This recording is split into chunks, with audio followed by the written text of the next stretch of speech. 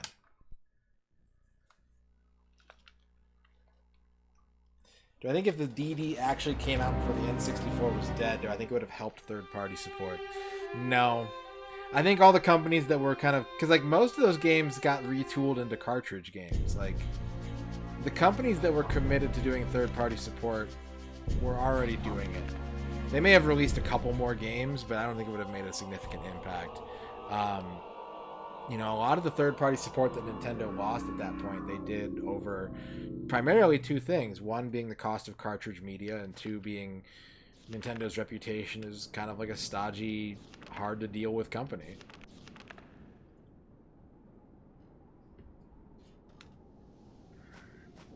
I don't know that a Street Fighter 3 port would have worked from like a technical perspective. Control-wise, I think it would have worked. But I don't know if there was enough power under the hood to really make that work. I think I'm going the wrong way. Oh, I'll clean you, Shadrock, you dirty little cartridge.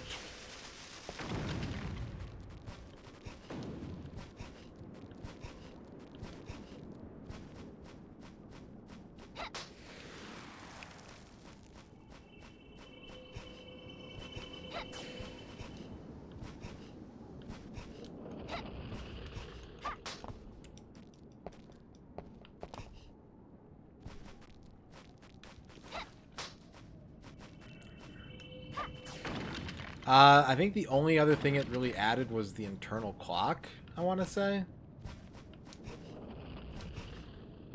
You had some read-write functions. The ability to kind of like to use cartridges and drive in tandem. But like the biggest N64 cartridges are also 64 meg, so like there isn't a massive world of difference, to be completely honest.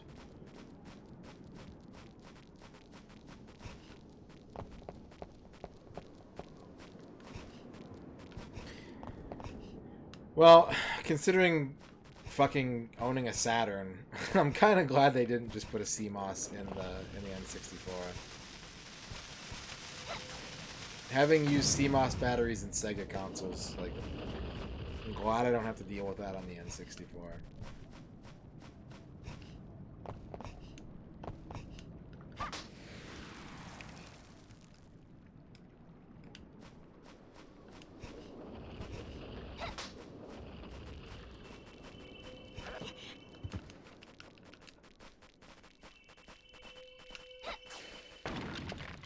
I think I'm going backwards again.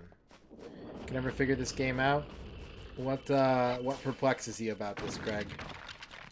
You lack a manual. Okay, fair. You can get PDF scans on the Internet Archive if so required.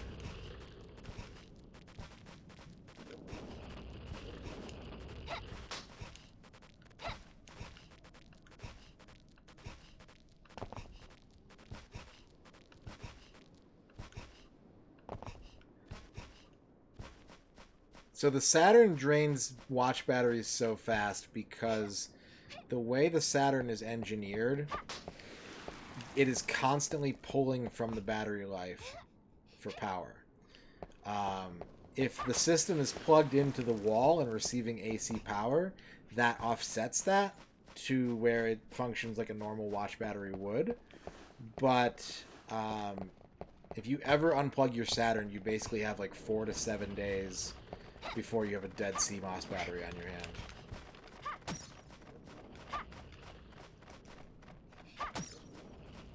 It's one of those things where, like, maybe when the Saturn is new and you're like, why would anyone unplug their high-end Sega Saturn gaming system? It makes sense, but by, like, 1996, at the absolute latest, like, why would you keep your Saturn plugged in all the time? And that's why, like, everyone... it just uses action replays.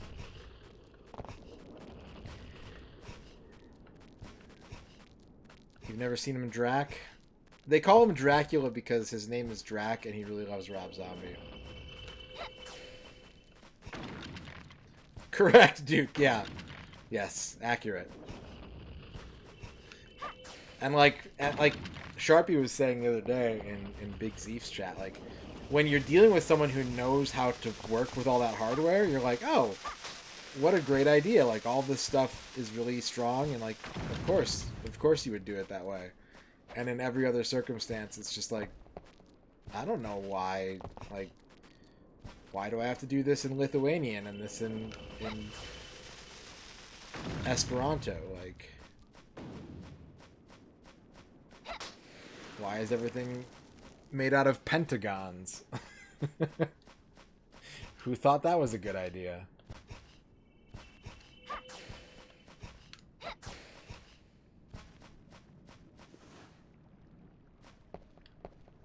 Is this before or after I hit that switch? I think it's after. I think if the N64 had 4.01 gigs of memory, yeah, I think so. I think that would have kept on some... Because, like, there's really no reason, if you're making a PlayStation game, besides space, I don't think there would have been a reason to not make an N64 version. There would have been a lot more multi-console ports of games.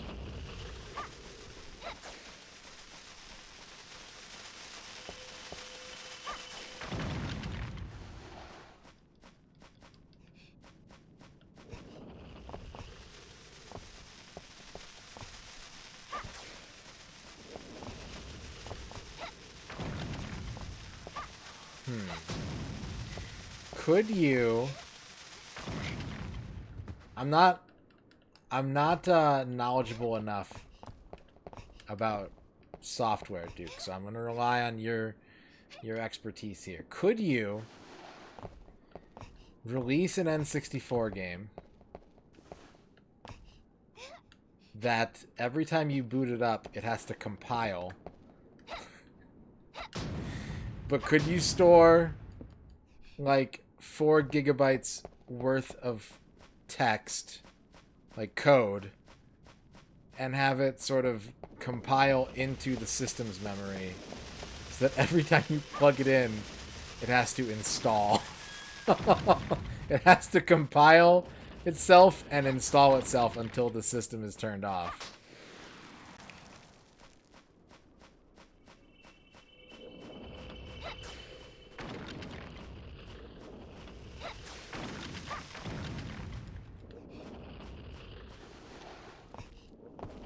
Standard compression for size, time balance, yeah. It would be ridiculous. For sure. I'm trying to think like how you would if you were thrust into that situation, how would you make it work? Could you utilize the RAM to make multi-cartridge games that cost like $150? And just have it be like, oh, sick. Let me baseball slide this coffin open real quick. Yes!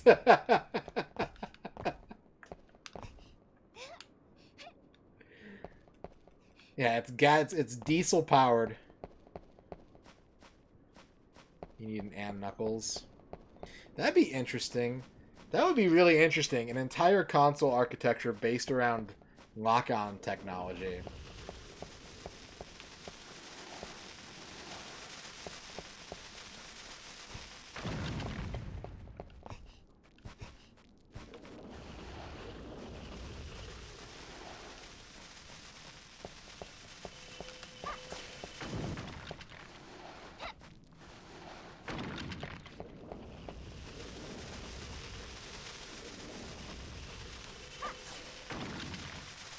Yeah, yeah.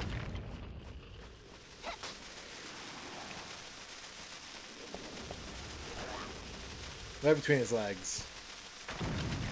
9 out of 10 game.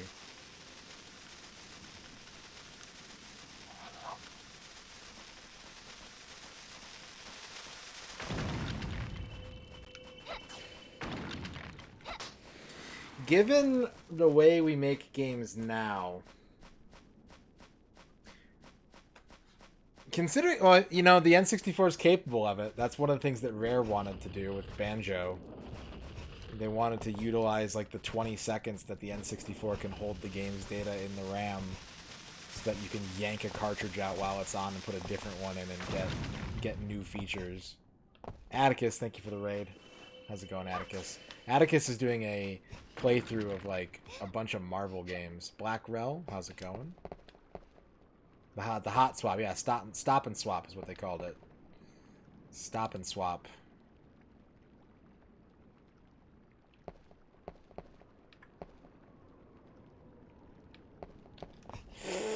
Whoa.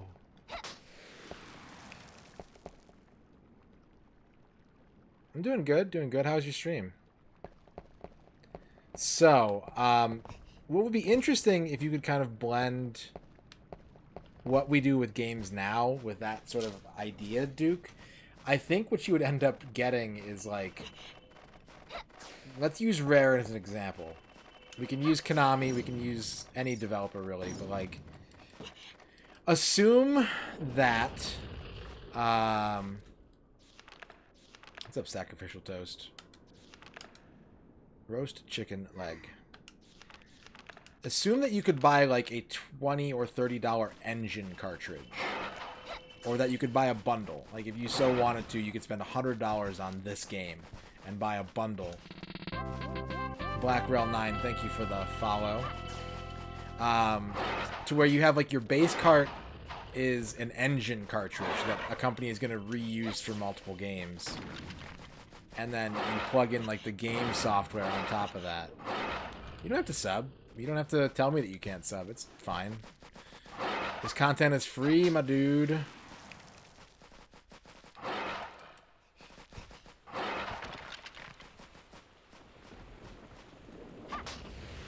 Holy water? Holy water.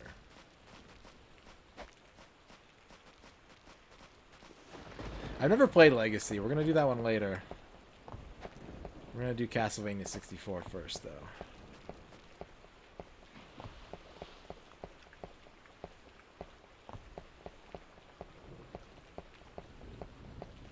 Subs pay and ignored chat questions. I ignore my subs all the time. What are you talking about?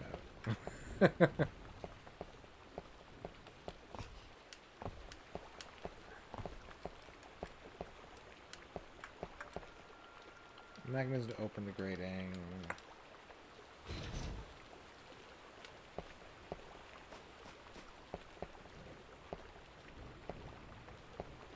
You got Invisalign this week. Oh, nice. I've always wondered about that.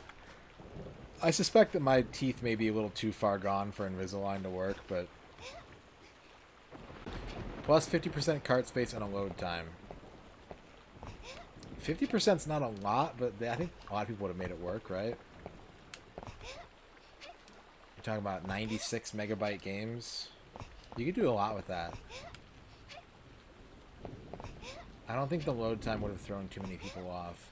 Admittedly, that was kind of like the one thing that an N64 fan could throw at a PlayStation fan in the mid-90s, but yeah, I think that would have extended the lifespan certainly, or at least probably added another 50 to 100 games to the library.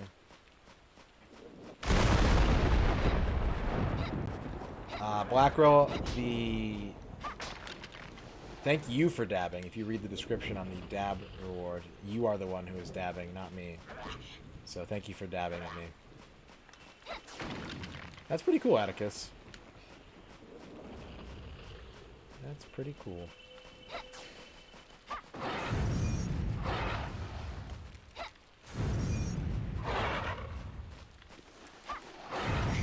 So which Marvel game were you playing tonight, Atticus? What's up, Tex?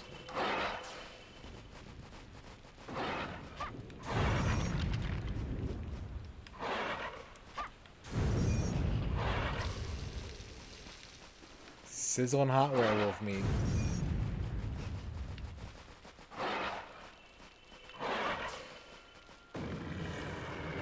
So remember that I said that like carry makes the game a little more palatable to people who are new to this game? The big reason is because the combat is really awkward for fast-moving enemies. There's a roast chicken inside that plaque. And so her homing shot makes it so you just like don't have to worry about that. Just charge up shots, avoid being attacked, charge up shots. and that's it. That's all you gotta do.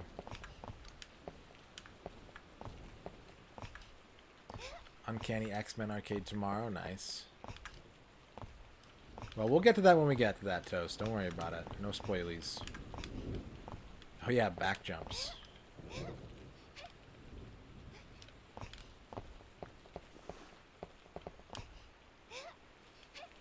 I think just a bit better.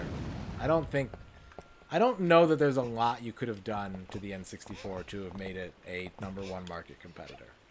I just don't. I think there was a sea change in the works. I think Nintendo's business philosophies would never really have allowed for that. Like, even if it had a CD-ROM drive, that would have made the biggest impact. But, you know, Namco was out.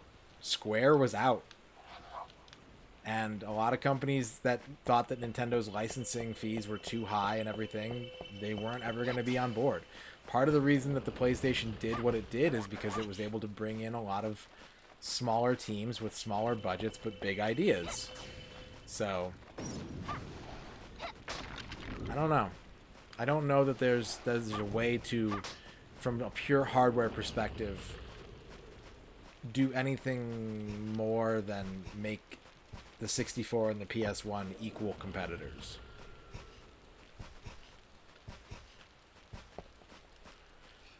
Extreme G is almost complete. It's 80% complete, but the director's chair ran out. Now we're on to Duke Donuts' director's chair.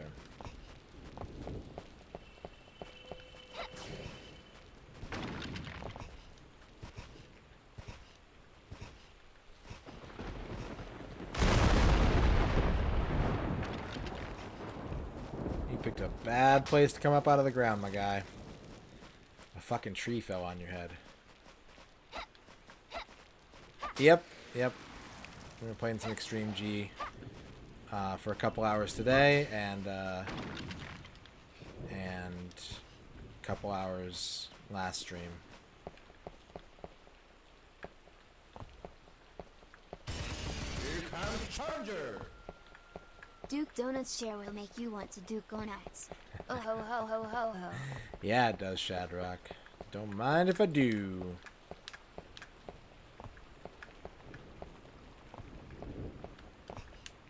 Wait, I already hit this switch. Alright, Blackwell. Have a good one. Thanks for the follow.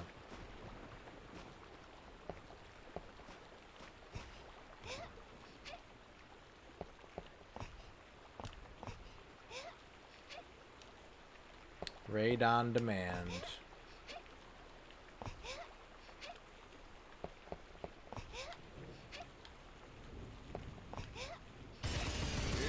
Challenger! Castlevania 64, Castlevania 64, Castlevania 64, Castlevania 64, Castlevania. Oh, hey, you got the 64, Castlevania 64. Japanese Castle, Vania 64, European Castle, Vania 64, Japanese Castle, Vania 64, European Castle, Vania 64, Japanese Castle, Vania 64, Vania. European Castle, Vania 64, Japanese Castle, Vania 64, European Castle, Vania 64, Japanese Castle, Vania 64, European Castle, Vania 64, Japanese Castle, Vania 64, European Castle, Vania 64, Japanese Castle, Vania 64, European Castle, Vania 64, Japanese Castle, Vania 64, European Castle, Vania 64. Your middle name is Vania? Or Vania?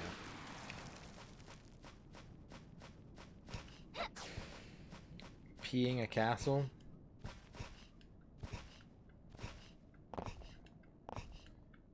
You know what they say.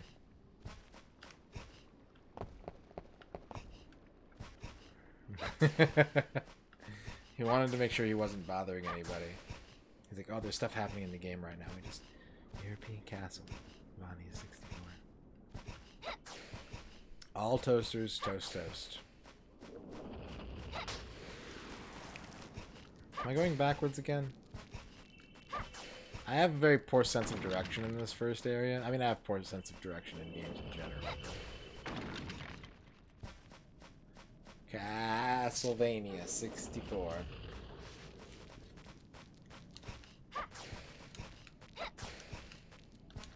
You missed some pickups earlier, Trachea. Big pickups.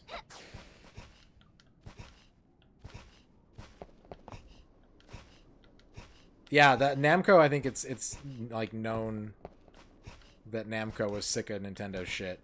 And that's why they made like 3 games and that's it. No Sculptor's Cut. But the Japanese analog to Sculptor's Cut. Your ancestors were winemakers. Oh, interesting.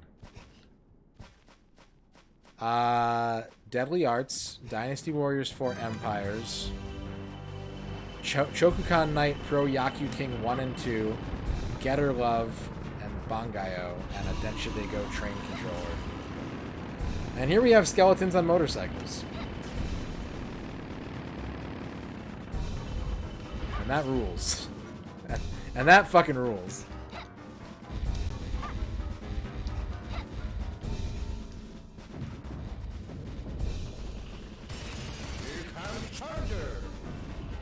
Skull, motorcycle, skull, motorcycle, skull, motorcycle, skull, motorcycle, skull, motorcycle, skull, motorcycle, skull, motorcycle, skull, motorcycle, skull, motorcycle, skull, motorcycle, skull, motorcycle, skull, motorcycle, skull, motorcycle.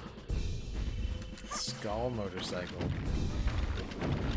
Motorcycle. Yeah. Pro Yaku King 2, Getter Love, and Bangayo are the 3 purportedly most expensive Japanese N64 games that aren't DD games. So I knocked all those out. I don't have to worry about them anymore.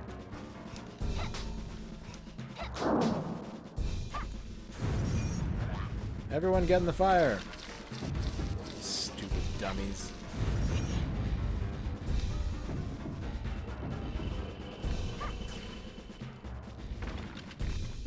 Okay, let's going to use charge shots here. The rings aren't doing that much damage to this guy anymore. Let's hit him with charge shots.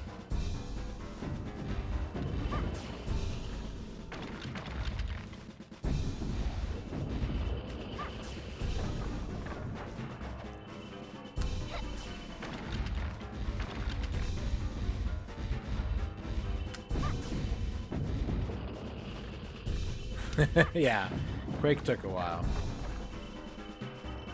Ground skeleton.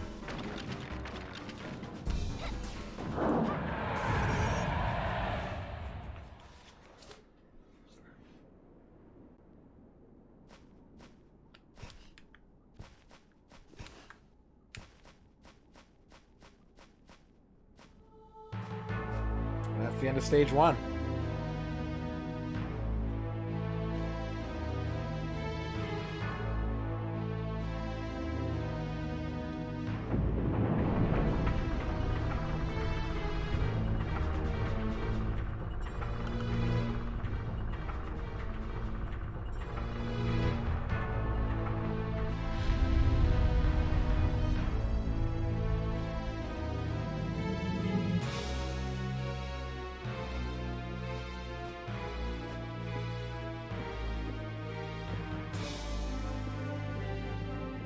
Side scroller. This game probably would have been a lot cooler if they went 2.5D with it. Like if they had some side-scrolling levels. That'd be pretty cool. Oh, hear that? Hear a little Bloody Tears riff. Cat Mania.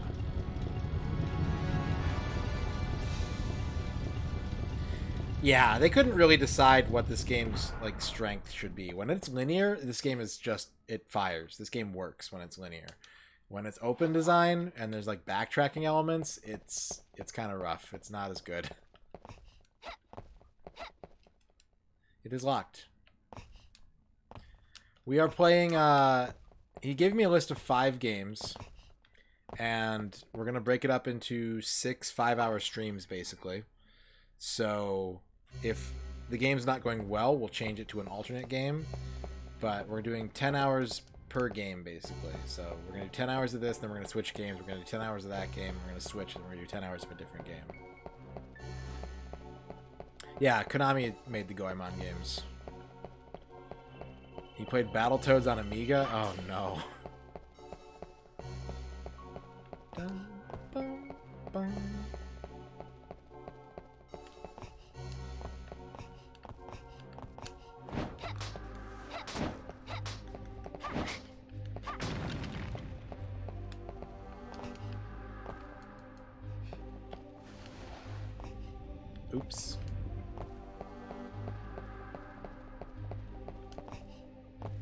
I think Konami's N64 output is generally good. I don't think they have too many games that are like, at the very least, like boring.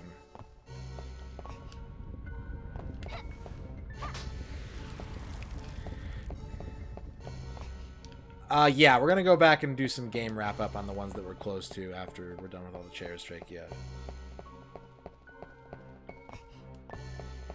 that's true. Yeah, I have a pick. I have two picks that I get to choose between, and if it's not going well, I can switch to the other one. But the final pick is locked in. So.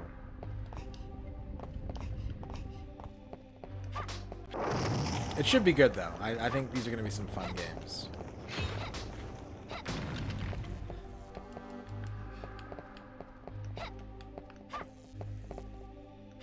Reducer heads.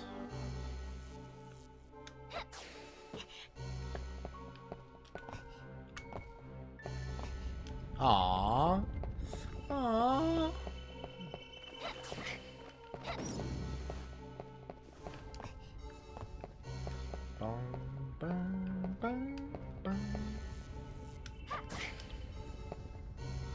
I have no idea what that is. I never heard of the Sparris Legacy. Yeah, you can jump really far in this game. Like, a lot of things look they don't. Your brain kind of tells you, like, I need to figure out a way to cross this gap, and the answer is just no, just fucking go for it. You can absolutely just sail through the air.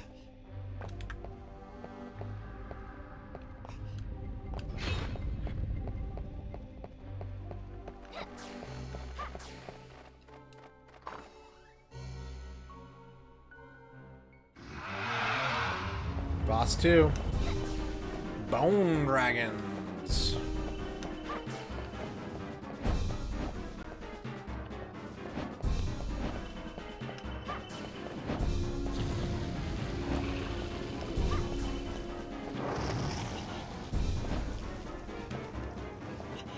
No, I don't want them. The daggers are pretty good in this game. I am just getting literally cooked.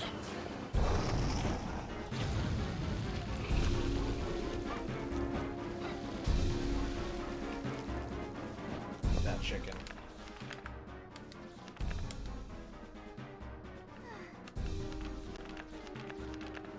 And then from here,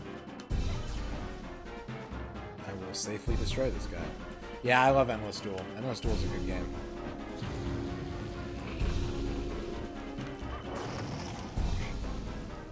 I guess this is like a bone hydra.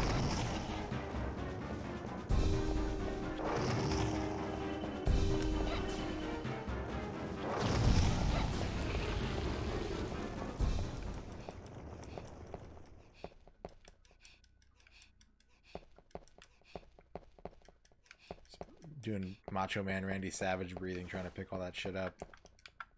The mechanism to open the grating. Yes. Ka-chunk.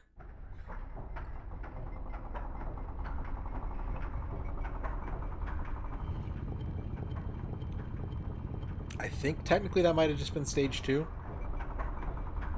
There's 10 levels in this game. And depending on which character you play as, you don't go to certain levels. There are levels that Reinhardt has to do that Carrie doesn't, and vice versa, but they share like 70% with each other. Oh no, we still got more to go.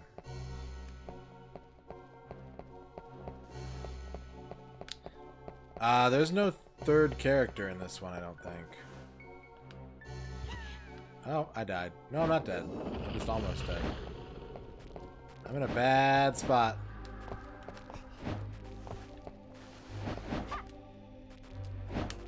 Yeah, that's Legacy of Darkness.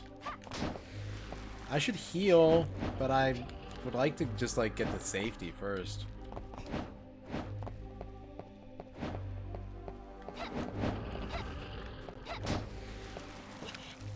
Ah, my consumables.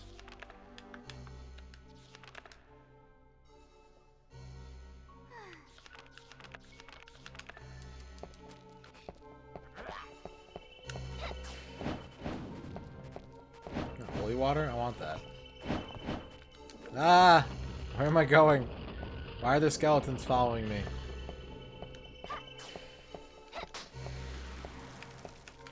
Cross. Yeah, yeah.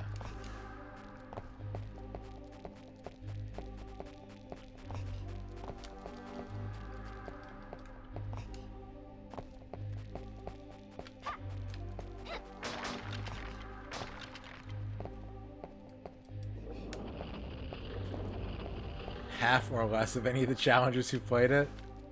That makes sense. That's the kind of game where, like, if you don't know what you're doing, you're just gonna be wandering forever. But that's really cool. That's really cool.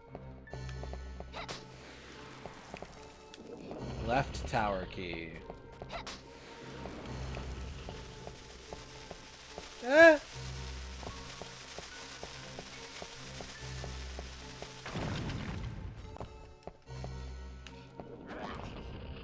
I guess I'm just gonna cycle through sub-weapons the whole game because I keep just accidentally picking them up. The left tower key has been used.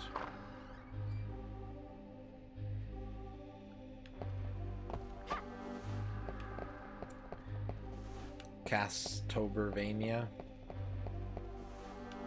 Belmontober. There we go. I got there.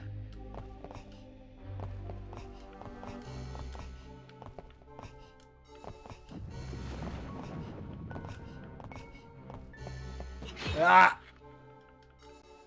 I basically look in a few places, Pegasun. I look at how many endings a game has. I look at if there's a speedrun 100% category for it, because usually that will kind of be what is generally accepted as a game's 100%. I look if there's unlockables, and that's pretty much it. If none of those things exist, then you just kind of guess and hope you get it right. Stop cutting my head off, please. Ah, okay, we're good. We're good.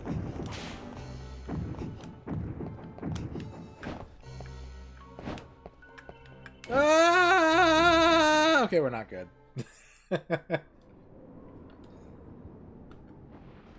Castle Toyotathon. It's truck month in Wallachia.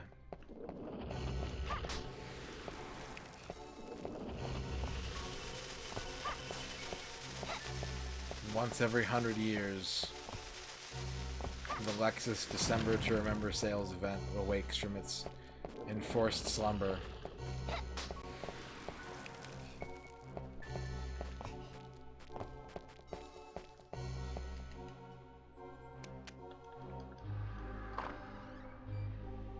I have a bug bite on my hand. Oh, fuck! Fuck you, Belmontor!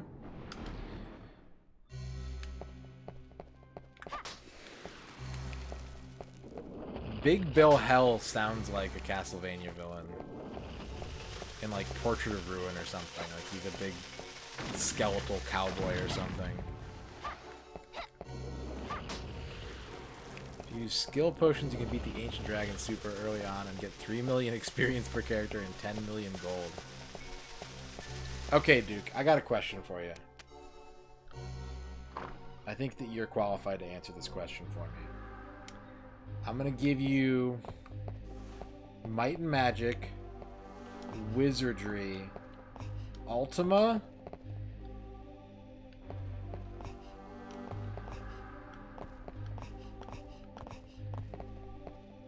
that's it. Rank them. What's the franchise that people should be playing? I wanted to throw a fourth in there, but I can't think of a good one. Closest I could think of was like Bard's Tale. Oh, that's not a ledge. Might and Magic, then Ultima, then Wizardry.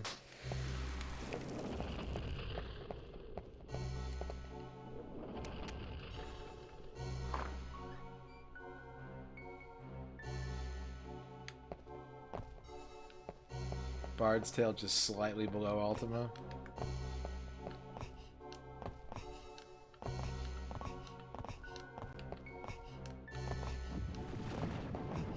Heidelide. But yeah, series as a whole, I know that like all of those have their down points.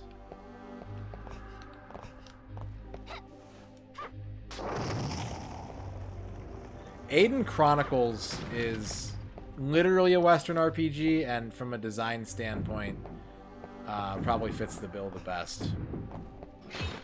Too bad it sucks. That's not a good game.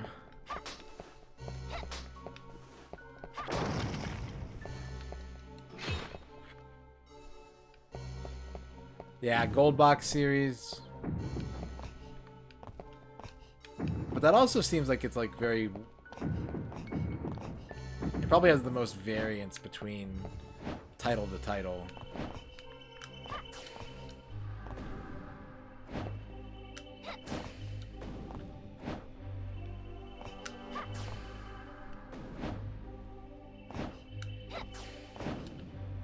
He's eating my fireballs.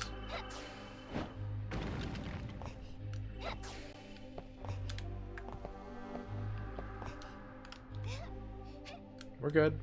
We're good. Nothing to panic about.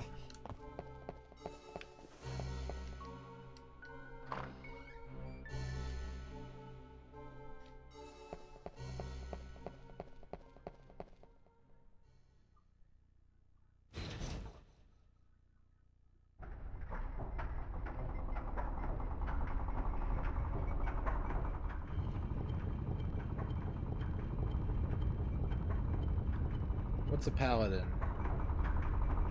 Might and Magic Gold Box Ultimate Bard's Tale Wizardry.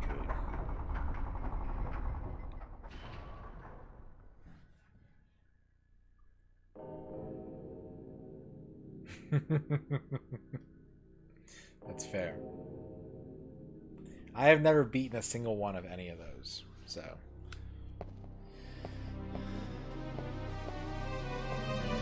Aw, shit.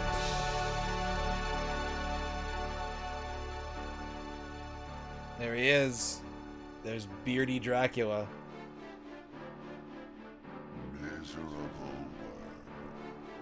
Upstart weakling. All who oppose the Dark Lord must die. Lost.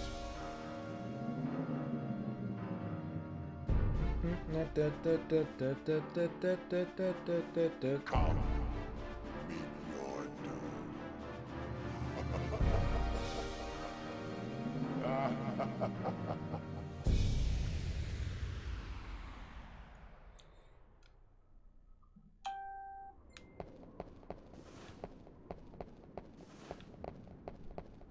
Save point. Froze chicken.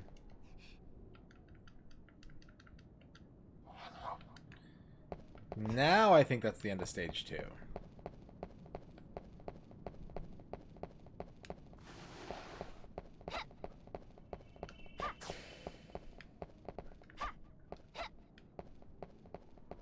Yeah, that opened up the door at the bottom, so now we have to...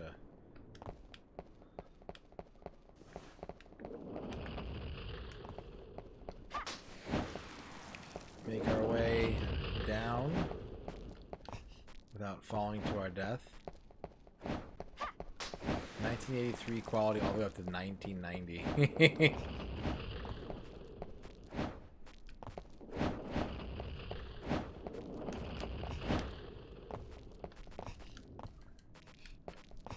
Bonus round, though. Bonus round. Same question, but you can't play PC versions of any of them. What would you go with?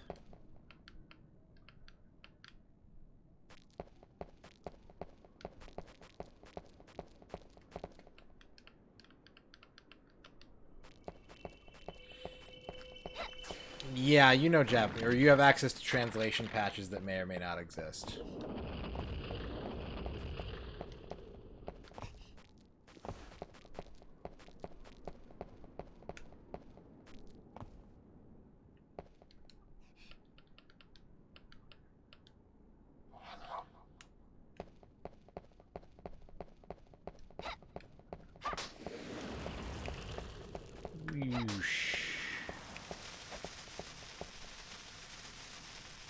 I don't think so either. Like, I know there's a couple Buck Rogers ports on Genesis, but like the actual like gold box stuff. Like, I know there's some SSI stuff, but I don't think like the gold box games really have like.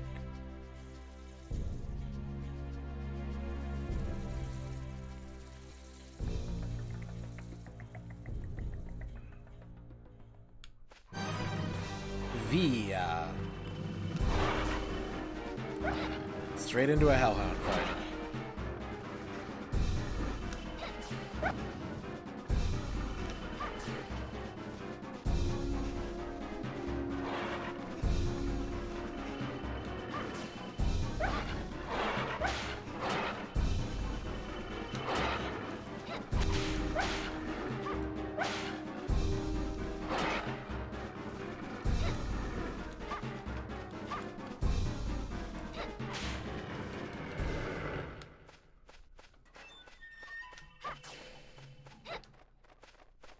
You do get 5 on NES as well. You do get Warriors of Destiny on NES.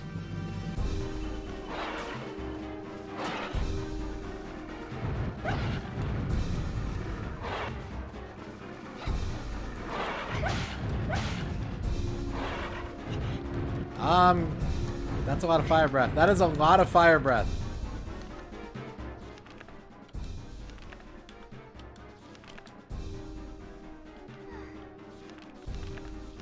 Plus, you can play Eye of the Beholder on like a billion consoles too. Does that count? Oh, they're really roasting my chicken.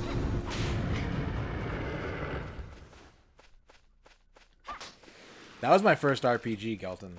First RPG in my entire life was fucking Exodus on NES. And that's probably why I can like play games that make no fucking sense.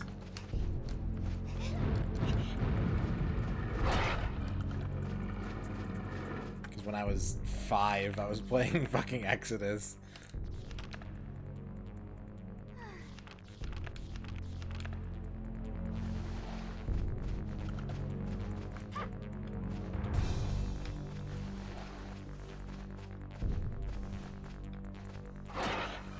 You invisible? He is invisible.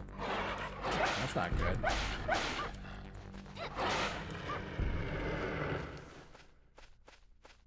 Are we done with all that? All that nonsense?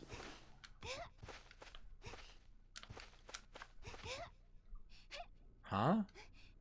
Is that invisible too? Yeah. And like at face value, Pokemon's mechanics are very sort of generic and simple. But because they have hidden stats, I think that kind of puts it in like the average range. You can 100% button mash Pokemon though.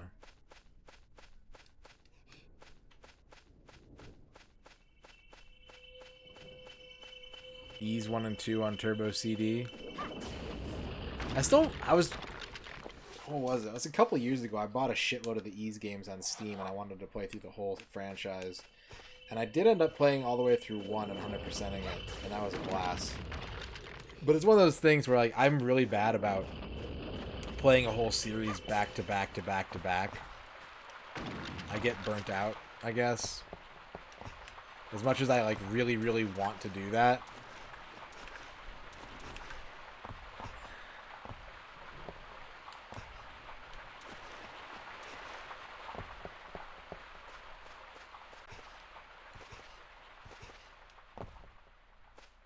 Pokemon, I think, would probably be up there in mechanics if you weren't railroaded into like skills being unlocked. Like if that wasn't tied to just like at this level you will unlock this skill. It offsets that a little bit by only allowing you to have 4 moves at a time per character, but if it was kind of up to the player's agency to choose what to get, I think that would make for more interesting stuff.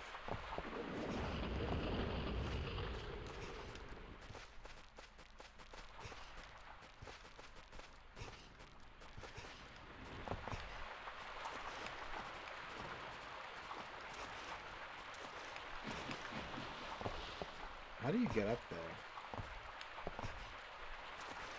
I think the monster collecting was pretty novel for its time, but I'm not sure how that lines up exactly, because there are quite a few games in the mid-90s that kind of come out around the same time that offer that as well, to a much smaller scale, but they do offer it.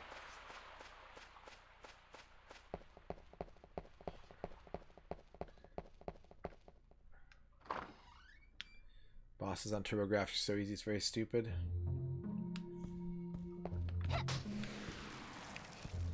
Gotta replenish my jewels. No, Karthus. No, there's only one provision that allows for me to be like guided either by chat or myself in a game, and that is if a game is very poorly coded. Like if a game freezes and crashes too much, then I'm not gonna fuck with trying to figure it all out on my own. But if it's a question of just activating brain power, we're gonna suffer through it. We're gonna push.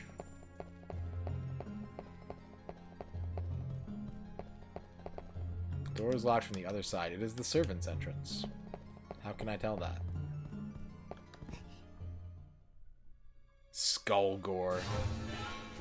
Oh, there's our first vampire. Vampires in this game are fucking rad.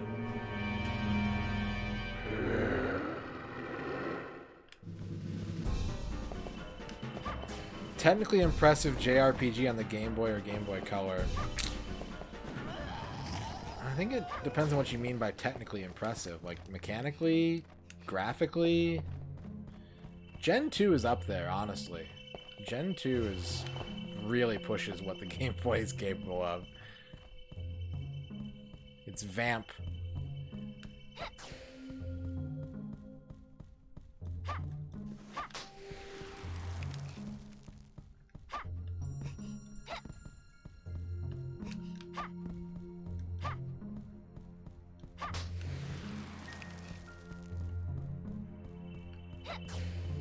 Bong, bong.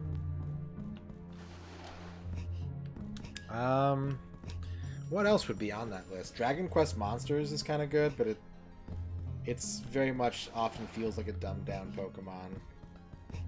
Final Fantasy Legend, yeah, honestly.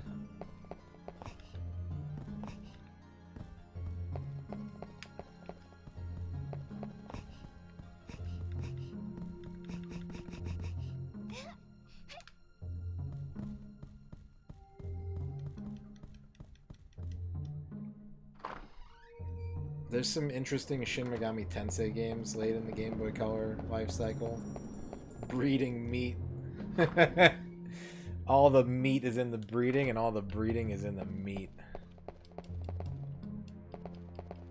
A carefully tended garden filled with the fragrance of roses. This is such a cool area. There's something that's about to happen. I don't mean to get your hopes up, but like, fuck, there's some cool, just thematic shit in this level. And here's that one room from Resident Evil. And there's a painting of Carmen Sandiego.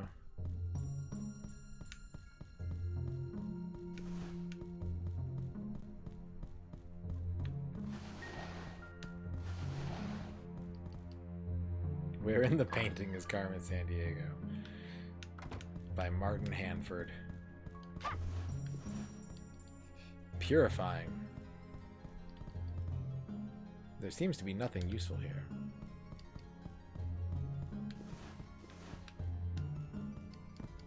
A comfortable bed.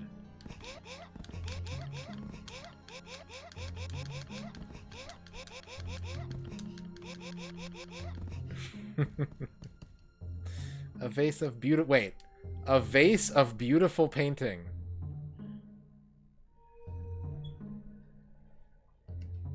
Where? Where is it? What is it? But furthermore, where is it?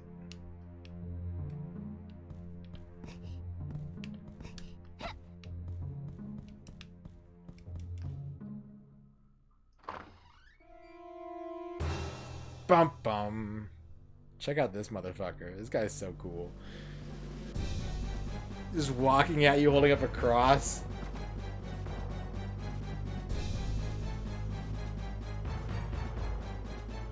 Don't move. Not even a finger. Alright. You appear to be a genuine human. I am Charlie Vincent, the mightiest of all vampire killers. You look like a villager. Are you lost in the forest? Don't treat me like a child. My mission is to save the world from Dracula. Don't talk nonsense. Leave Dracula to me. He is not the sort of opponent for an amateur like you. You presume too much. Speak not of matters that do not concern you. Obstinate youth! I will give you one more warning. Leave this place without delay. Do you understand?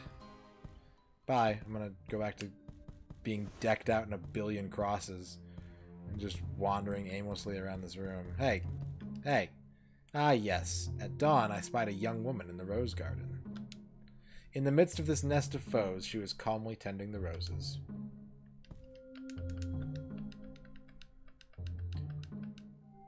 Boom, boom, boom.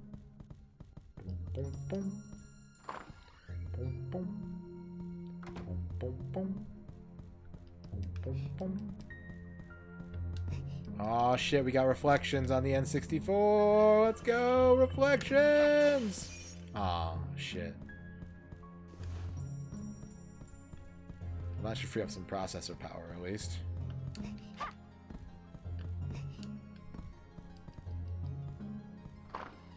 Boom, boom, boom. Boom, boom, boom. Boom, boom, boom. A door marked storeroom. It is locked. A man made out of stained glass is chasing me.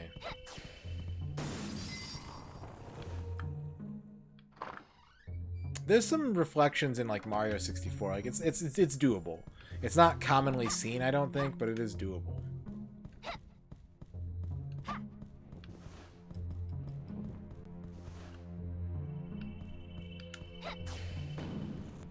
That's Glass Joe.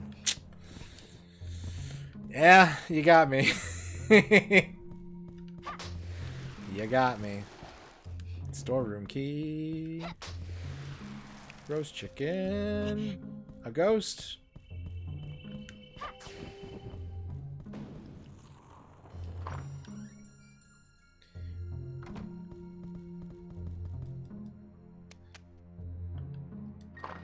I think so, Magnus. Yeah.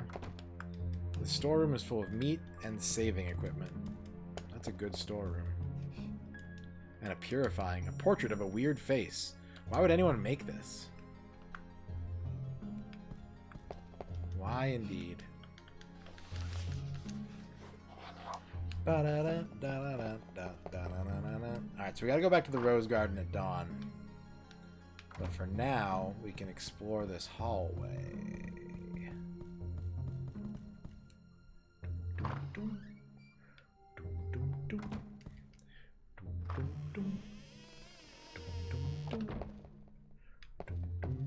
N64 did not have a Punch-Out, no.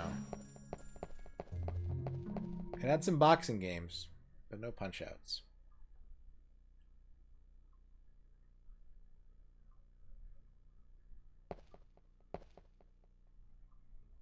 It seems to be a contract, but it is so hard to read. Pray excuse me, but have you seen a scroll hereabouts? It's MisterRadon. Ah, that's it. I thank you dearly. This is important to my business. Forgive my rudeness. My name is Renan. I am what you would call a demon. Wait. I am not an enemy. My role is to provide useful items for adventurers to the Dark Castle. It is shameful for a demon to be working, but one needs gold even in hell these days. Surely we were fated to meet. Whenever the need arises, use the scroll to summon me.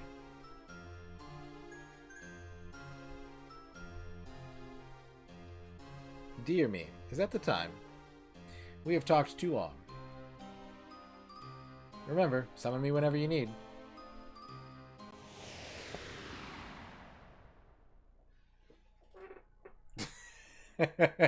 The fuck?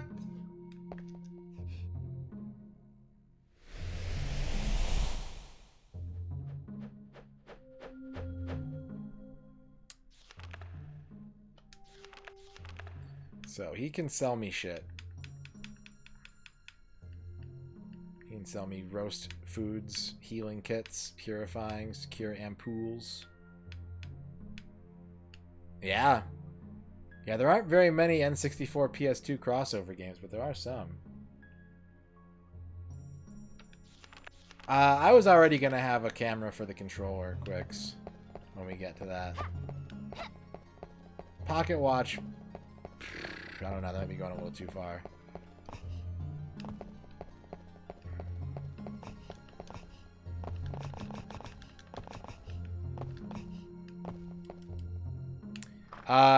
Well, it's important to note that they've actually fought each other in canon texts. One of them has a record with no wins on it, and one of them has 1 win, and it's because they fought each other in the lore. Yeah, the narrative about this game is much meaner than this game deserves, honestly, Bud Satan. It has flaws, but it is not as bad as everyone makes it out to be.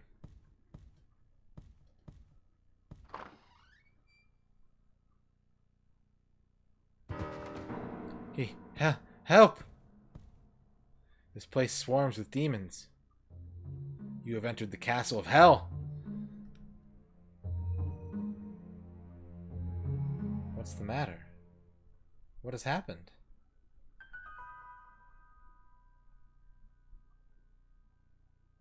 If you value your life, you will flee this place now.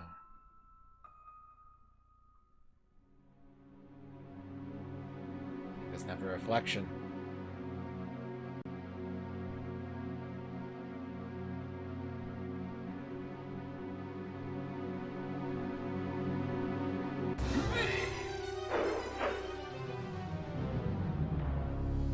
Combat roll, combat roll. You smell different from the usual adventurer. Come to me, I will taste your blood. It's a lot of build-up for an enemy that dies, like, immediately. That was all just like, get off, get off, get off, get off, get off! Oh, I'm a vampire now.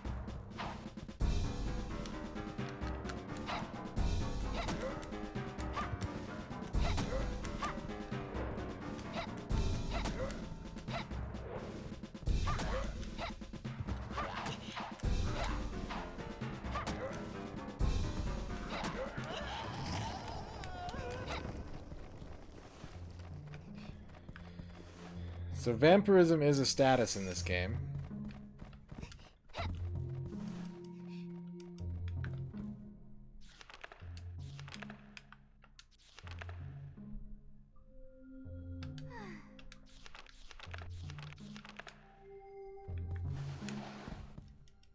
A vase of beautiful roses. Where's the vase of beautiful painting? That's what I'm after. The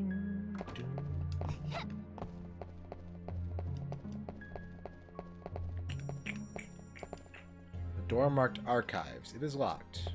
I'm gonna have to get through that area in 50 seconds to get the invincibility cheat.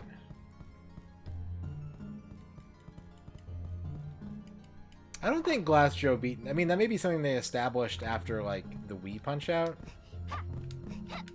But no, I think Glass Joe and Gabby J fought each other.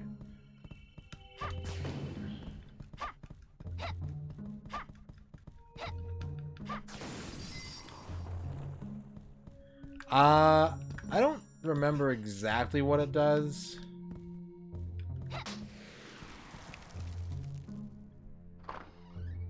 It's because people say this game sucks, Jeremy, but you know what? People are wrong. Let's wait for dawn. Take a quick stretch break here.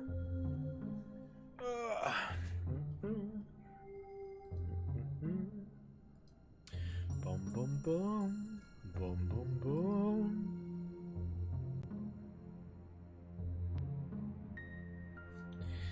Gabby J. Record.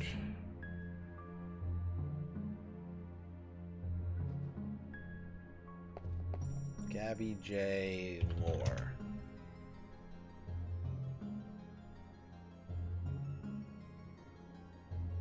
He has one win.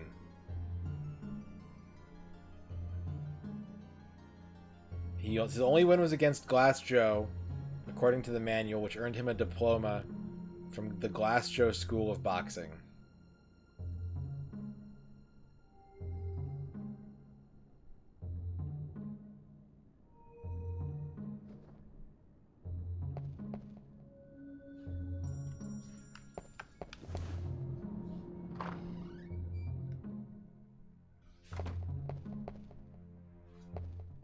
This scene's so cool. Fuck, this scene's cool.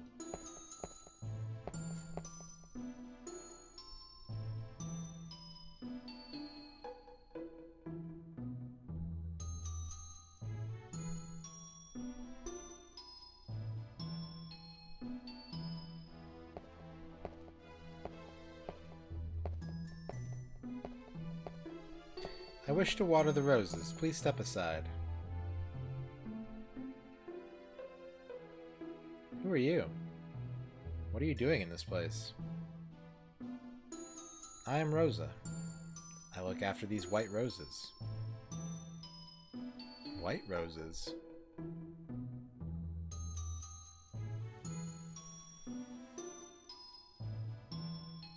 You are a vampire? Why have you no fear? None but vampires and demons live here. Wandering carelessly in this place will soon cost you your life. But you are somehow different from these creatures of evil. Such sentimentality will cost your life. I will forget I saw you. Flee now. While Dracula exists, children live in terror. I cannot desert them.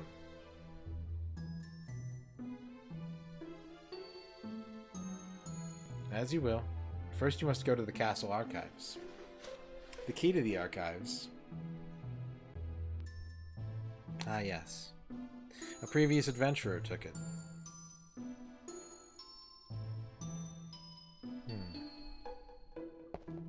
What's up, Userman He-Man?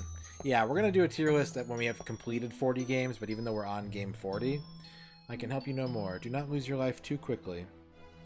Even though we're on game 40, we have a couple numbered games that we haven't finished yet in No Mercy, Xena, and Extreme G.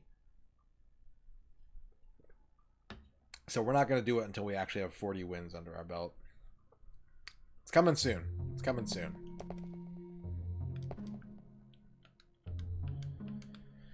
So Charlie's got the archives key, huh? Don't think he's going to give it to me.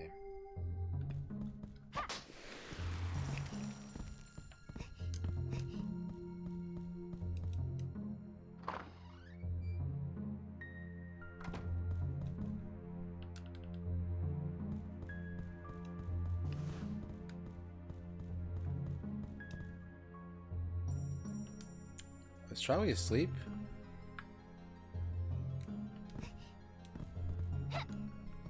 No, we didn't finish it. We're getting close-ish, but we didn't finish it. Not in any kind of like meaningful order, but Satan, no. A lot of it is dictated by the whims of chat. I started with Pilot Wings and Mario because they were the launch titles, and after that it's just been kind of however the wind of the world blows. Oh, he was asleep because it was nighttime. The key to the archives. Ah, that must be the key I found in the rose garden. My intuition tells me it is worthless. Take it if you wish. You dumbass. You're bad at this, Charlie.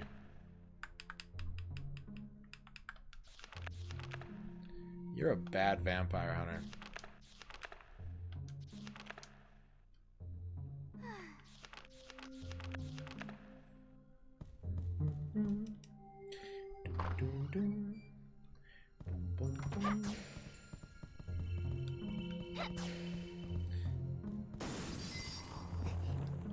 It's almost time for the most ambitious and worst level in the game.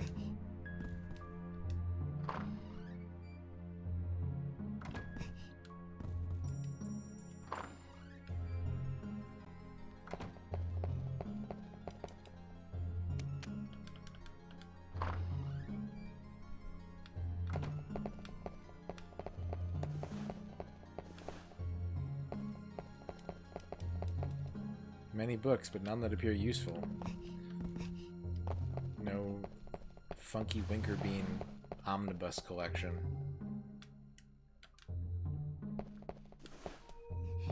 Garden key.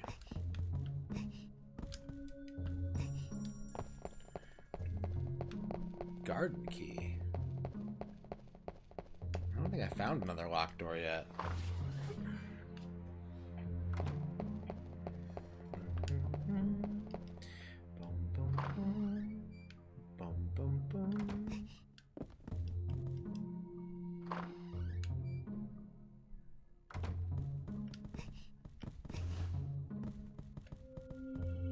I actually really like, I think, all the 3D Castlevanias. Like, obviously none of them are, like, perfect games, but I think they're all pretty damn fun. Lords of Shadow might be my least favorite.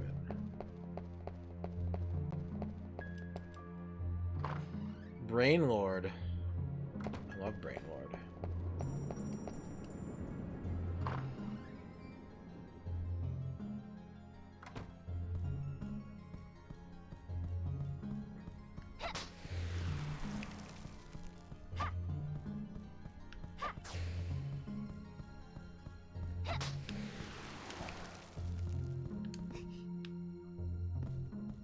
These are the servants' quarters.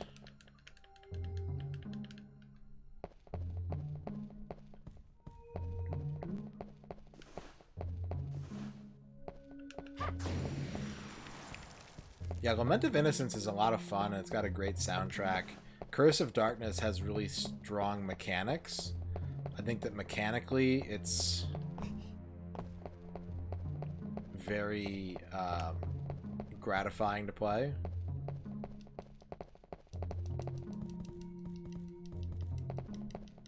Brain, Crown, Brain, Lord. Brain, Crown, Brain, Lord.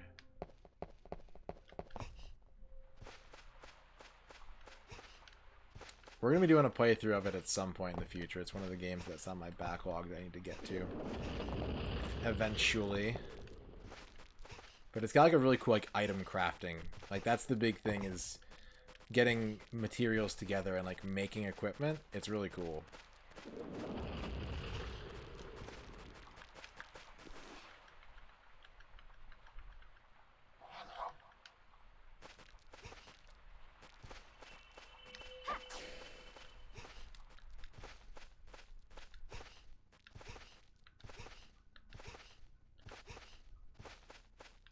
In the shocking upset, the garden key is not used out here.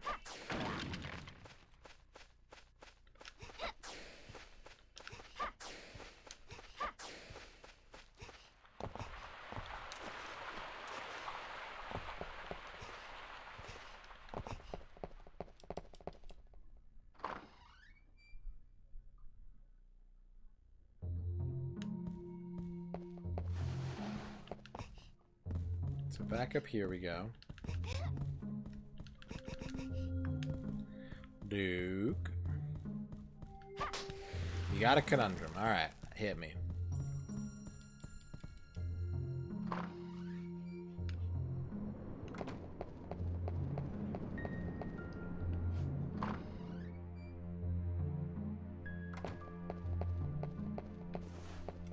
don't know what console game to commit to finishing next.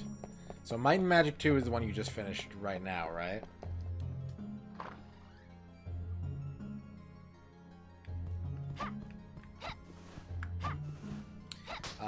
Where are you landing on, like, how much action do you want? On a scale of 1 to 5, 1 being, like, menu-driven, no action, 5 being, like, complete action, no strategy.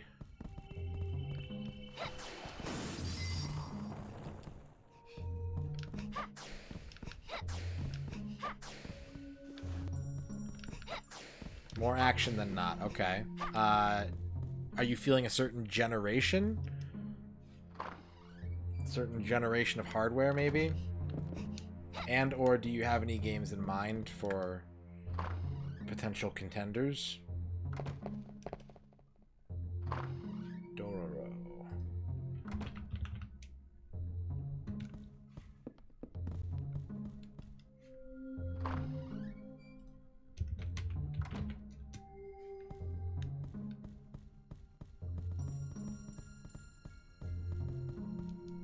If the menuing is good enough, it can count as action. Yeah, it's true.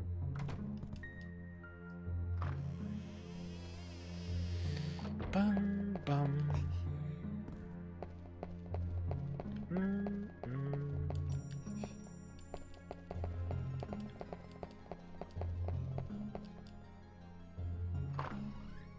After Quo Vadis, you're thinking you might do Akalabeth and Ultima 1 back to back.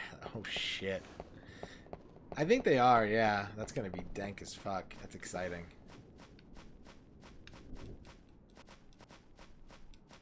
I see. The garden key is not a key used in the garden. It's a key that takes you to the garden. My mistake. The maze garden key has been used.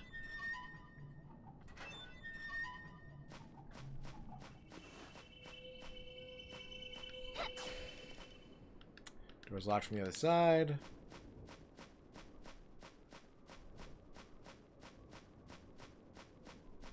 Pretty much, Drag. Well, this game doesn't even ask you. It just is like, yeah, you don't want this item anymore. This door is unmovable. There seems to be no keyhole.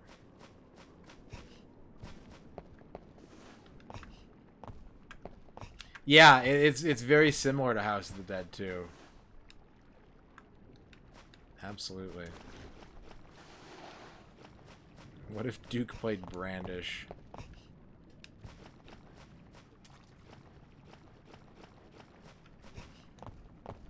Yeah, I think something like Dororo or PS2 Shinobi or something would be a good counterbalance to that. Yeah, I agree. I completely agree. Brandish hurts my eyes so much. Who's there? Hey, it's that kid from the title screen. Please, help me.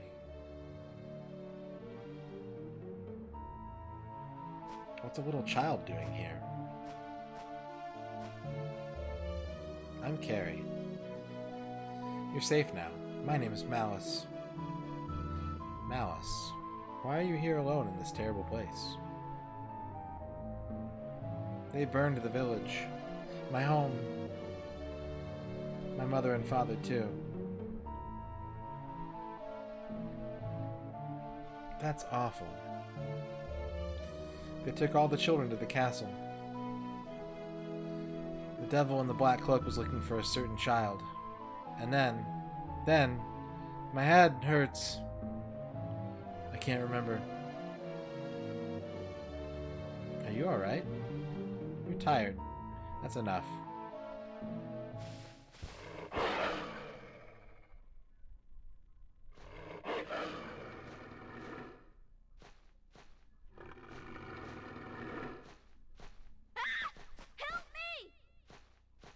Stop. It's dangerous to run away alone.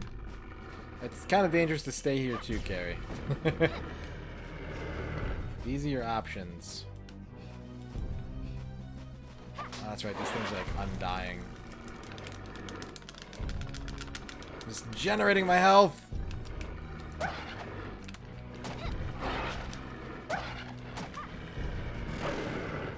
Oh, Chainsaw Man.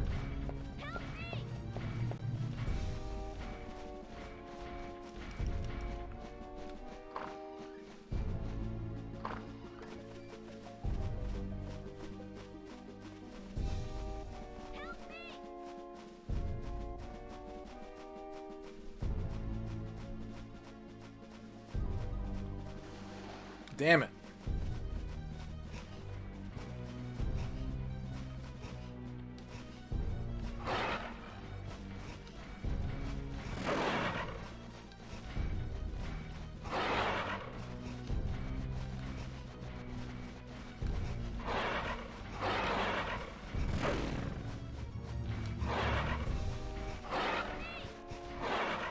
Run away from this shit.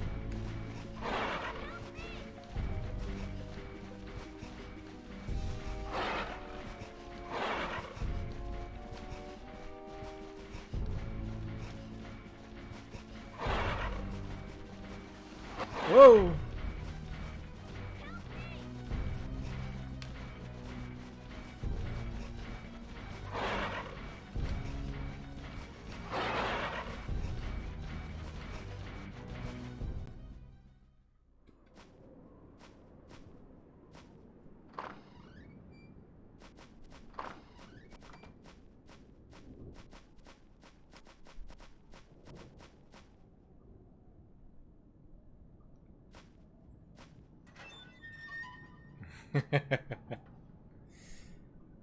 You've come this far. Once you're through the forest, you're safe. Watch out for the demons in the forest.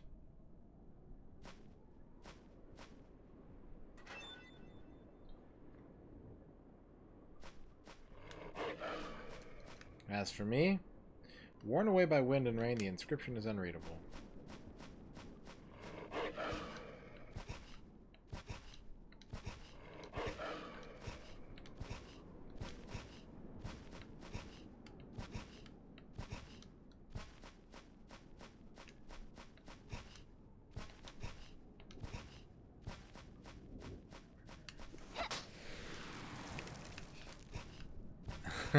I don't think Duke is going to want to play the English release of Alundra. Call me crazy. I don't think that's something he's looking to do.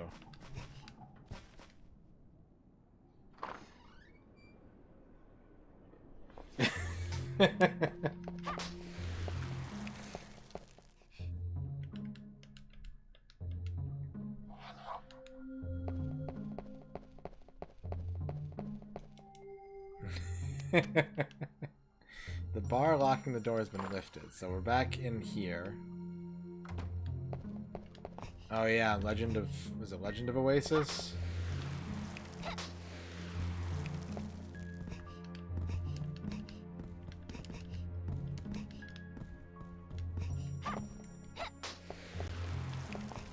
I'm trying to think of like good action RPGs, and like all I can really think of, because I don't know shit about Saturn games honestly, but all the stuff I can think of like isn't actiony enough, like Threads of Fate.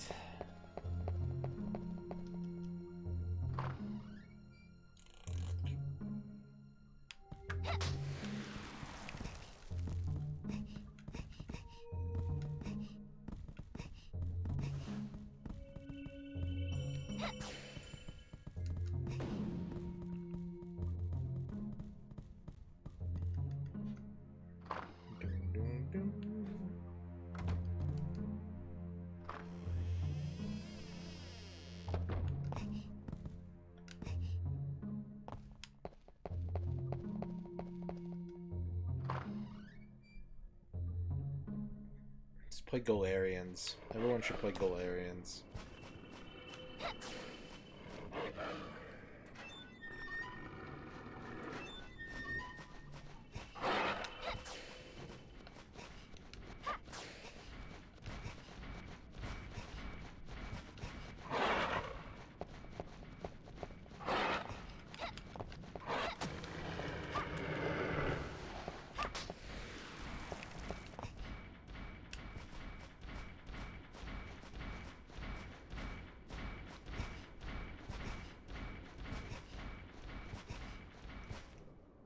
Door is locked from the other side. I got it. What did I get the key to? Copper key. Opens copper door. Single use only.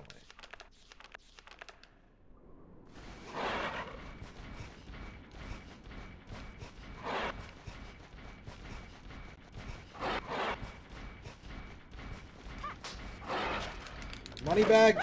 Oh my god, the chainsaw damage. Jesus Christ, not worth it. Not worth it. Not worth it. You look pissed. Is it because of this game? No, it's because of my eyebrows, Toa Plant. I like this game a lot. I just have angry eyebrows. Thank you for the 50 bits.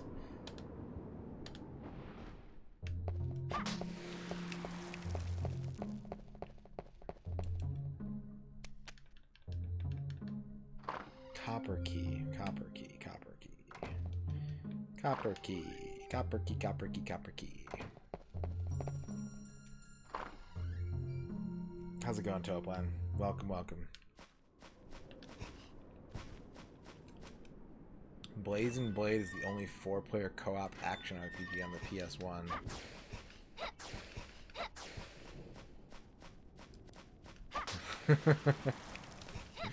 No, I'm having a good time. I really like Castlevania on the N64.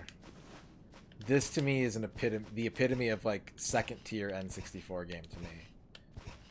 I would never call this one of the best games on the system, but I would recommend anybody looking for a good time to try this out.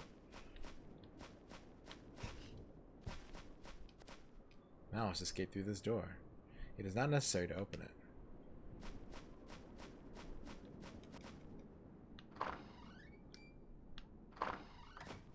I really, I love the fact that the Tales games have that multiplayer mode. I wish there was something for everyone to do when you're not in combat.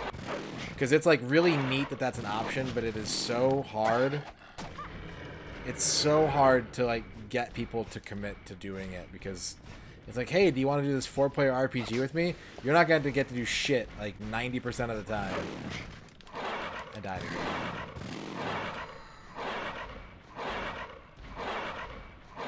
Stop biting me, I'm dead.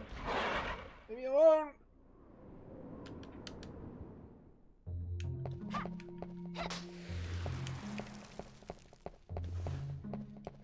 The juice of Safu. I love juice. If there's juice that gives me game knowledge, I will chug it. I'll butt chug it. I will stick a funnel in my ass and butt chug the game knowledge juice. Although I want to taste it too, so maybe that's not the... It's going to get me drunk on video game knowledge faster, but maybe it's not the way I want to consume it. Maybe I'll take the slow burn instead.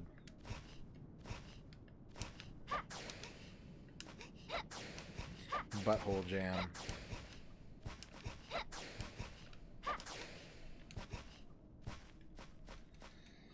Butthole Jam and Earl. Here comes Charger!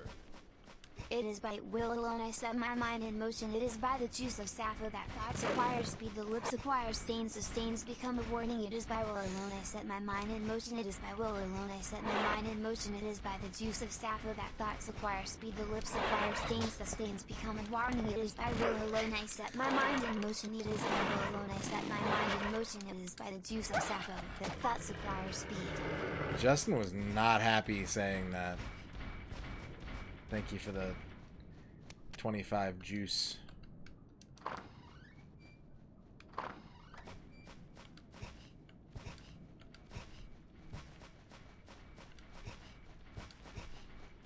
Stains become a warning. That is pretty good, yeah. Dune rules. At least, like, the first book. I can't speak to the rest of the series, but, like, the general, like, lore and just, like, the first book. I did a book review on Dune in high school over the summer. And I put it off. Like, I was being lazy. And I put it off for a super long time. But when I got to it, Like, I read it in 2 days. Whoa, where the fuck did he come from? I read it in 2 days, partially out of necessity and partially because I could not put it down.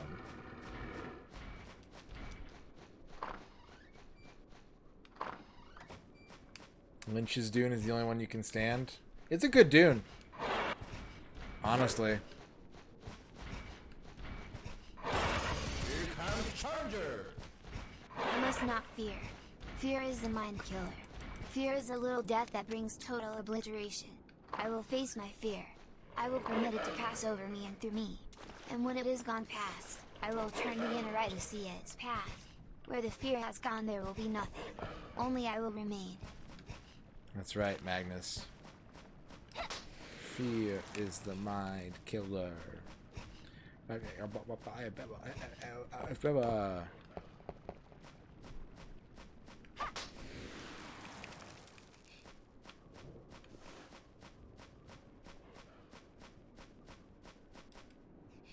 Dune on Sega Genesis is cool. The Cryo Dune is cool.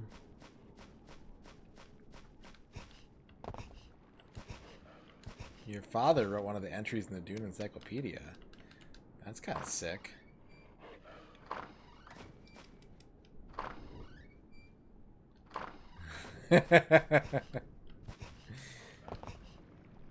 Turbo Dune.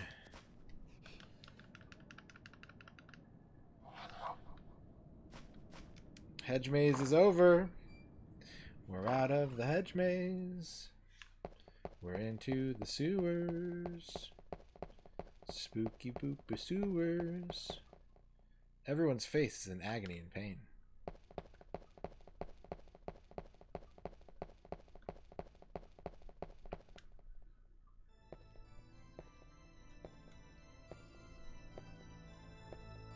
Yeah, Westwood Dune is super good.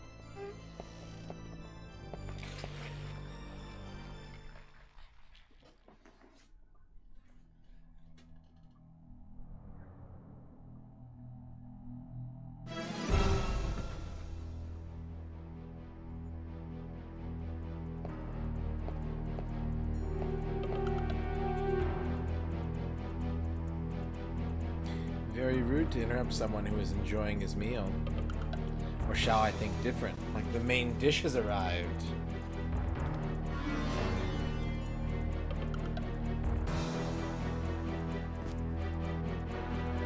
I will kill you here. The sleeper must awaken, the sleeper must awaken, the sleeper must awaken, the sleeper must awaken, the sleeper must awaken, the sleeper must awaken, the sleeper must awaken, the sleeper must awaken, the sleeper must awaken, the sleeper must awaken, the sleeper must awaken, The sleeper must awaken. the sleeper must awaken, the sleeper must awaken, the sleeper must awaken, the sleeper must awaken, the sleeper must awaken, the sleeper must awaken, the sleeper must awaken, the sleeper must awaken, the sleeper must awaken, the sleeper must awaken.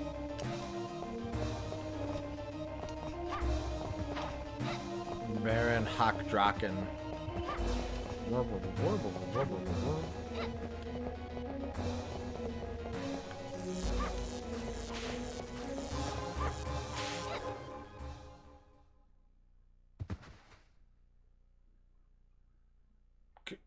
Cannot be!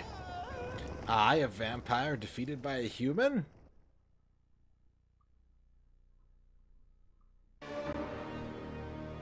Fuck yeah.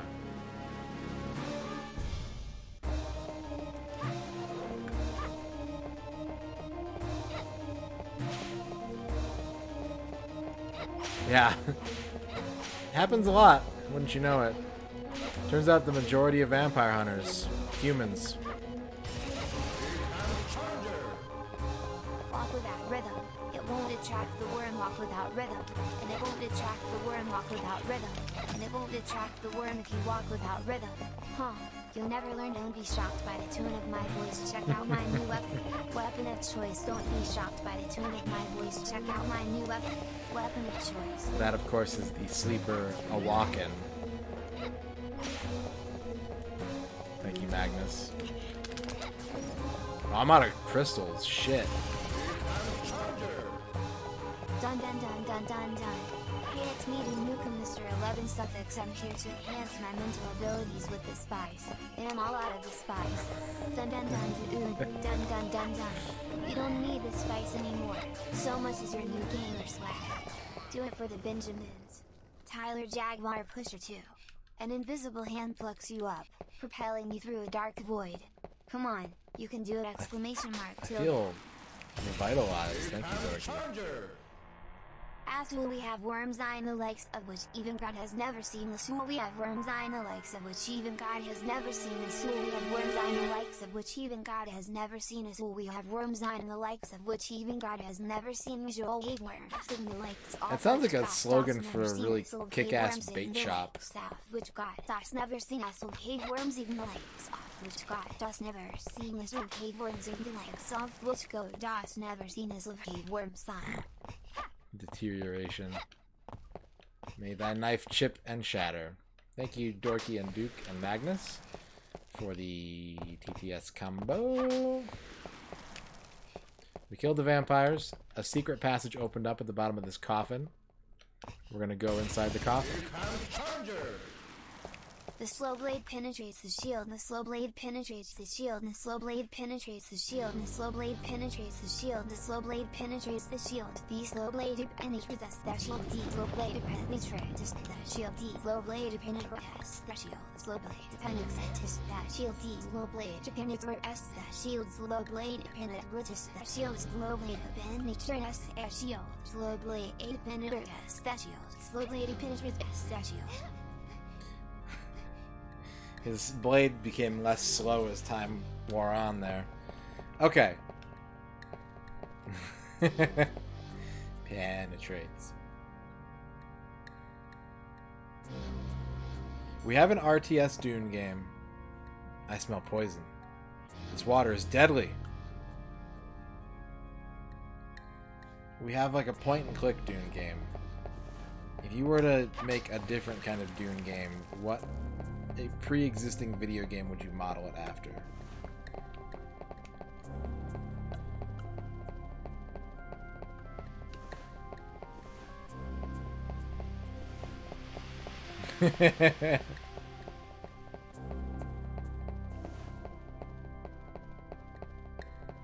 Mario 64.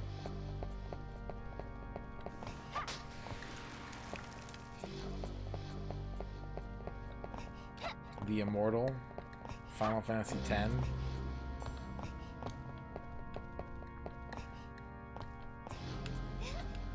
Nessa no Hoshi,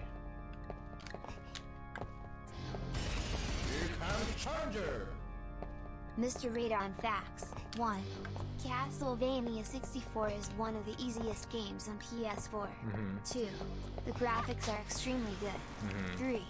The enemy was very easy to spot because of the lack of walls in the background like the enemy from Castlevania or Link in Metroid Prime. 4. There was no enemies until after Castlevania 4. 5. That's right. Castlevania 4 contains 2 levels with 2 locations in it. 6. There were some enemies you could run into and that you didn't want to face unless you wanted to. That's right. Enemies you can run into and didn't have to face unless you wanted to face them. Optional mega sub-bosses in Castlevania. For dualies are for poetry and love play. Now guard yourself but true. Crusader Kings or a visual novel. I'm thinking of business sim. That's what I want to play.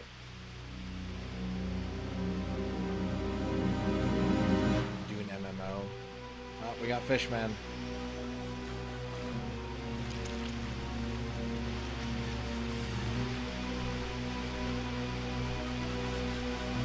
Spice-O-Biz. Oh shit, yeah. Yes! Correct answer. I want to play Spice-O-Biz.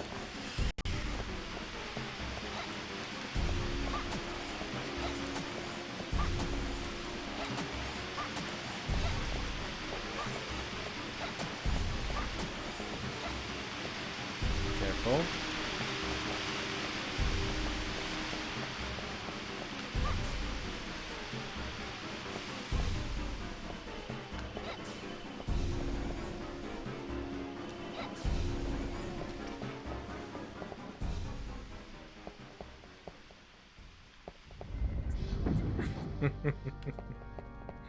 Spice-o-biz.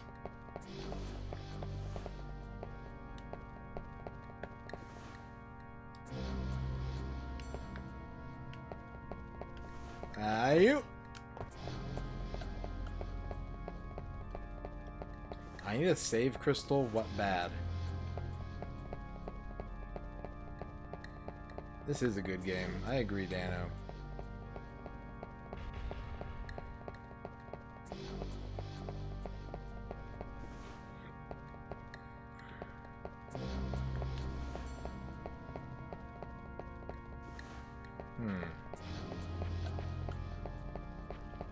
That's what I crave! Alright, now I was like tensely worried about all the instant death shit in this level. Now I'm ready to die. Take me, poison water.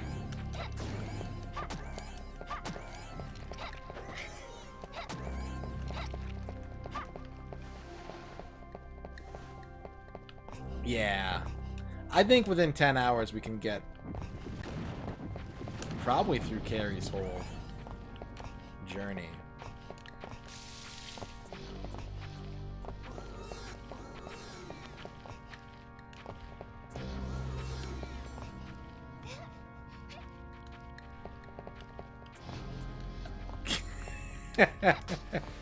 $10 hours? Yeah, that's enough time to get through Carrie's whole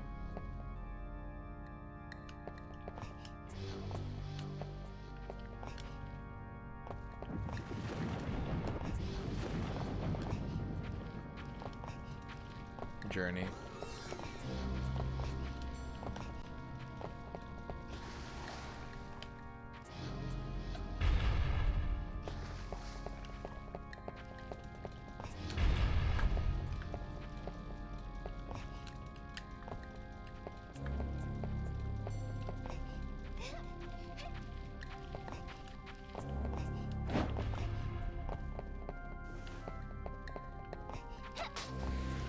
Moon card.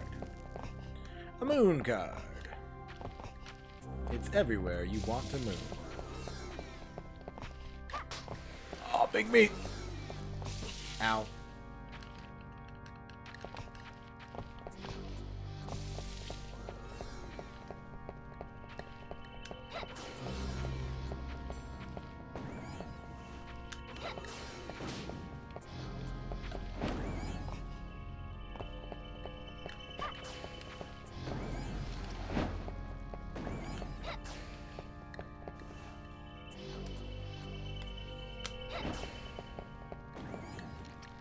That's the other thing that I think people kind of forget about working with the camera in this game, is that it actually has a centering function. It's a button that you don't really use a lot in this game, which is the lock-on button, but it's there if you ever need it. Like, if you ever want to just center the camera in this game, you totally can. Just whoop, and it's there.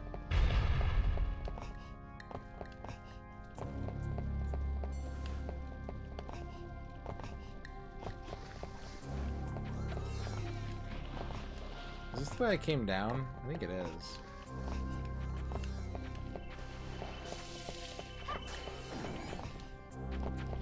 So let's go this way. Let's tightrope walk. We should probably kill the enemies in here before attempting precision N64 controls. Call me crazy.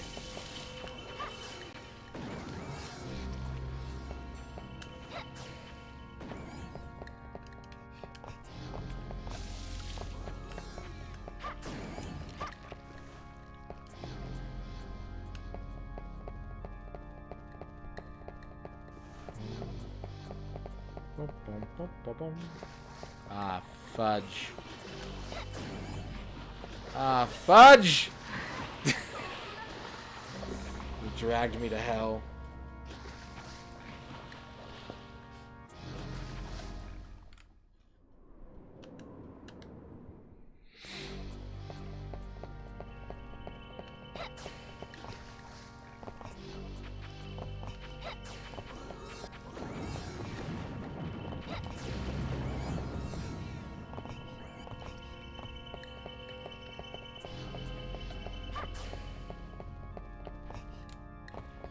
I don't think you can go in where the waterfall is pouring down. It looks like a room. I don't think you can just... Oh, no, you can go here. There's no reason to. Oh, yes. Platforming.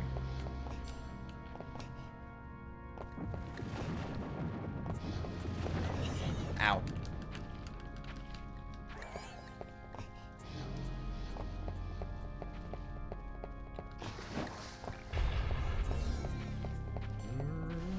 There's a roast beef over here that's worth getting. It's worth getting that beef. Arby's. Oh, shit! I was gonna say the new slogan for Arby's should be, it's worth getting that beef, but I think Arby's, oh shit, is pretty good too. It's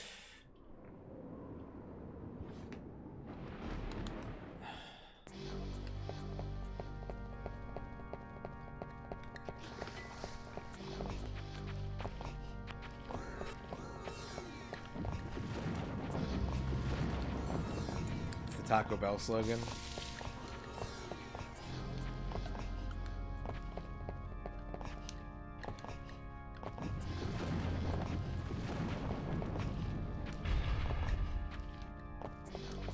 Taco Bell has never made me poop.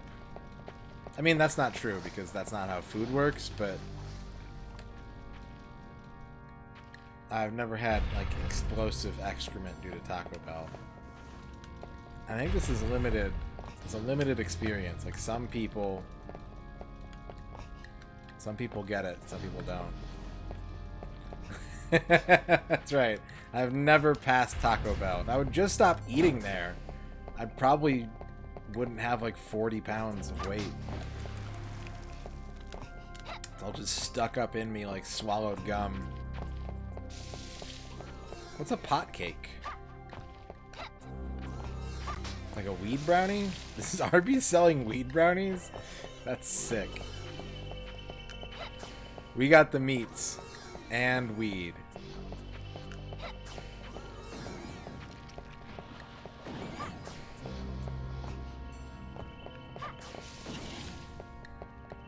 We've got the meats.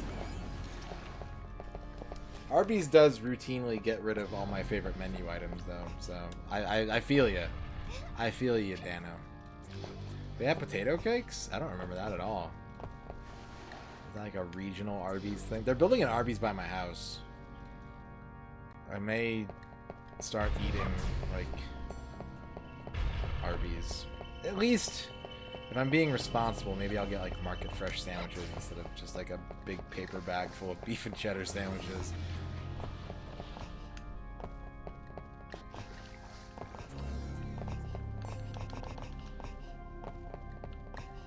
Oh, I should have come up here last time. Damn, son. This is a really good summertime game. I'm enjoying this a lot. This is the vibe I'm looking for right now.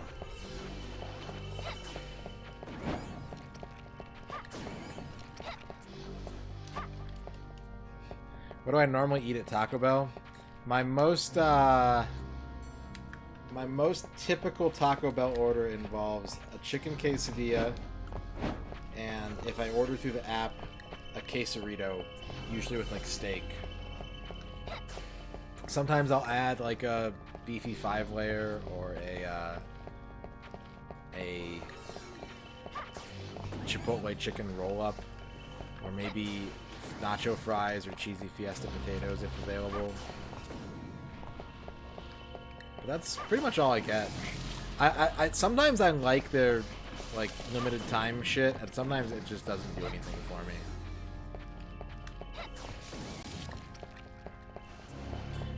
I like Crunch Wraps. I never order them, but I do like them. I don't use any sauce. I go in dry. Sorry for saying that. Sorry for using that choice of words.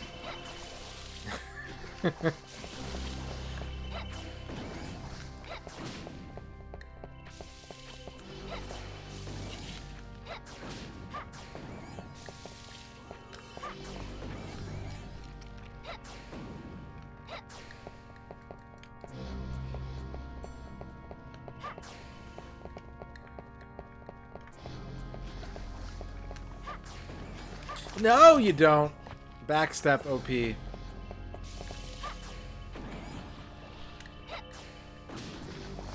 Are these guys infinitely spawning?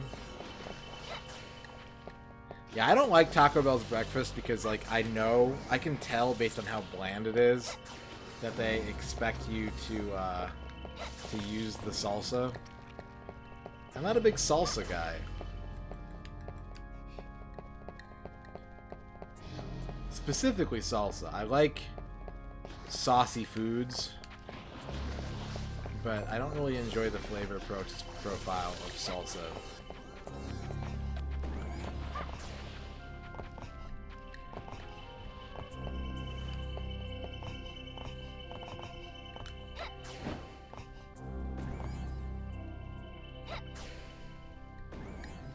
Alright, so what's over here? If I keep walking on the danger bridge, what does it get me?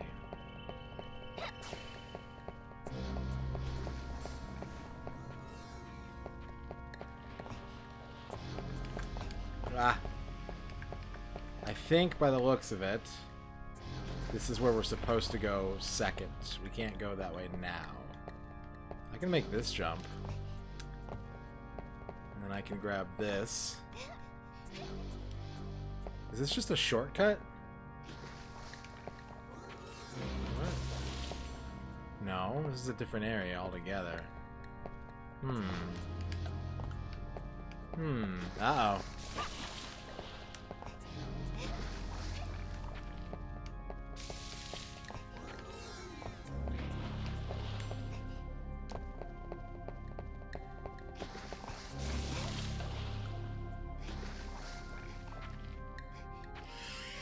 Yeah, if you don't have to drive anywhere, like, you shouldn't eat fast food.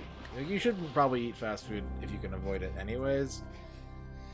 But, like, I have to feel super lazy on my days off to want to go, like, through a drive-thru. Maybe I'll eat out, but it's real hard to justify, like, actually eating fast food on one of my days off.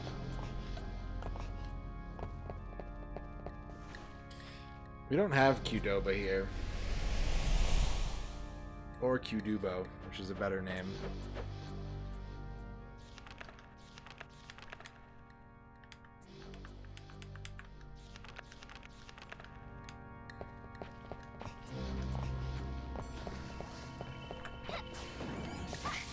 I'm poisoned! Oh no, I shouldn't be here at all. This isn't useful. This is just to get to the shop. Alright, well, let's use the cure ampoule.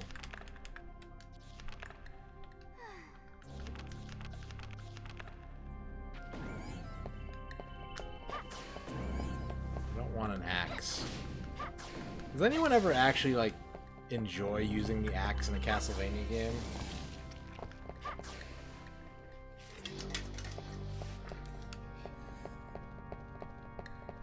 Is anyone ever like, oh, fuck yeah, the axe. I'm saved.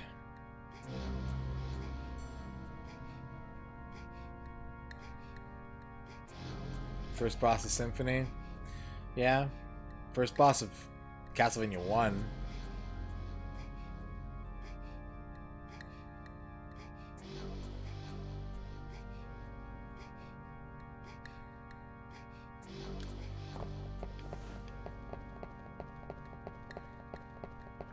Oh shit!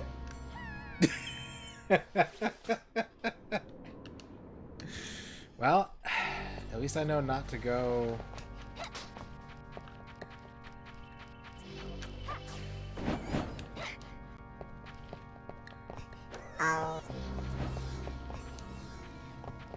Boom. We haven't gotten that far running wild. Don't spoil it. Don't spoil the worst part about this game.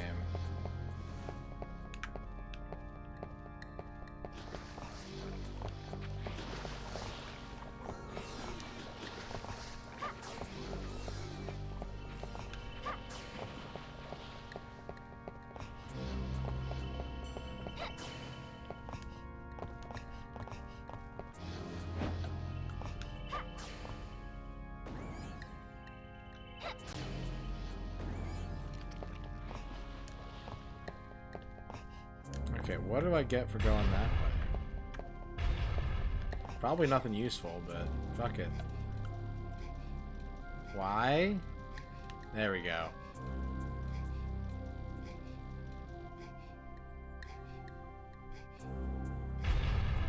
Now that I've done it once, Dano, I know never again to fall down that specific hole.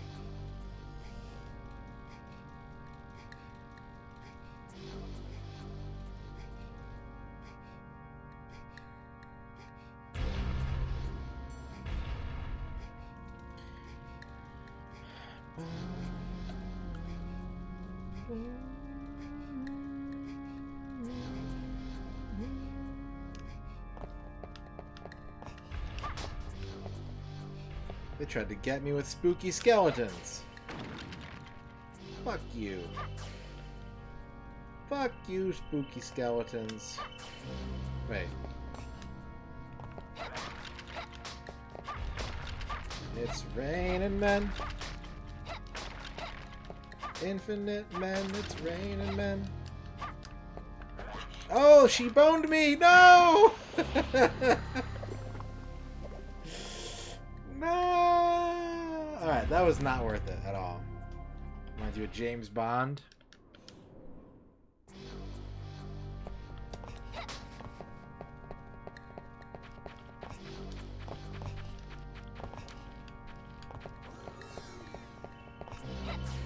An actual, like, full-on Castlevania survival horror would be kinda cool.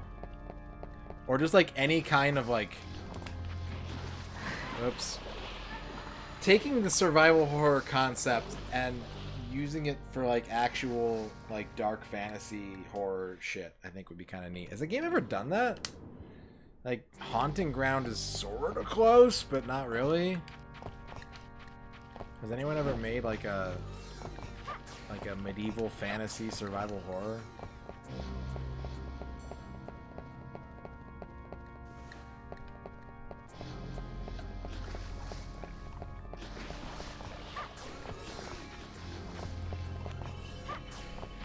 Nightmare Creatures? Ecstatica? Oh yeah. Yeah.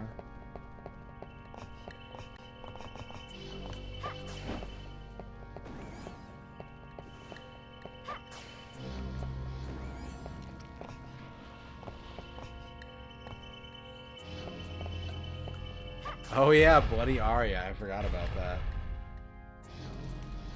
Should I jump over these or probably over these?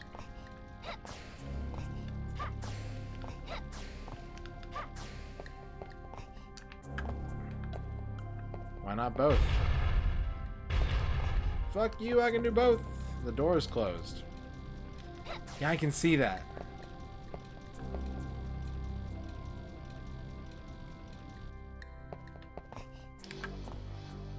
Sweet Home is decidedly modern. That game takes place in its present day.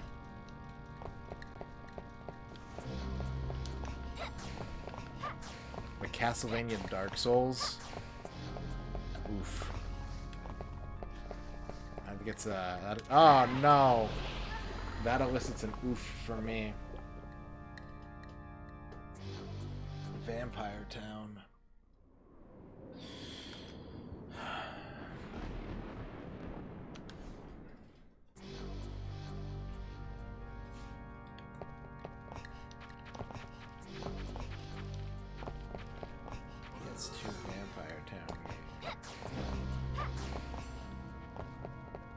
So I think I was going the right way the first time. Like all this time I've tried 4 different alternate routes, and this is actually the path that I'm supposed to be on. Ah! No, we're talking about 2 different games right now, Gelton. Yeah.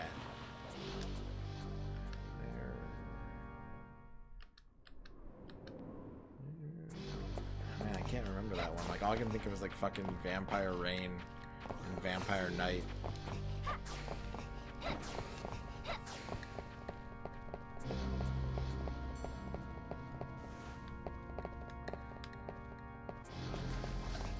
Just make a survival horror game with like big swords and like crossbows, so, like everything breaks.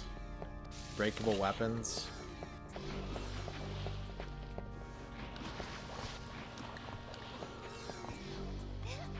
No, I think Vampire Knight is a light gun shooter. Oh my god, what was that jump?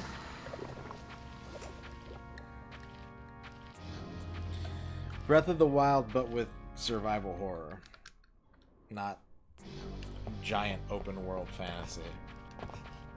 Like a gloomy dark castle with like dungeons and shit.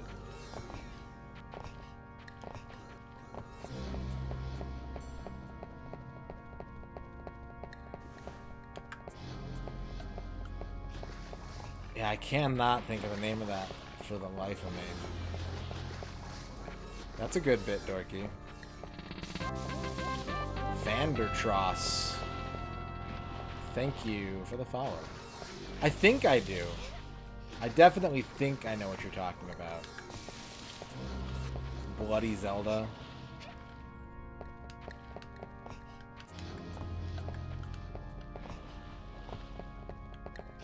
Okay. Cross this. Carefully. Hit the switch. Waterfall stops.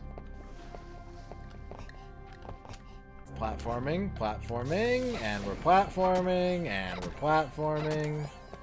And scene.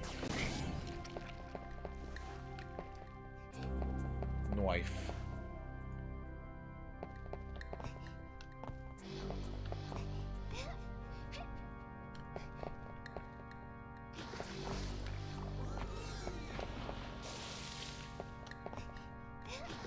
That did not...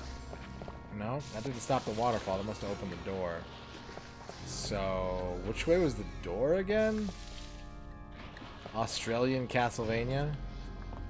The knife is the strongest weapon?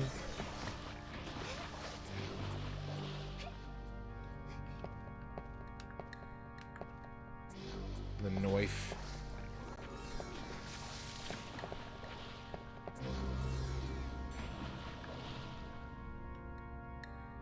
That way. I gotta go that way.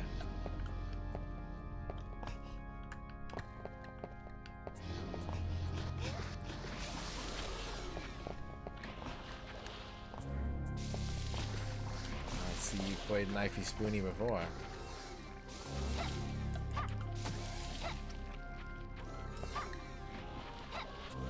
Uh-oh. Uh-oh. Help! Help! Ah, no, I'm bad at the sewers.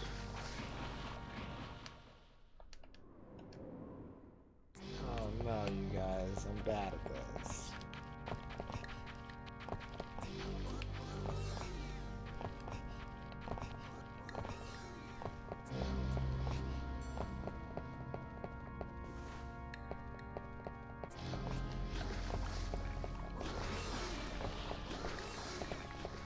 Again.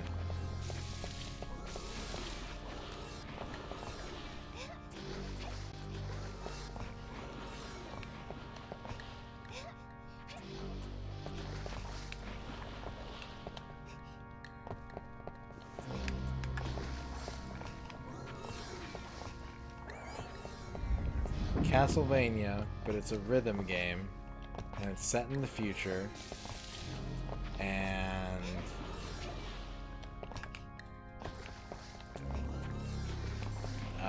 you have to kill skeletons on beat to defeat Dracula. Wait, I got it. Dune rhythm game, but you get penalized for hitting any of the notes on beat and get eaten by a sandworm.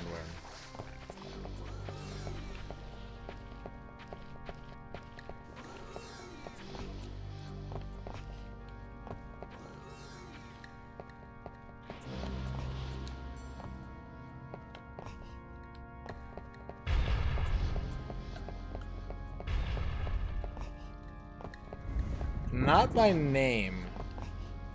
I may know it. Oh boy! But not on name recognition alone.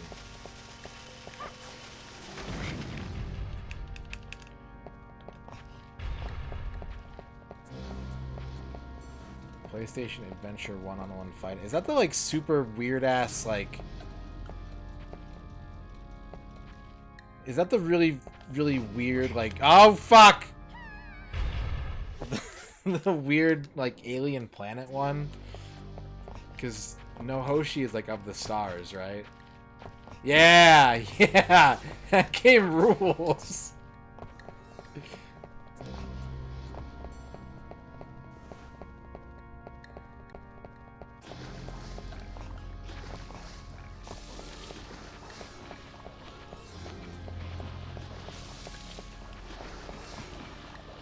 Nessa's Star, or Nessa's Planet.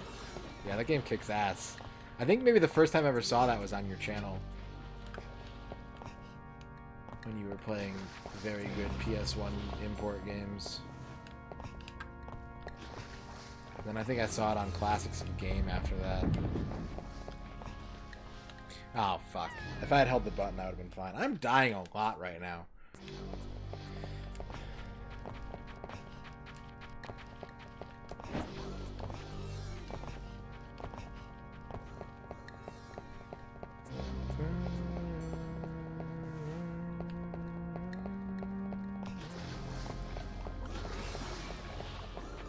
Oh god! Damn it! Ah! That's no Hoshi. Yeah, this game is so good. That is the game I was thinking of. If you played through that, I would not be opposed.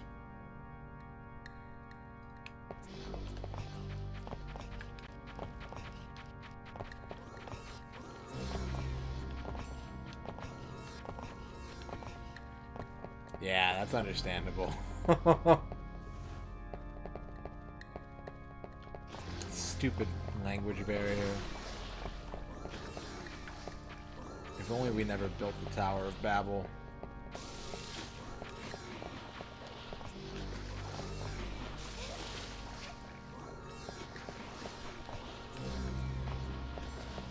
Both good choices. For different reasons, too. Like, I think it would be cool to see Chubo and Dot play it.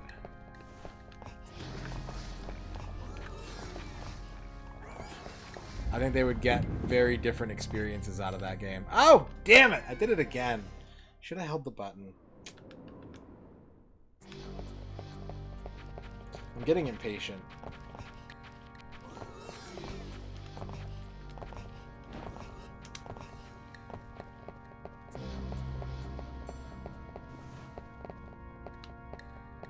Let's just have a month where every streamer in Retro plays that game. Just for no reason, inscrutably, we all play Nessa no Hoshi, and we come to a consensus on it.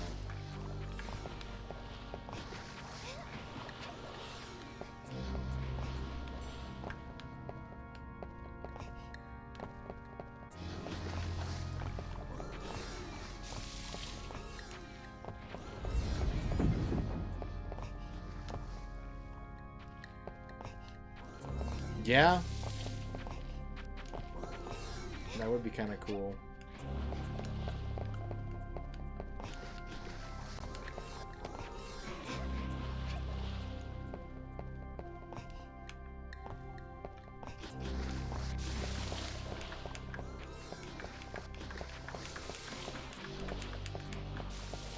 Don't.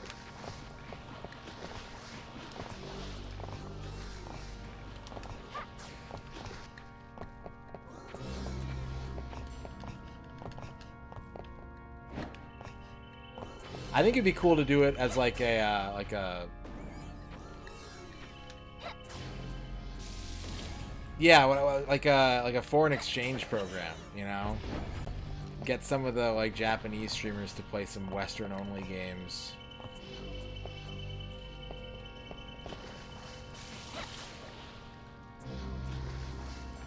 Cuz I find it really cool that there are, you know, of course there are like Japanese gamers who are just like endlessly fascinated by like God of War. It's so great to me. They're like, oh, I want to play God of War. It looks so cool. And here we're just like, what? Yeah, there's like a million of those. What do you, of course.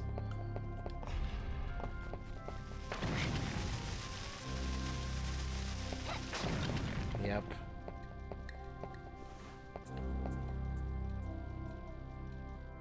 Bigfoot on NES fans. They don't make any good Japanese monster truck games. We have to get this amazing, dank English. There's gotta be, right? Like a group of Japanese people who are just like, Acclaim is the sickest developer. Everything they make is so cool. Nothing like it in Japan. What's up, Reach Out and Touch? Yeah, Japanese macaw. Yep. It has to exist. 100% has to.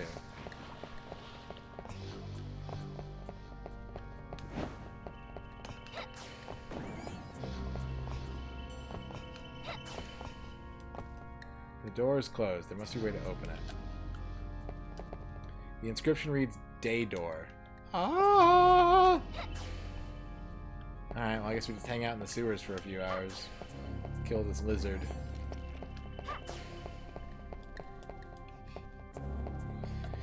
We get another real-time clock mandated stretch break.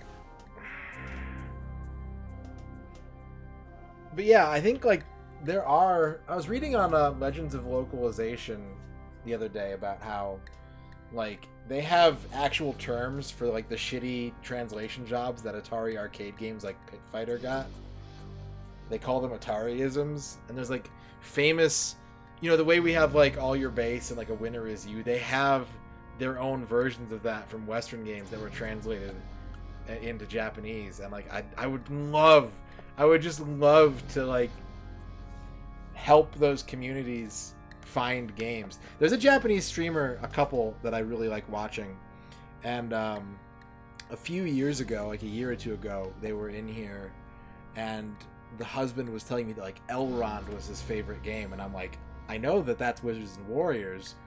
Did you know that there are like 3 other games in that franchise? And it blew his mind. He was like, what? And I was like, you have to play Iron Sword.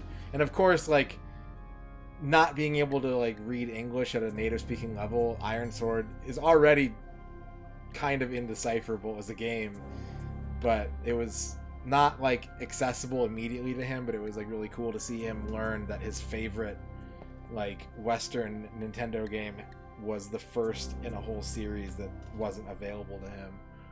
Which, and you wouldn't know that too without, like, because the name is different, because they just called it Elrond in Japan, and we don't have a game called that, so you'd have to like really do a deep dive to learn that.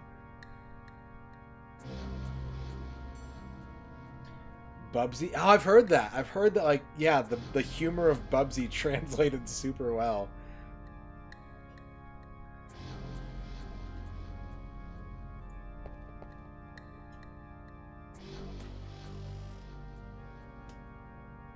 It does. Yeah, it really does go both ways. The grass is greener.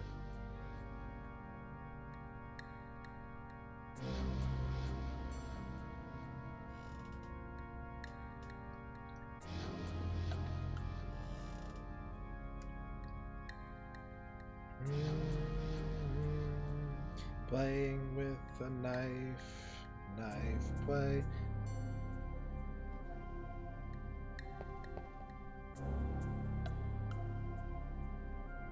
PCR. Oh yeah. Oh, for sure. I wonder how much like knowledge they have of it, though. You know, because like that's where like the like talking about a Japanese analog to macaw is that much more necessary, because like there are people, you know, in his community like Pat and like Fantastic Planet that know like vast swaths of the kinds of shit he finds, but like he's legitimately out there finding weird ass games that no one here really knows exist. So like, yeah, you'd have to like really know, aside from the smattering of the hugest DOS games and stuff that got brought over there, you'd really have to just be like willing to dig through weird shit to find old SSI games and whatnot. No, we don't. We had a couple Asterisk games released here. She has such power. It was almost terrifying. Only a child, but a true Fernandez. A shame to slay her. ActRaiser. Who are you? Ho ho ho. I am ActRaiser. People would call me a witch. Our mission is to restore our ruler, Count Dracula, to life. What are you saying? The power you possess would greatly help us revive the Count. I give you time to consider your choices. Lend us your power in the great work, or rot in hell for eternity. Think it over carefully. We will meet again.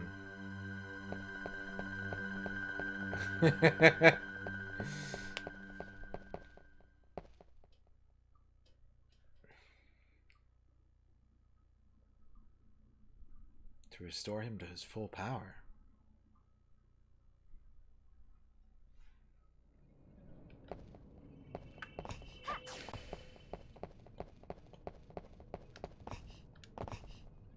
And that's the end of the stage. We're here. Castle Center. Like I said, this is the most ambitious stage in the game.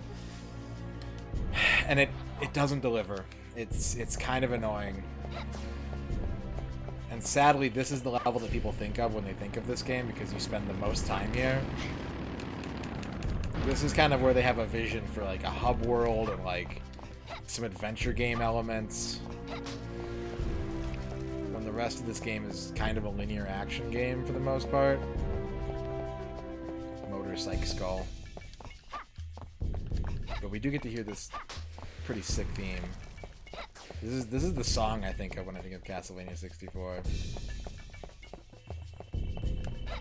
We're gonna be here for at least an hour. Probably longer.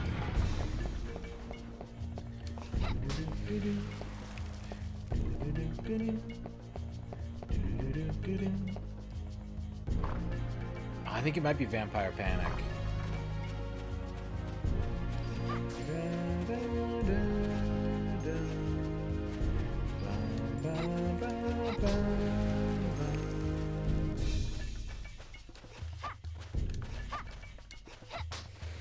Way to go, Lance.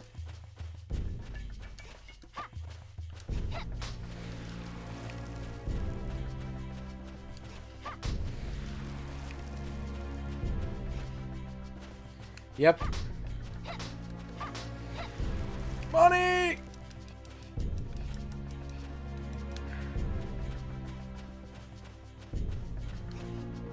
This is the final room of this level. Is this glyph right here. There's a large crack in the wall. A powerful explosion will destroy this wall. But there is a glyph.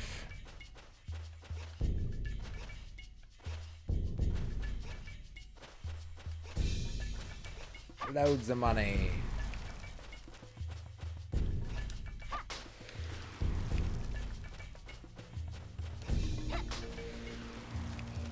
Oh yeah, like the 80s microcomputer scene in Europe is completely isolated from the rest of the world, basically.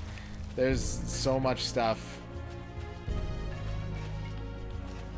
That's probably the purest form of, like, all the way up to the Amiga. The Amiga definitely handles its own in the same regard, but, like, you know, you think of, like, American-developed games, you think of Japanese-developed games, and then, like, there's other countries that have, you know, their own small scenes here and there for various platforms, but, like, 80s microcomputers up to, like, 94, that's definitely sort of the pinnacle of an isolated, unique, like, European gaming development scene, I think.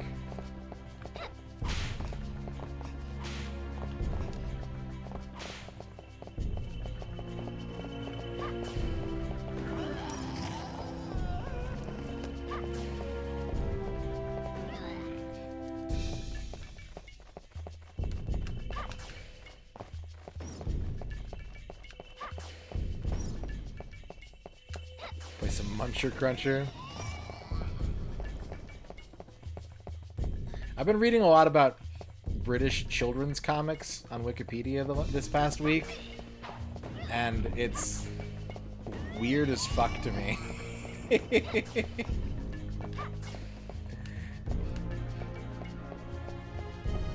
Beano, yeah, the Beano's the big one. I learned about Big Ego. But then, like, you have Dennis the Menace becoming popular, and then every single comic just becomes, like, a copy of Dennis the Menace. It's super weird. I found a really good picture. Hang on, I gotta post this to you guys. This is a really good picture on Wiki. It's just one of the example Wikipedia like covers for Wham magazine.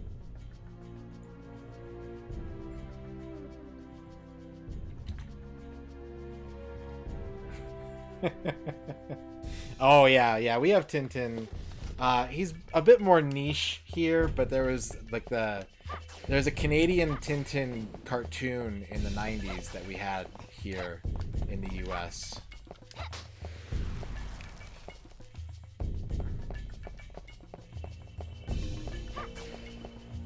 Hazardous materials disposal.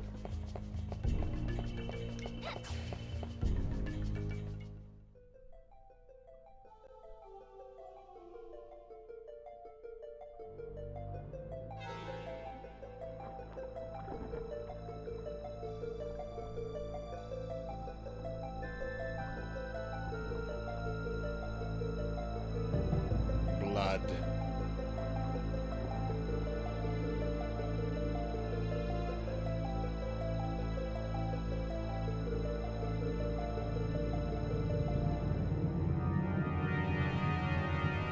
This is crying a blood jello ghost. A sexy blood jello ghost.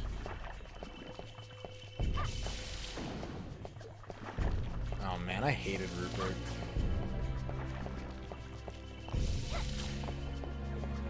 Yeah, I just love that it's like, hey kids, want a gun? There's a gun in this comic book. All the other kids are jealous of my gun.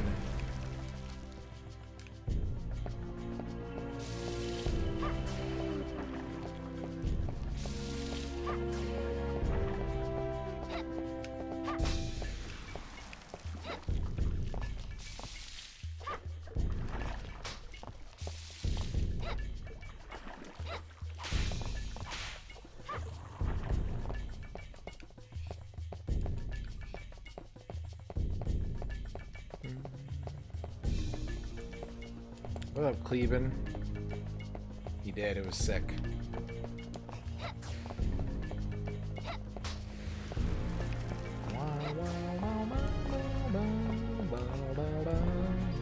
A statue of a beautiful goddess. The inscription reads, "Gold is the color of Venus, second child of the sun. The high wall can be destroyed using magical nitro." Some kind of code?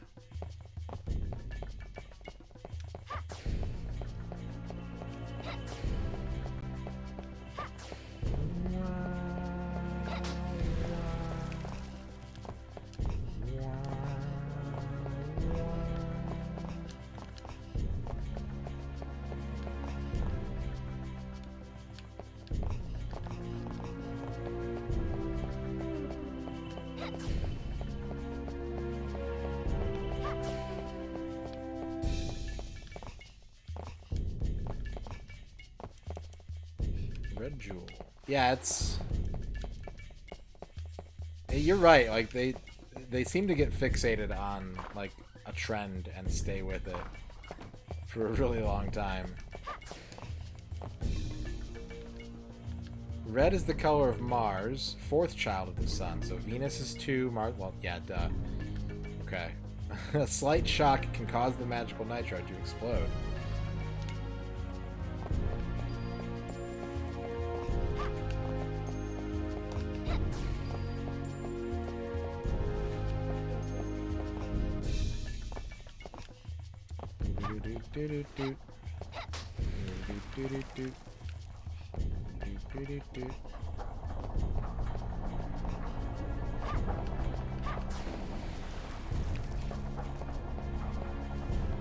Alright, team, where are we dropping?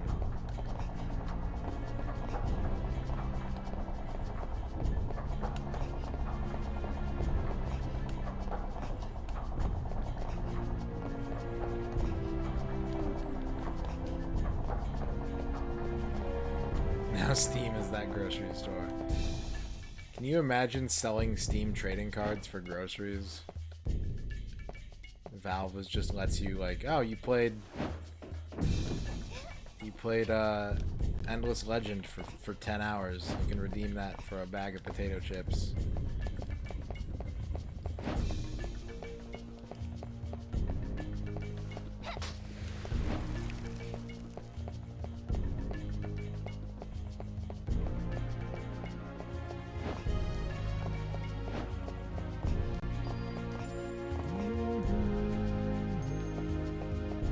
How you doing tonight, Cleveland?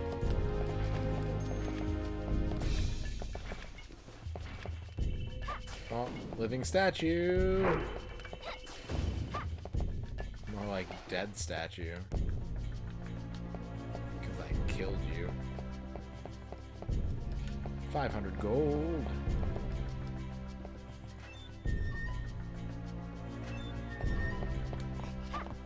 I really wish that companies had leaned more into, like, making achievements redeemable.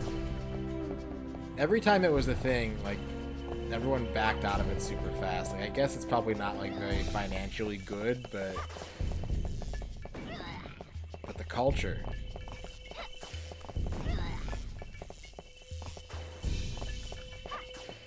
Do it for the culture.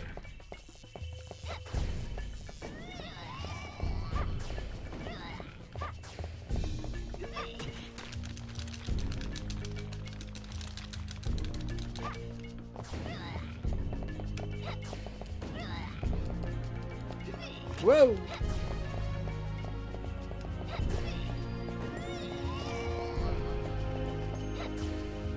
Yeah. Exactly, Duke. Like, people will just hack and do dumb shit just to get their worthless number up, so if you assign value to it, like, you're just inviting people to take shit from you.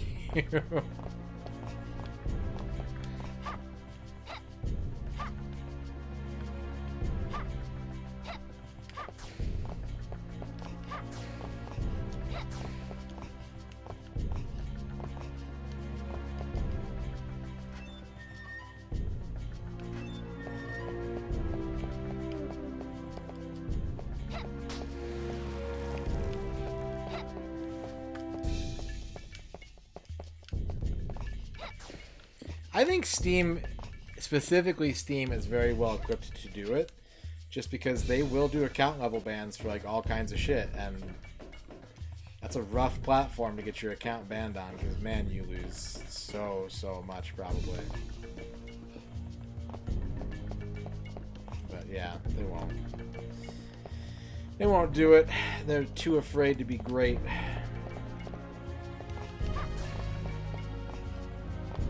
Is Renon's contract.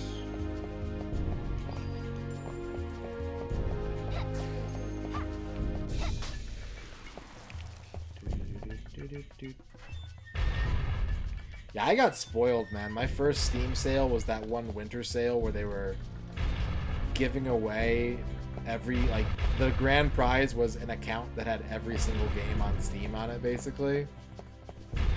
And you earned entry by, like, doing achievements every single day.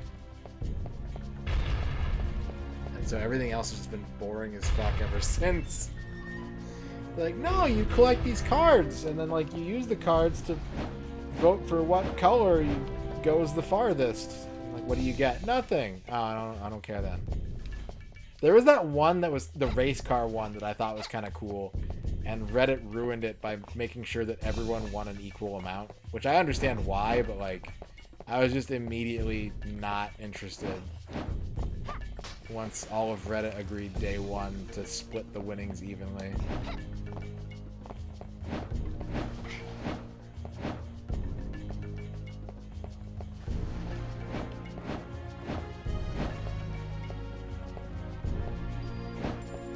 Frame rate. Well, guys, here we go. So I have a story to tell you about this game. The first time I ever rented this game, I rented it the same weekend that I rented Wipeout 64. And I made it to this part in Castlevania. and I changed the game over to Wipeout, and I played Wipeout for like a couple hours, and I turned the volume way up because I like the music so much. And so I'm sitting in like, for some reason I'd moved the TV into our computer room that weekend. I'm sitting there, and I put Castlevania back in, and I've got the volume on my TV just cranked all the way up so I can listen to Wipeout music. And I start playing Castlevania again, and I do this. And just fly backwards as I am hit with a concussive blast of sound out of my TV speaker.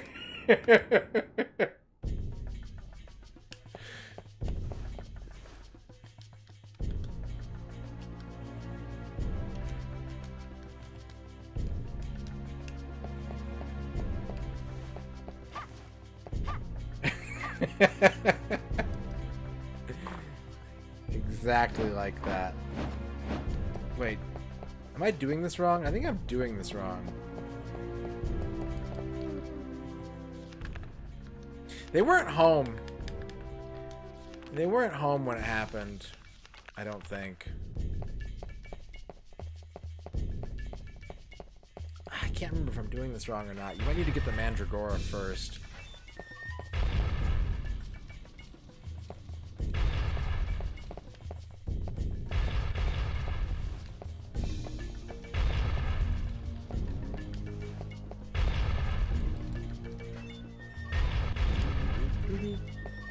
So yeah, this is the meme part of this game, because you basically have to go backtrack through this entire level without getting hit or jumping or falling, or you die instantly.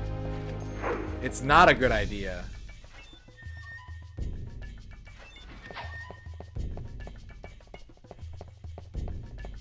Like, it's a cute idea, but in execution, it's pretty fucking miserable.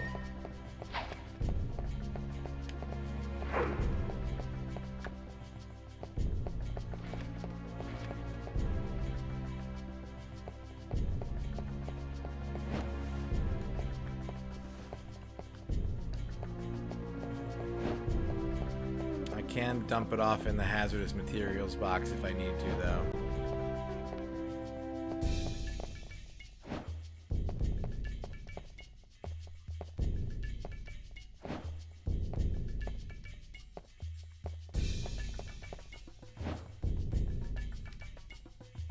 No, I can't move the camera. Okay. We'll just go very, very carefully. I almost jumped to go faster there. That would have been really bad. Comical. Ah!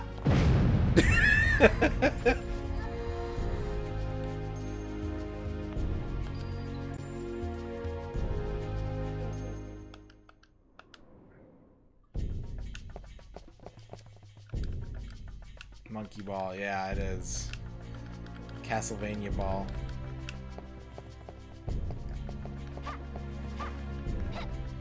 If I remember right, there's like a glitch.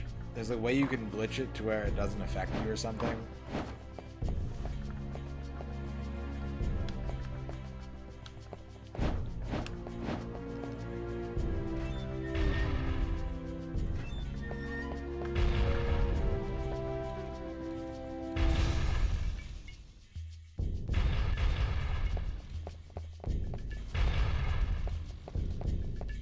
Yeah.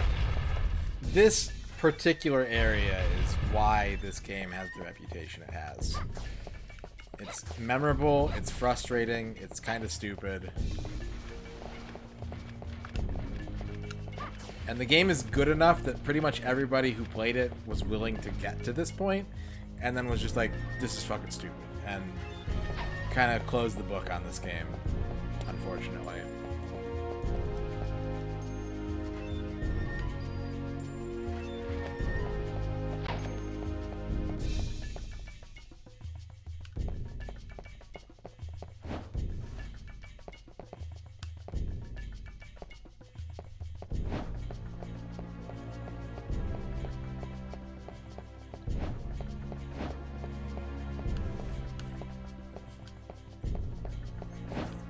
Okay, I gotta go that way.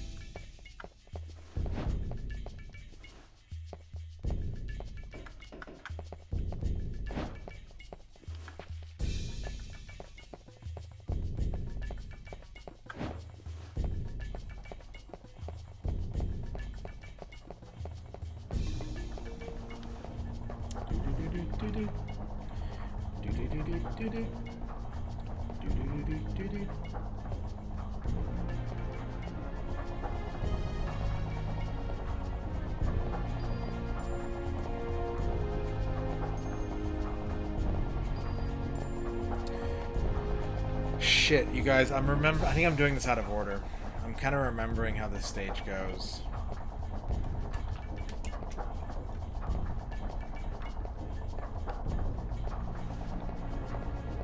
I think I'm doing this out of order. There's a couple places you can use the nitro, but I can't use it in the room with the big glyph yet. I think I just have to use it somewhere else in order to not waste everyone's time.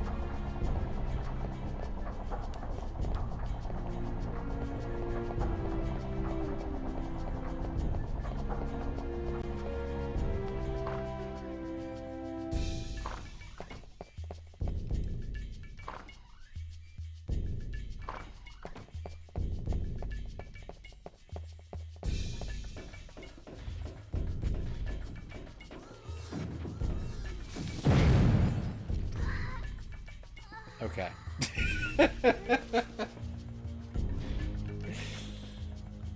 Corner peaks. Let's explore a little bit before we pick up the nitro, because I do think there's another area that I need to use it in.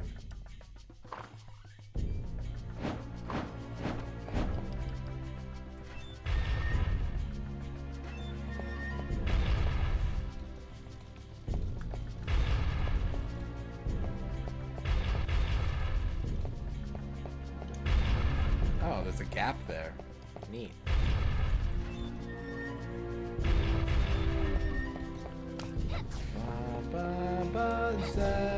Zeppelins. Look at those troll bombs.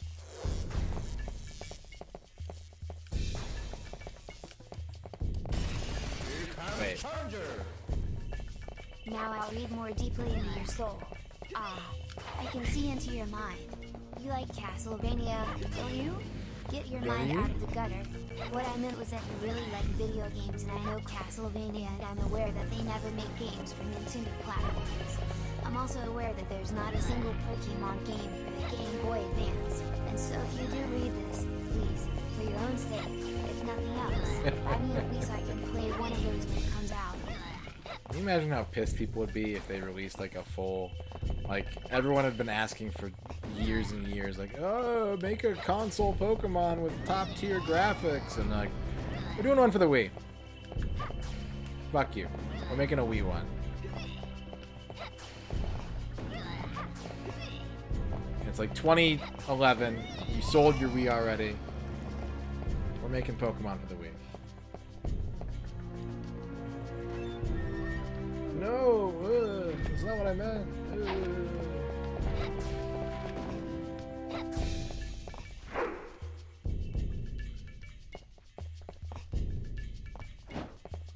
A 360 Pokemon with only 360 Pokemon in it.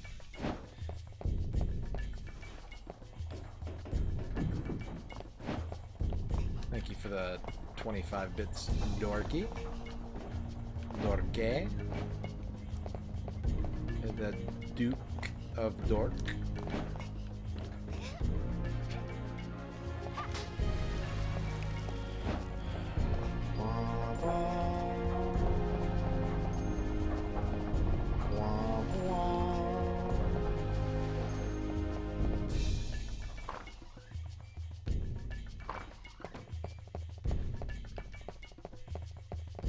That's the sound of Ern being home.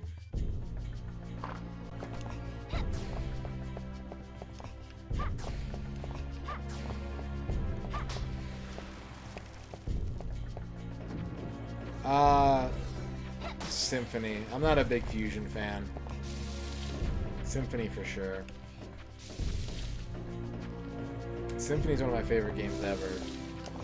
Fusion is alright. I think it's good, but it's not my favorite Metroid game. Did you know gaming featuring MisterRadon? Oh no. 1. Did you know Castlevania 64 was actually released by Ubisoft with the same name? 2. Who was last week's most popular player in the US? 3. Is Nintendo a company that likes to promote their games when they can't afford the consoles? The answer is, they're not. In fact, these answers are a little different. Nintendo is not the only company selling the Xbox One and some other platforms as bundles over the holidays. That's right. That's right. I like the idea, Shadrock, of Did You Know Gaming just asking the questions. It should be called Do You Know Gaming. Do you know how many Castlevania games there are? End of video. You figure it out.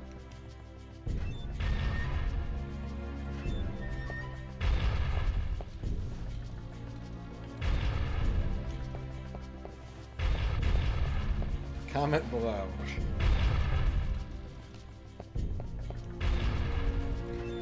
Are you aware gaming? Are you afraid of the game?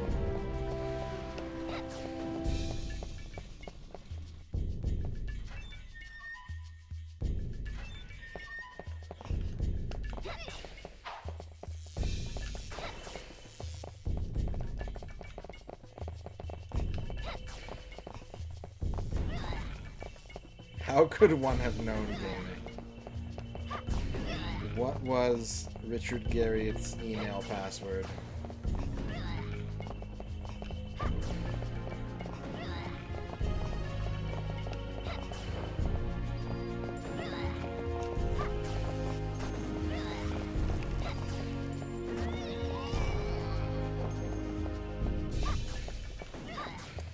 Drawful, I think it's Drawful 2 lets you like write your own prompts and save them to a playlist. I made a list of prompts that were all like video game titles that would be really weird to draw, but I never played it with anybody because I feel like it would be challenging and weird if you didn't have exactly the right kind of group for that.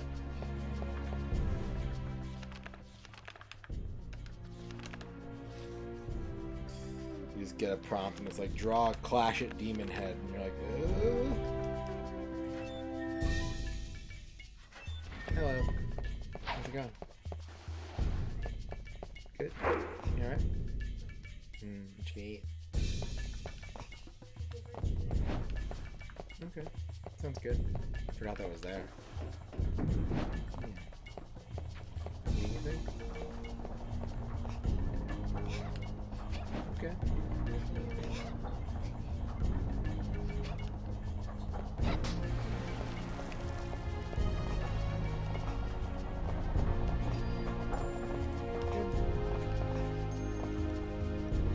Okay. Have a good chicken and rice. Mario Clash of Demon Head. Skeleton Cape done.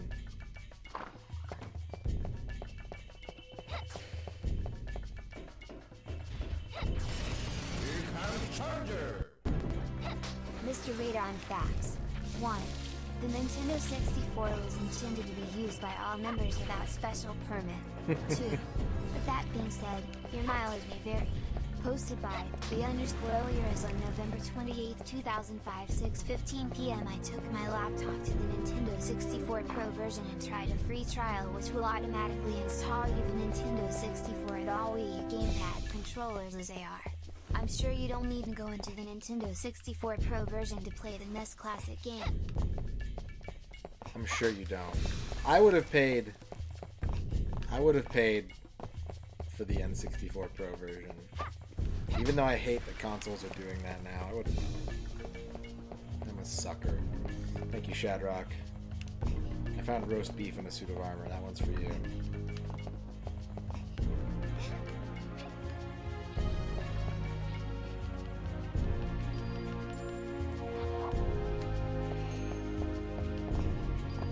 Armor-aged beef.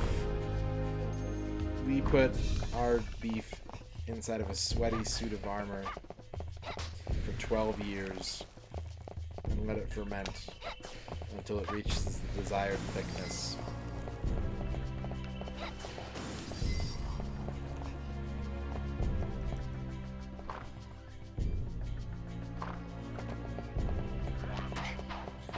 Vampires! Well-dressed hotel concierge vampires!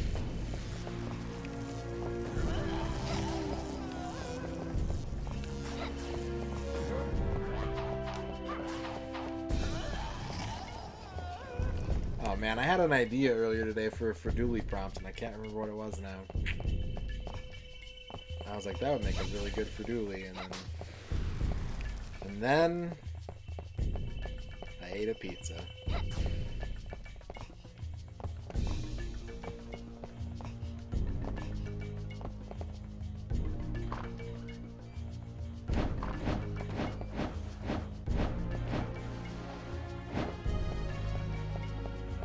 Oh, yeah, okay. This is where I can use some nitro.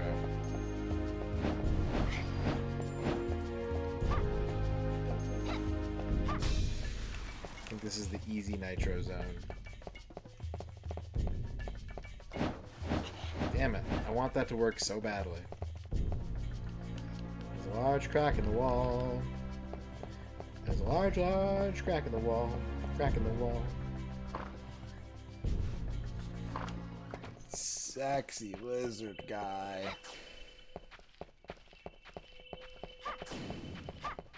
Oh, that's right. This guy's not evil. Come back. I just want to talk. I am human. I am only this shape because of a curse. You are an adventurer. I will give you some advice. To destroy the wall, you need both magical nitro and mandragora. Place them both in front of the wall. Frittoli pizza recipe: 1 pound cheddar cheese, 1 pound ground beef. I cut the beef and use the flour, not the other way around. 1 pound Not the tomato other way pimento, around.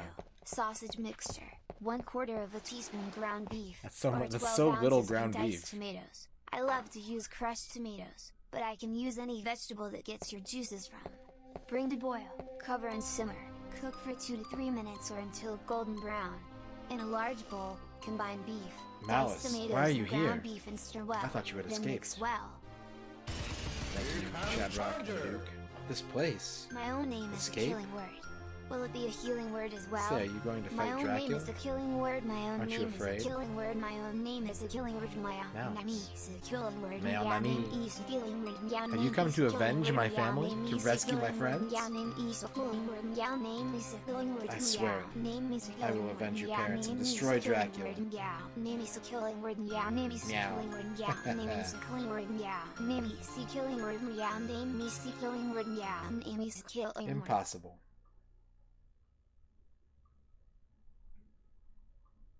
Why? Because you are trapped. You will die like wretches. Malice? Yeah, that's all it is. It's bad timing.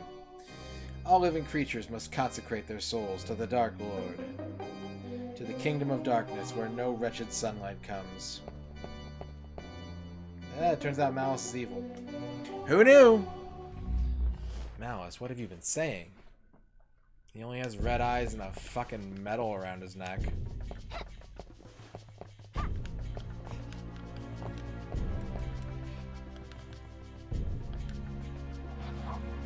Speed Malice.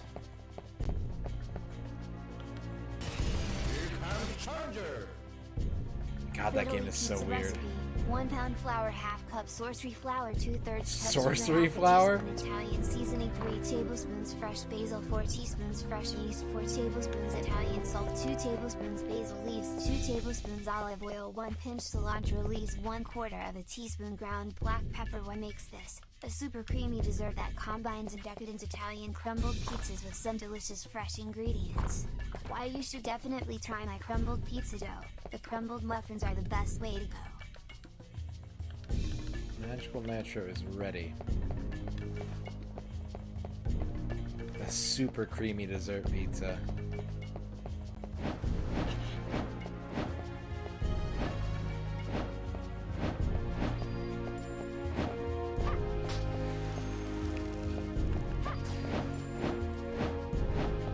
Where's the mandragora?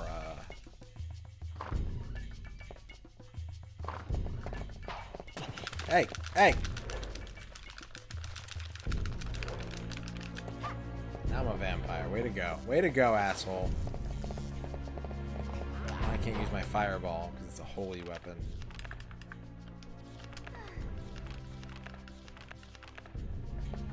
Crumbled pizza dough. Would that work? I don't think that would work. I think crumbled pizza dough is a mistake.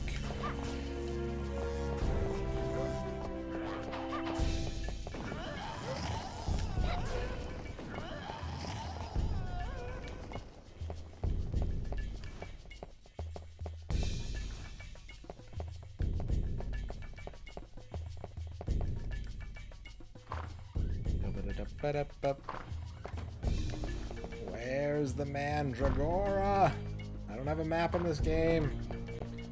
I have to commit it to memory.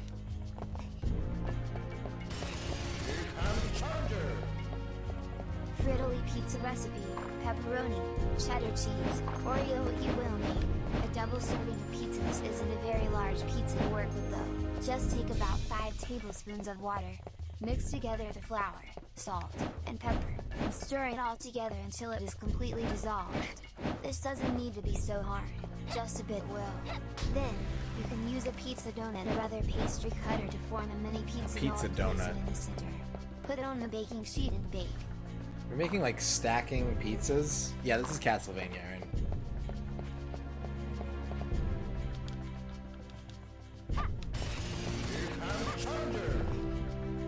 Frittoli recipes you have to try. 1. Kefir yogurt. Kefir, pronounced kefir, is a Greek-style yogurt made from pasteurized cow's milk. It's a great source of lactase, an enzyme that is produced in the small intestine by bacteria. Lactase helps the body digest lactose, the sugar present in the milk sugars. The bacteria, called the Lactospiraceae family, produce lactase. 2. Raw vegan mozzarella. Raw vegan mozzarella from Vegan Yum Yum. It's made from soy/plant milk instead of cream. Raw vegan mozzarella. Raw vegan mozzarella. 3. Raw cashew cheese. Cashew cheese, made from cashews, is another nut/semi-nut dairy product that would satisfy a veggie cheese craving. 4. Diet cheese. Diet cheese is made with cow milk, non-dairy, and soy. Dairies in the US produce it without soy, and there seems to still be some demand for it. Vegan Yum Yum. Thank you guys for the recipes that I have to try.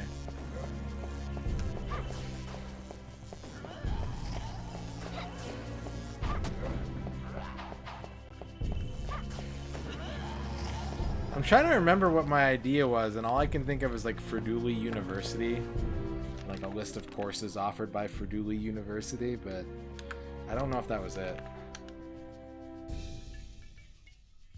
Cow milk, non-dairy. Yeah, you get it from the non-dairy part of the cow, it's fine.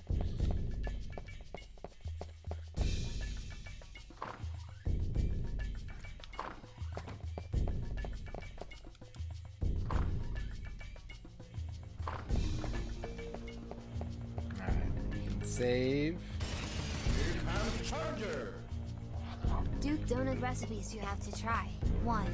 Double chocolate nachos. Hell yeah. Not that I haven't tried some, but I don't want to use chocolate in this article, because it's not chocolate. And 2.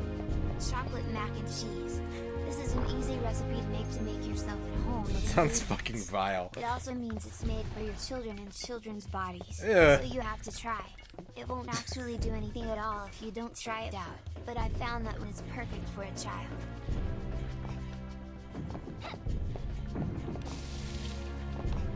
Thank you, Shadrock.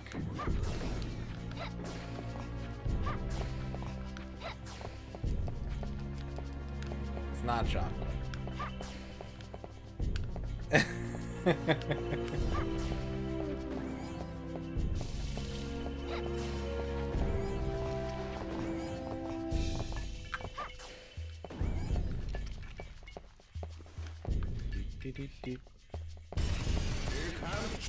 Oh, the classic. 1. Frittoli cocktail. Frittoli sour punch.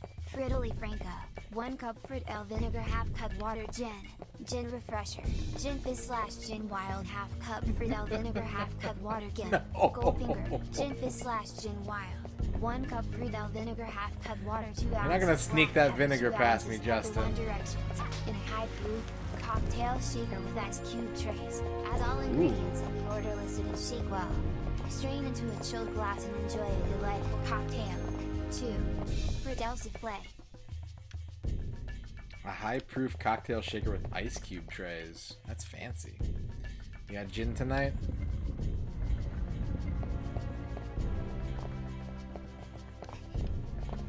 I don't think you have, Cleveland. I don't think you have. Here comes Charger.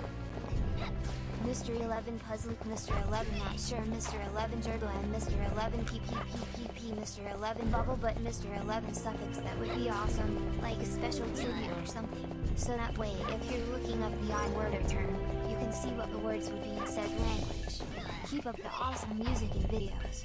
Were you aware that Taco Bell released a taco in the shape of a dragon? Fuck yeah! They recently put it on their food product. It looks pretty tasty. They just have to remember to add in the green. I would eat the dragon taco.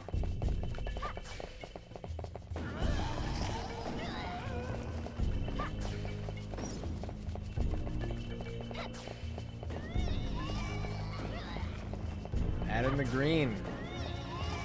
We were talking about Arby's having weed earlier, so it's kind of more on brand for Taco Bell.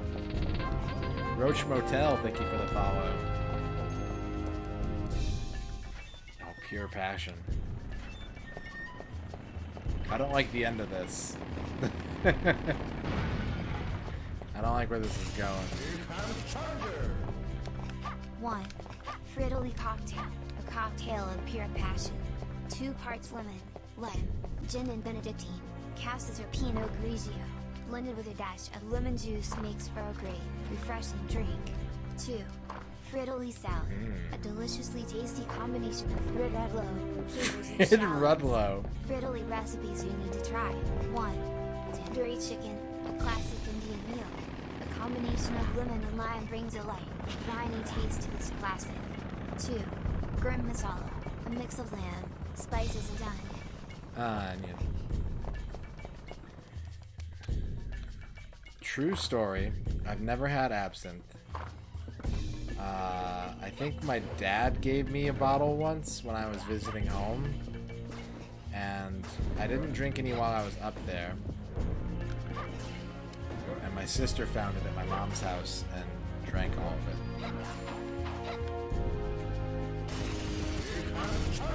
Not a very good story, but it is true.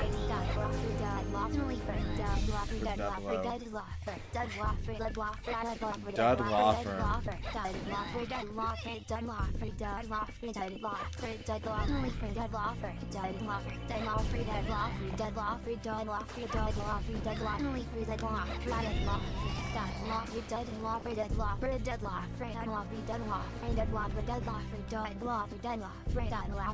Alright, there's the Mandragora.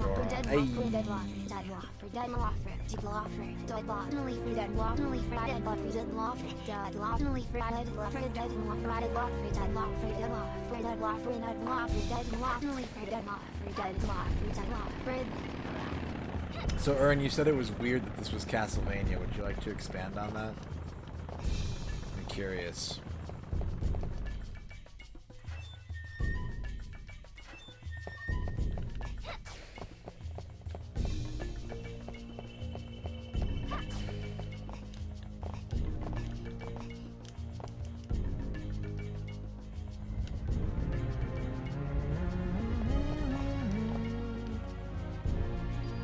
Ah, gotcha. Yep, this is where they first started trying to do 3D. This is the first 3D Castlevania. First of few. 6? 7?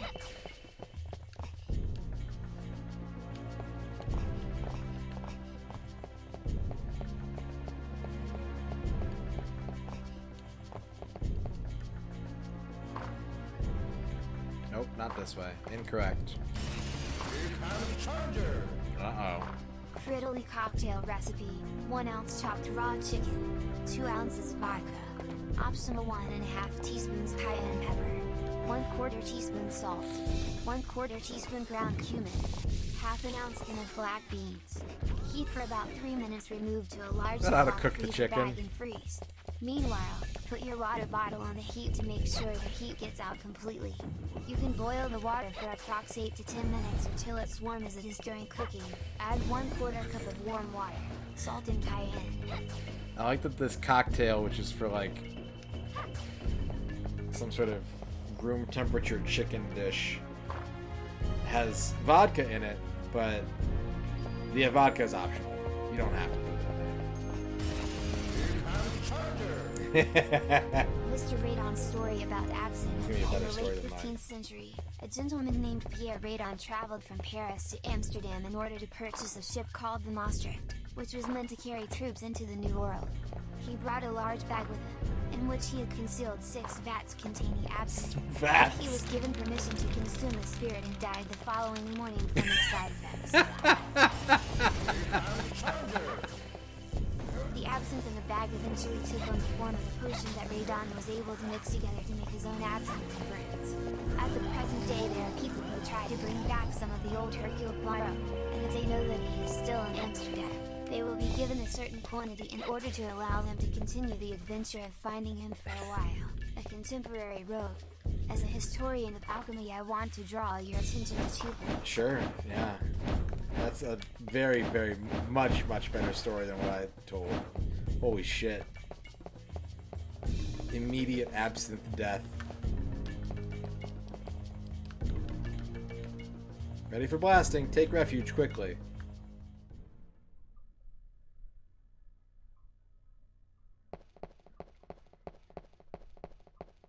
Children's magic fantasy game.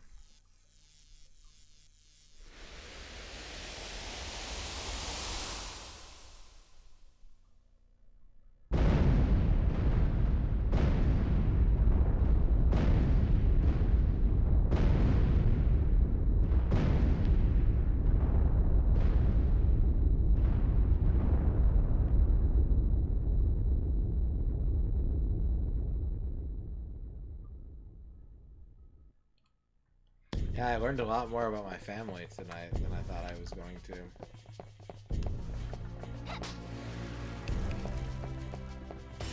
Here comes Charger. Cloven_splurk I tried absinthe once. That was green. Earth almighty. Ooh, absinthe is delicious.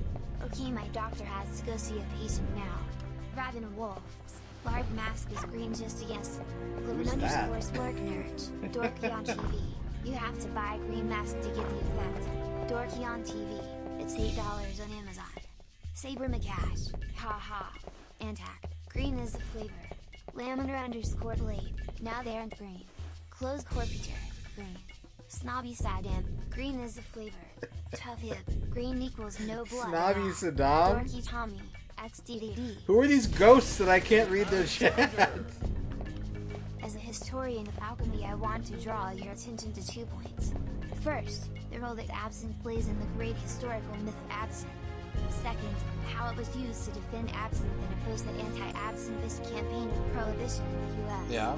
The historical evidence for absinthe is, I think, overwhelming. Indeed, the absinthe myth, especially as it is now commonly articulated, may be the most widely disseminated lie. It is a myth of historical proportions. Neptune 8 blue. 4. As I have pointed out many times in the past, absinthe was the first thing to be banned in France in 1784, not in response to the use of opium or to the fact that it was in a similar category. Nor was it actually banned in the US until the 21st century, in response to the enormous and growing popularity of absinthe. So, here are 2 facts. First, absinthe was immensely popular in France before the First Republic. It was almost a national drink. Almost. Here comes Charger. Duke Donut's origin story. Duke Donuts was named after a donut created in the late 60s using leftover donuts rather than the original Duke Donuts. A Duke Donut is a hole in the center that fits on either side of one cookie but has a hollow center, rather than the usual 2 by 4 inches inside a hole. The Duke Donuts are made from the original Duke Donut, making it easy to roll and cook the donut. Cookie-filled donut.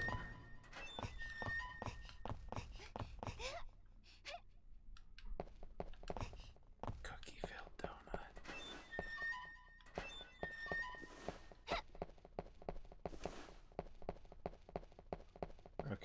What is... Oh, there we go. I know the answer to that question.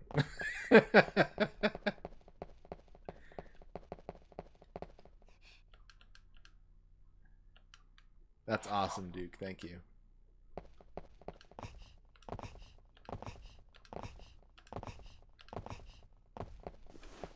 All right. We luckily...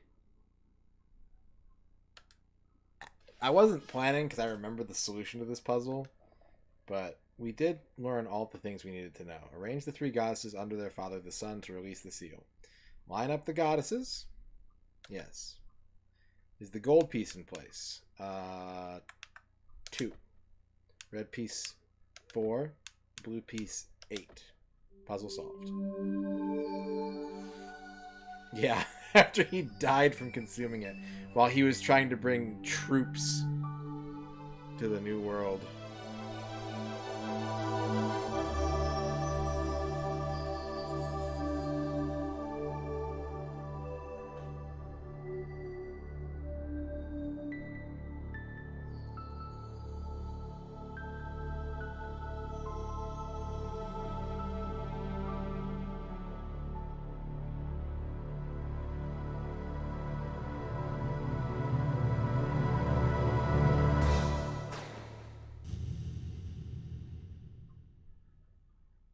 What in the fuck?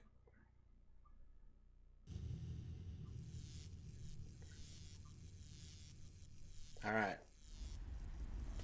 All we gotta do now is set up the bomb over there. And we're out of this level.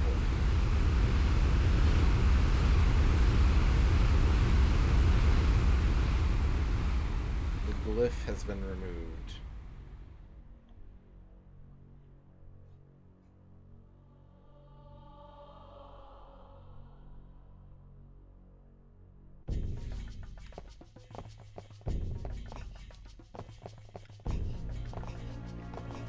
Make one more bomb.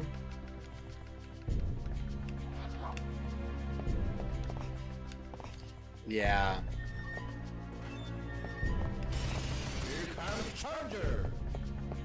There once was a man from Nantucket, and it's a ghost town because a lot of ghosts are going to be there. But there's a ghost town on the South Shore, said the professor, who lives on the East Coast.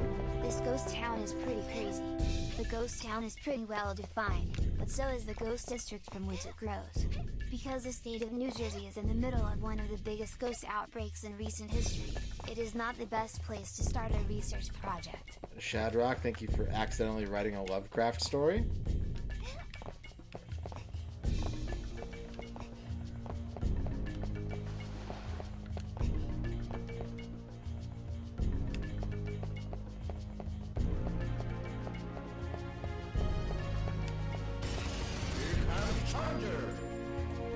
MisterRadon's story about absinthe. As a historian of alchemy, I would like to tell not only about my recent discovery of absinthe once again, but about more in-depth and more elaborate absinthes, including some that I have preserved long enough to be brought directly to my table in my own home and in my history book.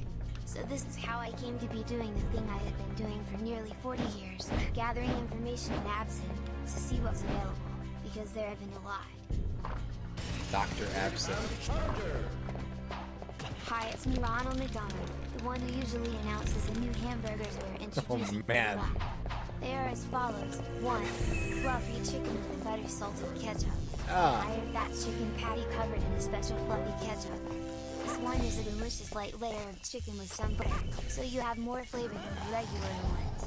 I hope you will like it. 2. Mushroom schnitzel with a garlic sauce. Ew. A garlic sauce drenched flatbread with a meat-filled mushroom patty. Meat-filled mushroom patty. Surrounded by a crunchy top crust. This one will become your ultimate comfort food. 3. The perfect burger. I'm glad you are still enjoying your perfect steak burgers. This one is not the typical steak burger you are used to, but it's just a nice replacement for it. It is all the taste of the original, but with no fat. Oh, fat-free perfect burger. I wish that McDonald's actually trotted out Ronald McDonald for a press conference every month to announce the new burgers. Hear ye, hear ye. The Burger Clown has prepared a statement. The McDLT returns!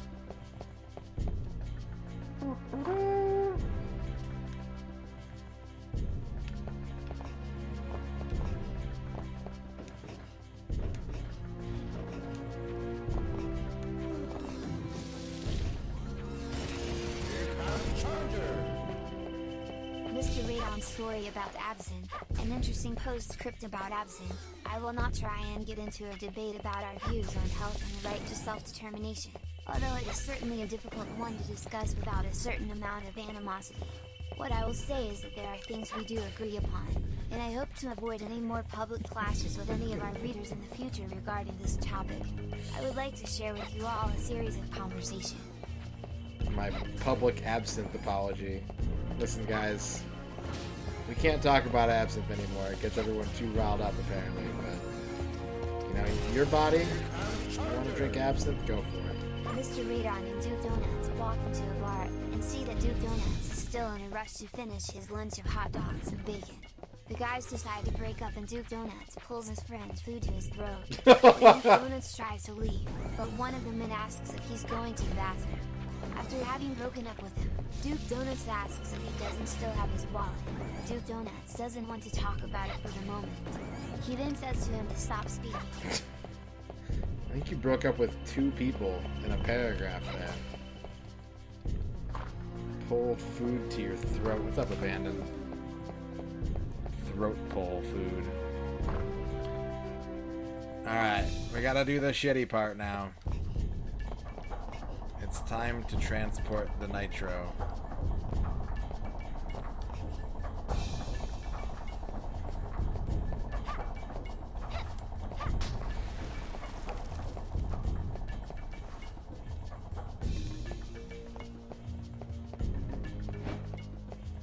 Doop-a-doo-doop-a-doop. Doop-a-doo-doop-a-doop.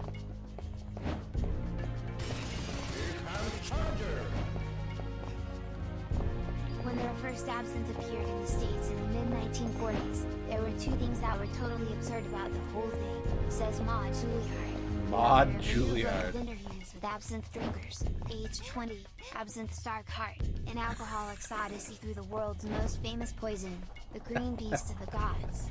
Even more incredulous were the absinthe drinkers who saw the new stuff as fancy liquor and called it an excellent nose candy, and the French. Excellent nose candy.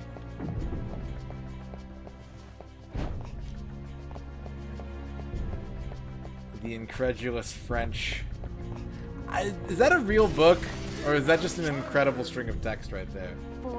Fruit fries with cookie dough filling. Not a These burger. ones are not just regular French fries, but they are made with fruit juice instead of oil, so they're extra healthy and sweet.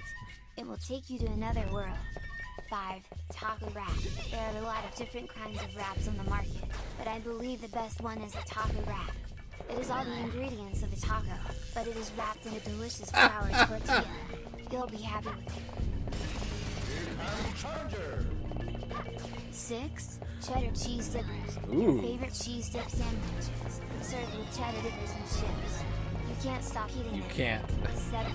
Burger cake. Burger cakes are just a pastry with some meat inside. What's special about this one is that the meat is mixed with pastry dough, and it is covered in homemade caramelized onion and special cheese sauce. Ooh. You don't have to be a vegan to love it. A 10 inches dog bowl. It is a one-of-a-kind dog bowl with a burger and fries inside. Wait. Wait. You'd eat the 10-inch dog bowl? But not the burger cake?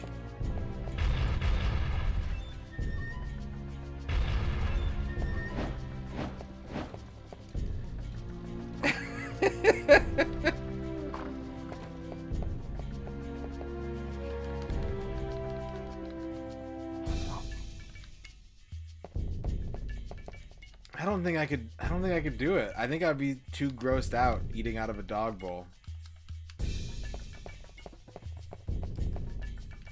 But I guess you get to keep a one-of-a-kind dog bowl afterwards, so that's pretty neat. Those are some good menu items, Dorky. H20, Absinthe, Dark Heart, and Alcoholic's Odyssey to the World's Most Famous Poison. That's an incredible book title, honestly. Like, holy shit.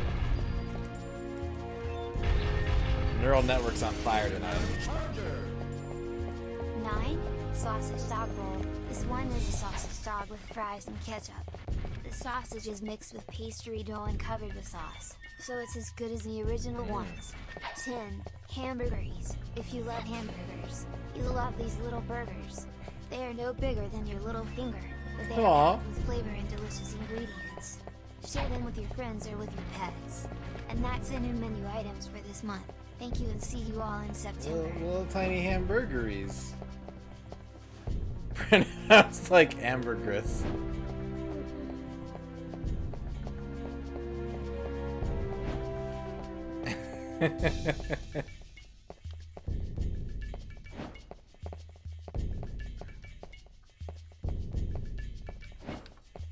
Don't set me on fire. Don't let me fall down. I don't want to blow up. I'm gonna run around.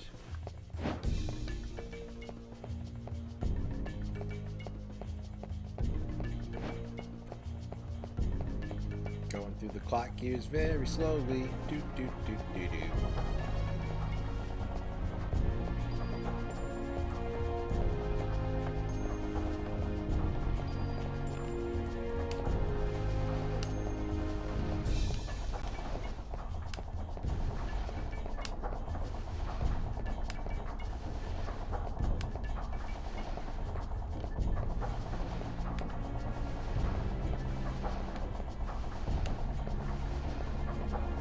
So I have an item right now, Cleveland, called Magical Nitro, and if I jump while I'm holding the Magical Nitro, I die immediately.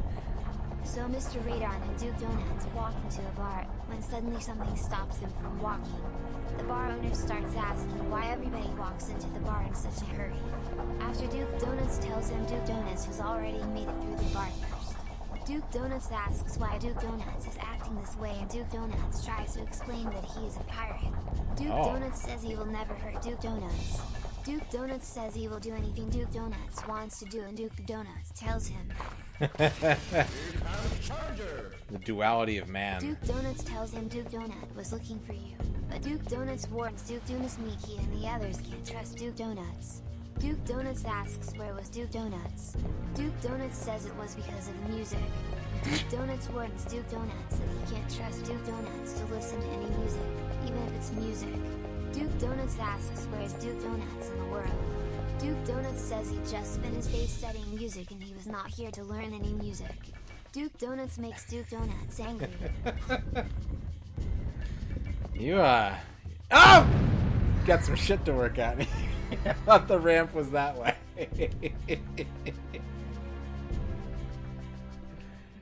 Ah, damn it. There he is. What's up, Static Bones? I was so close. I was so close. And I forgot which side the ramp was on. Well, that's okay.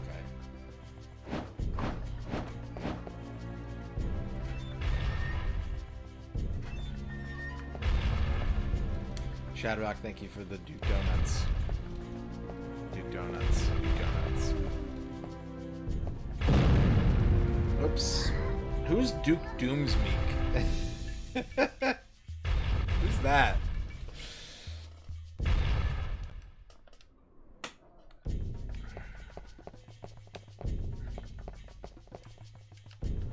Pirate Sprite.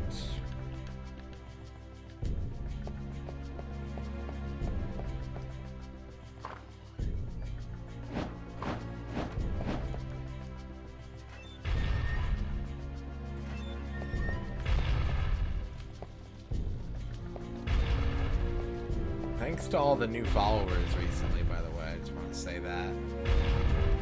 I think we've been accumulating quite a few in record pace lately.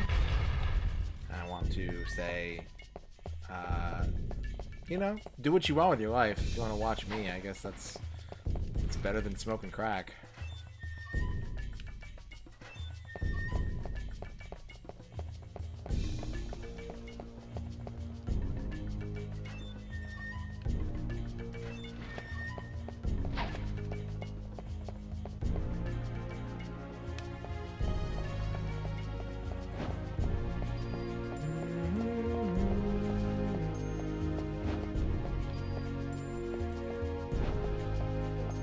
Ah! Slippery. Slippery dippery. Doc.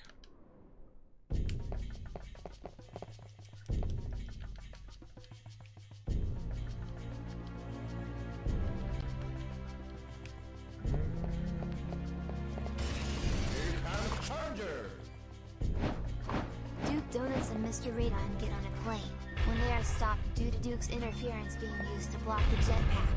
They are then attacked by Busters and Dukes, but it seems the other jets are coming for them, and the Busters attack them. Then the Busters are stopped by skid marks, and they are then shot down by Buster number 1, who drops Bucky's plasma cannon and fires a sonic bomb. After that, Bucky gets hit in the head by the sonic bomb. After Skid Marks attacks Skid Marks' team. You ever, like, This is an interesting question. I suppose this can possibly be achieved with the sea lion, Dronabinol, but do you really want that? Especially when you are dealing with a lot of people on the street? I'm not sure. I've definitely heard rumors about absinthe in the early days of Prohibition, from a guy who'd come in and sit by the bar with us. My friend, who was high at the time, was pretty adamant that he'd heard of it being thrown out, and that they had no plans to do anything. if you're telling a story and you use the phrase "my friend" and then as an aside say who was high at the time, that's a pretty good story. Better story about absinthe for sure. Shadrock, I think what you did is like you tapped into some alternate universe where Duke and I went to grade school together, and I was writing a story about like some cool adventure that we went on. Because that's what that reads like. That reads like 9-year-old writing his own book. That's 100% the vibe from that excerpt right there. My friend's gonna be in it, and we're gonna get on a plane, and then Bucky's gonna drop his plasma cannon, and we're gonna shoot down the Busters, and there's this guy named Skid Marks, and he's based off this stupid kid Mark, who's in my science class, and I wish he'd poop himself, and he's gonna be the bad guy, and we're gonna fight him with sonic bombs.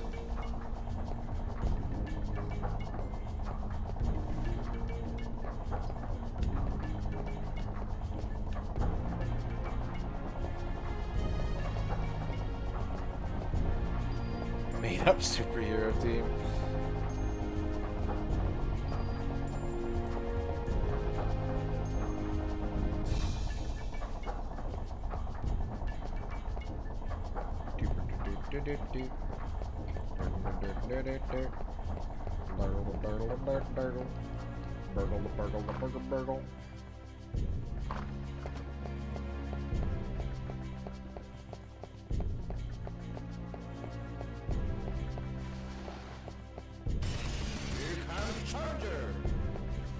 On the morning of May 28th, my brother-in-law went out for a walk in Old Saybrook, Connecticut. As he got in the back and began to walk down the street when he stopped and looked to his right, he says to himself, "Ah, it's just my brother I'm looking for." Then he looked to his right again, and all of a sudden his hand shot out and he grabbed me and his face went into a scowl. He says to me in a nervous whisper, "What did you shoot him with?" After the scowl, he started to shake. Oh my god. Uh-oh. Uh-oh. No. No! No motorcycles! No! He says to me, "Oh. It sounded like something was tearing him apart. That's when you start tearing up." In an interview in a Star, Radon said that he is the one who shot his in-law's drink, which they had been drinking with a friend of theirs. Here comes Charger! Duke Donuts and MisterRadon go to McDonald's, where they're greeted by the real Dr. Radon, played by Jeff Goldblum in the movie's Pilot. The movie ends with the character of Dr. Radon being presented with a plate of McDonald's fries. It would appear from a certain angle that this was the first time the character of Dr. Radon showed up in a movie in which he was voiced by actor John Williams, along with Richard Donnell and other real characters, like Dr. James Watson in the first one. Yes, the origin of the long-running Dr. Radon film franchise. Yeah, the composer John Williams looks just like Jeff Goldblum. Also, the presentation of fries makes me think this is like a Mac and Me sequel.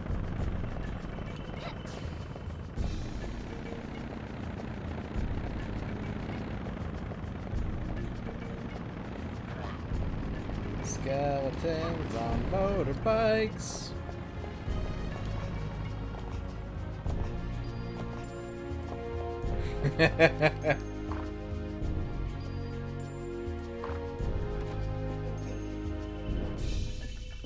Yeah, sorry, Aaron. I didn't mean to drag your family into this.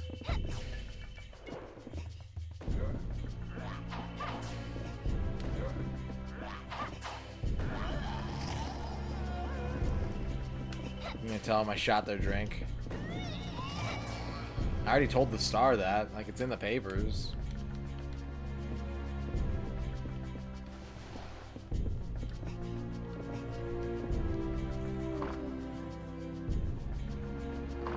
I need a save gem, is what I need.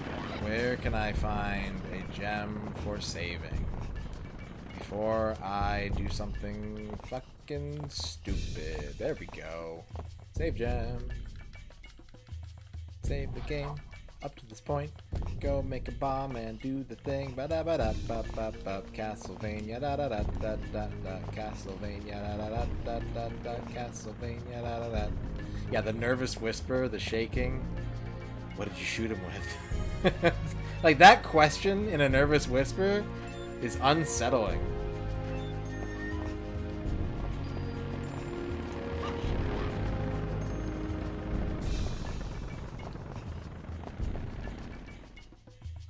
Justin's doing NaNoWriMo this year.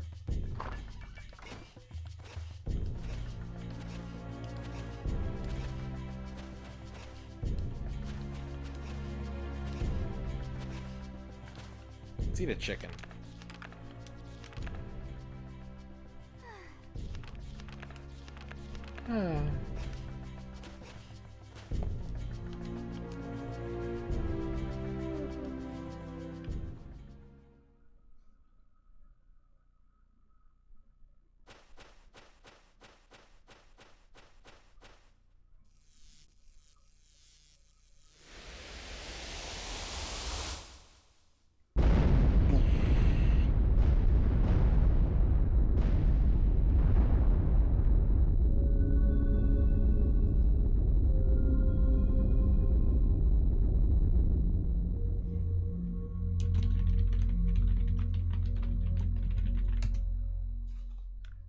Ah, damn it.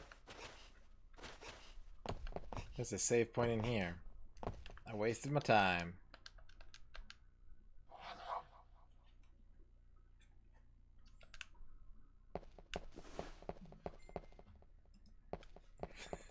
Thank you, Orkybork. Oh, there's a contract in here. Release the magic sealed in the crystal. Release the crystal's magic? Yes. The magic has been released.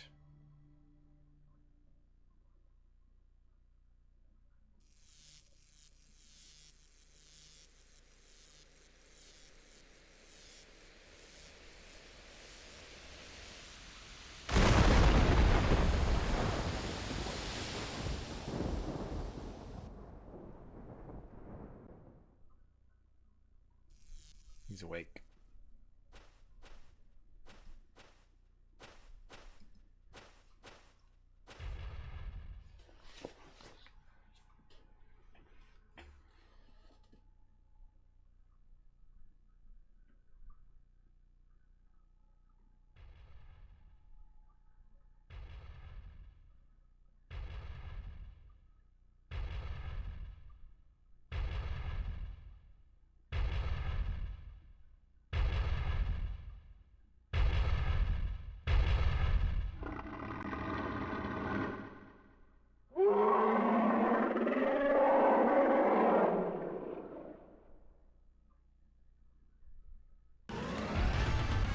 Find out.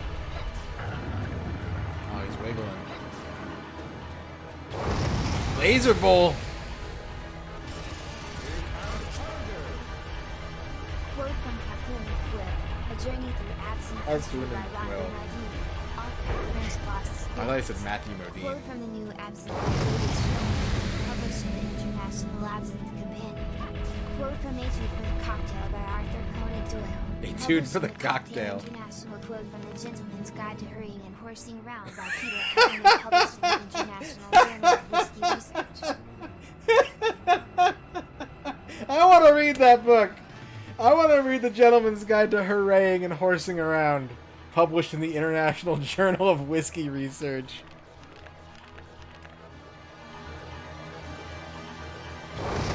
That sounds so good. Just guys doing dude things. Ah! Okay, I think we need... Ah!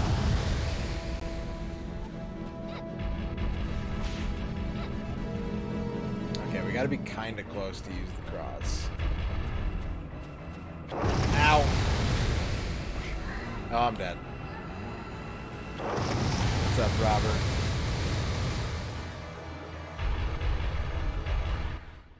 You took something pure and you corrupted it, Robert. How dare you?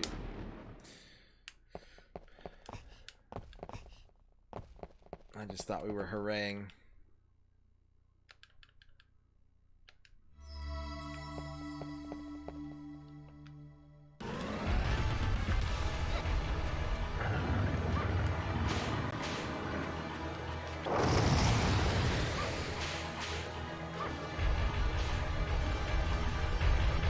There's no results on Google. A falcon, thank you for the raid.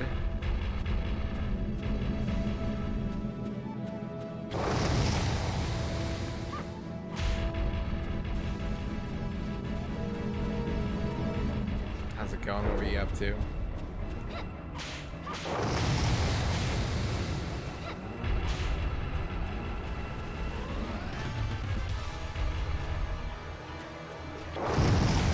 I mean, the book title is really good on its own, but don't sleep on the International Journal of Whiskey Research.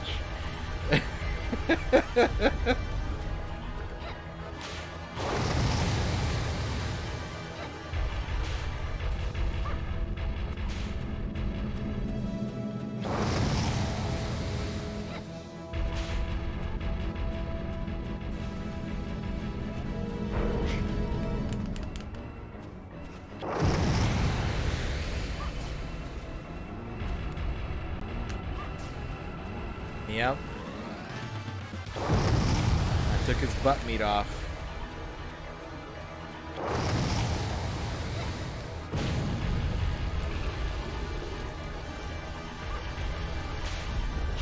How do you avoid that? And yet, it's just tapping into some alternate wonderful world. What's that say? Primary food source. Roast beef. Roast beef is the primary food source.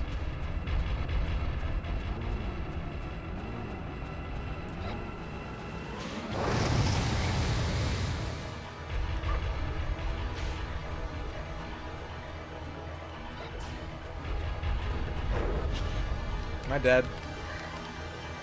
Yeah, I'm dead. Thank you, Serial Wallace. I'll do my best. Even though I just died, I'll do it for you.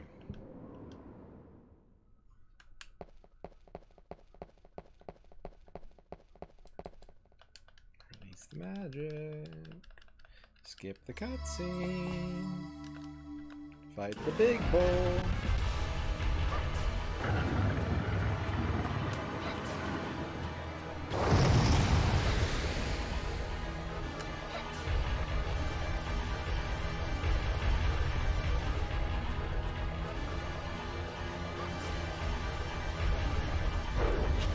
Tried to slide. I'm on fire. God damn. Am I dead? God damn. That was so fast.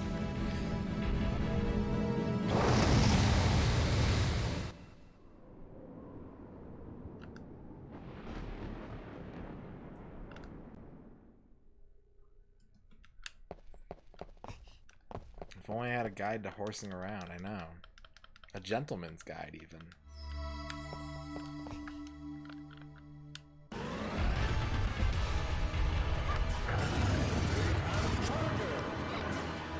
gentleman's guide to horsing around chapter 1. We're living through a century of bad old days. Yeah. Most of us aren't very good at noticing change. It appears to be happening to us. This is the same pattern that created World War I, or the Great Depression. It's the same reason that the stock market keeps going up and up and up. We don't have a model for predicting stock market surges and drops. When you have an irrational animal spirits kind of mindset as part of it. Animal spirits mindset. What causes stock market peaks and valleys? It looks scary, but actually it's just a manifestation of that irrational emotional state you just felt. It's why you still love your child even though she got drunk and crashed her car. Or why you stay in the military when lots of other people would quit. It's why people are angry at their friends after the bubble burst. Because they took them for a ride. So for us to understand the changing economy, we have to understand how the change happens. There's way more stock market tips than I thought there'd be in this book. Serial Walrus, thank you for the follow. Much appreciated. Welcome. Welcome on into this weird little project of ours.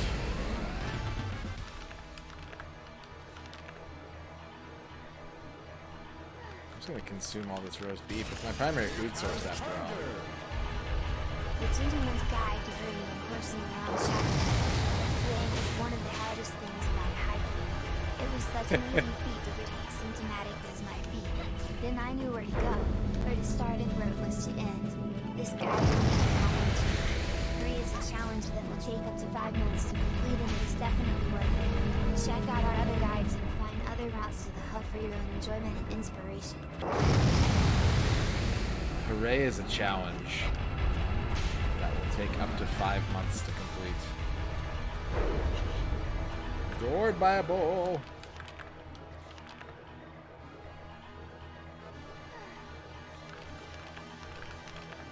I think maybe what I'm learning is that hooraying is many things to many gentlemen.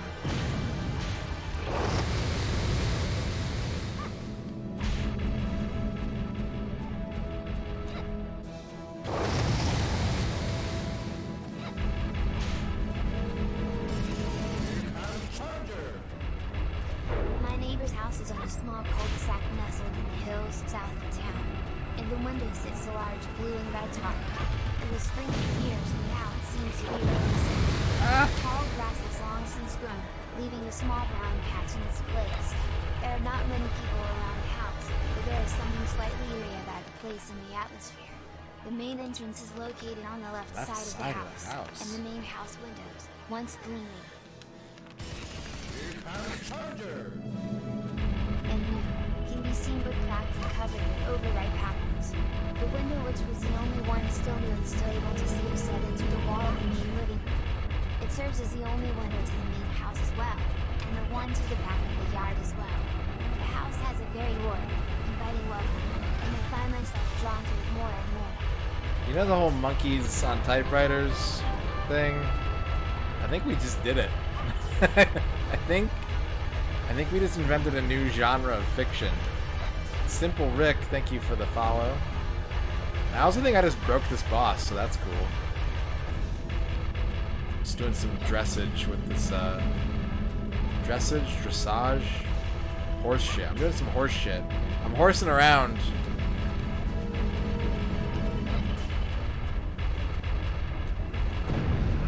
Oh, you got your legs blown off.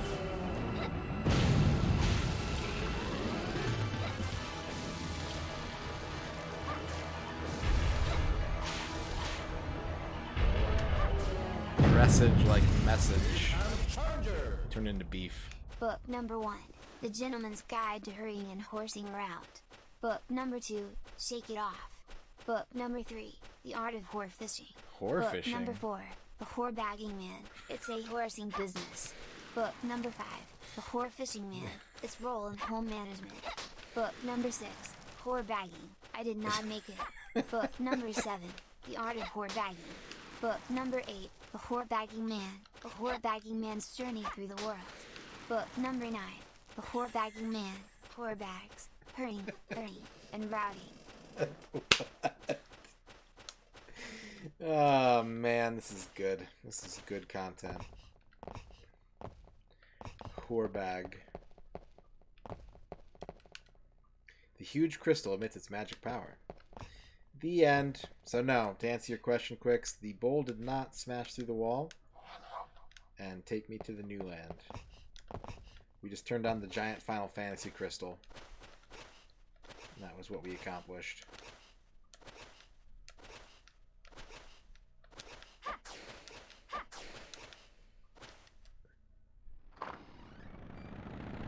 There's a skeleton on a motorcycle outside waiting for me! Ah!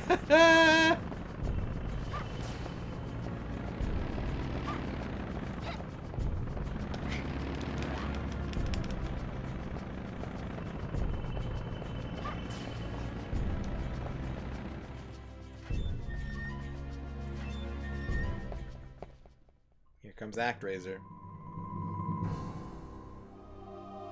ActRaiser. Ho ho ho. Have you considered you answer? Ah. But the sight of your impudent face tells me all. I will destroy Dracula. Oppose me and I must kill you too. You have power, girl. But your opponent today is not me, ho ho.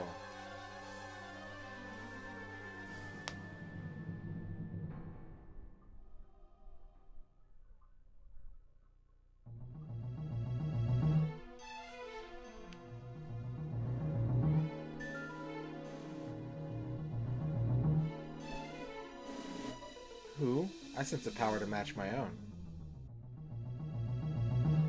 She was a Fernandez too, a warrior who came to fight the Dark Lord. The Mao. We took her alive and made her a vampire.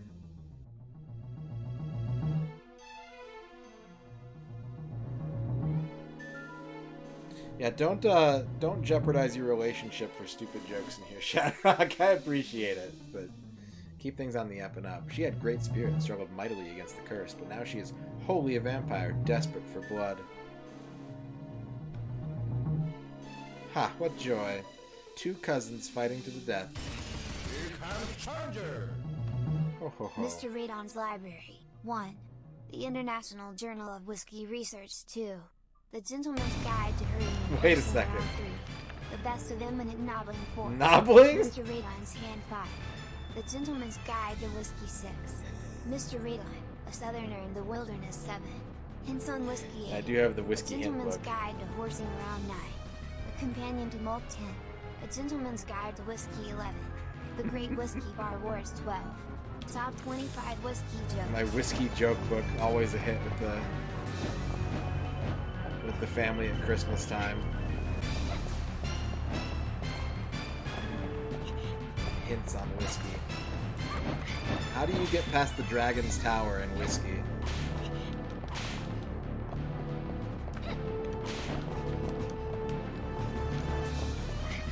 Eminent nobbling.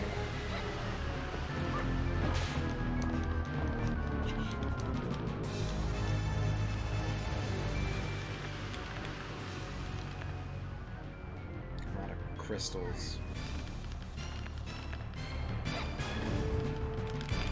And now I'm in a crystal.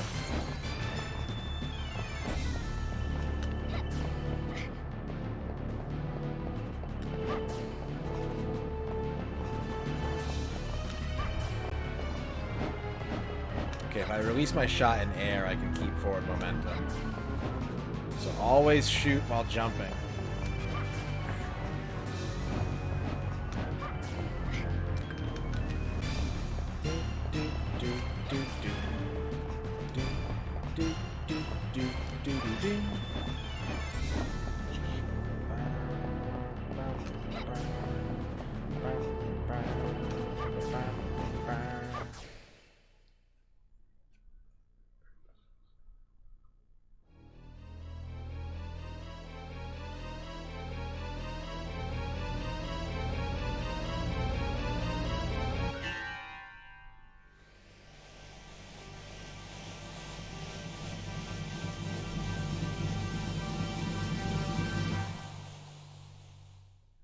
What's up, D?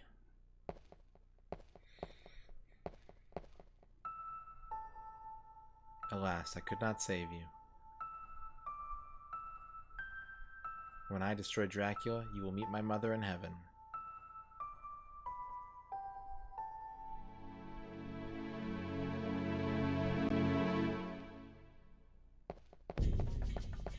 And face slide. Face slide up the stairs. Yeah. Yeah. The new McDonald's menu for the month is in Ern's Kitchen. Thank you, Dorky. Everyone vote for your favorite.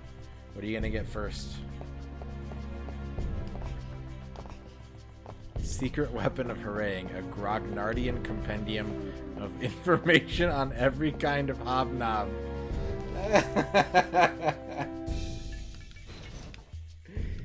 What in the fucking dwarf book shit is that?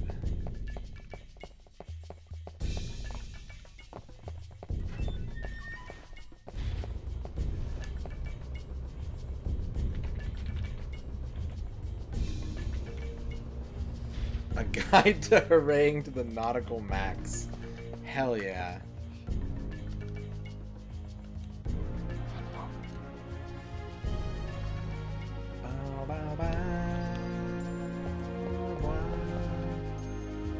Okay, so we can't go this way on account of the Medusa heads and the broken bridge. We can go this way on account of the no Medusa heads and the functional bridge and the 5 ghosts.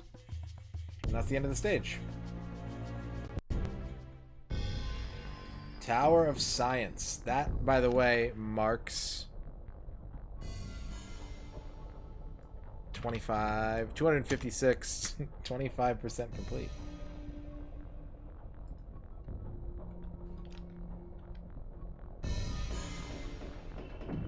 It is pretty good, yeah. Dance with a sassy sailor.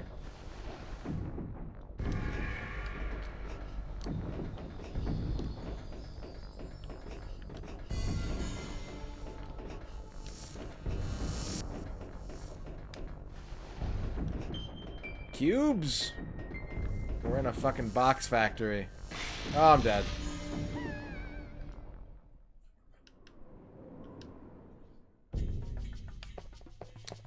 Currently I'm using a Hyperkin Captain. Sometimes I use OEM Nintendo controllers. Sometimes I use Nintendo controllers with GameCube replacement stick. Lunar Stream Manager. Thank you for the follow.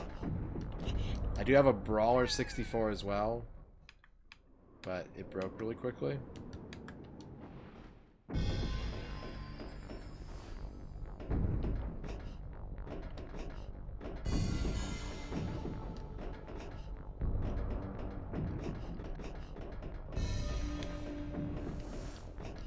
Can I blow these up? No, but I can get my face fucking zapped off.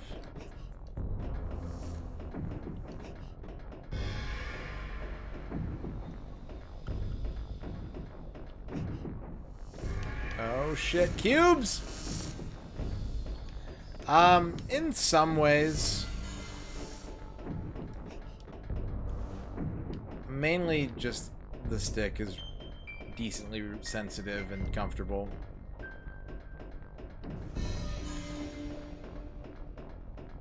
Okay, Aaron, I love you too. Have a good snug. Thanks for hanging out. Thanks for being my wife. I think that's really cool of you. Cube!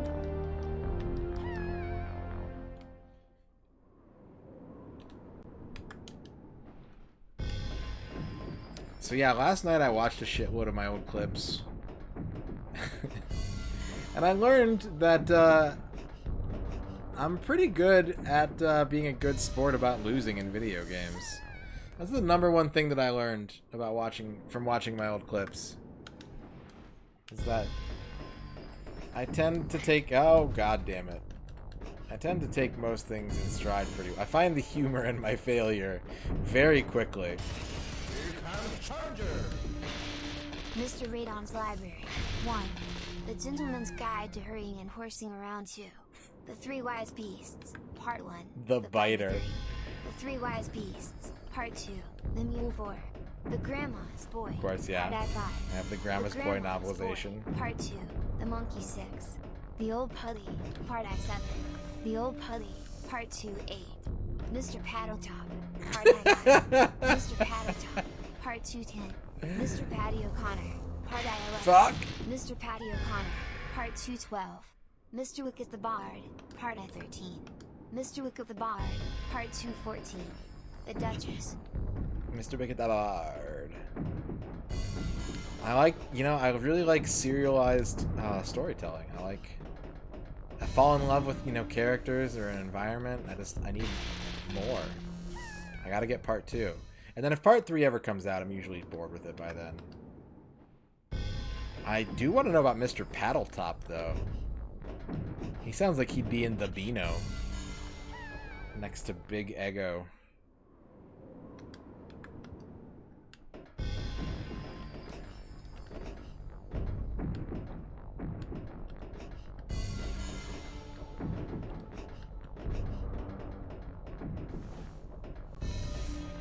Is there N64 homebrew besides like Waluigi memes and like GoldenEye hacks? Like, does it exist? Because I don't ever see it. I gotta slow down. This is not a stage you can just rush. You have to take your time here.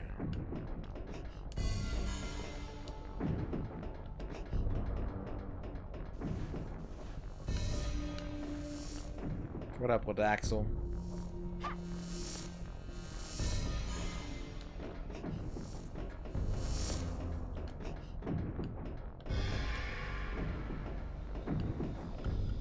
It's okay, I promise not to write you up.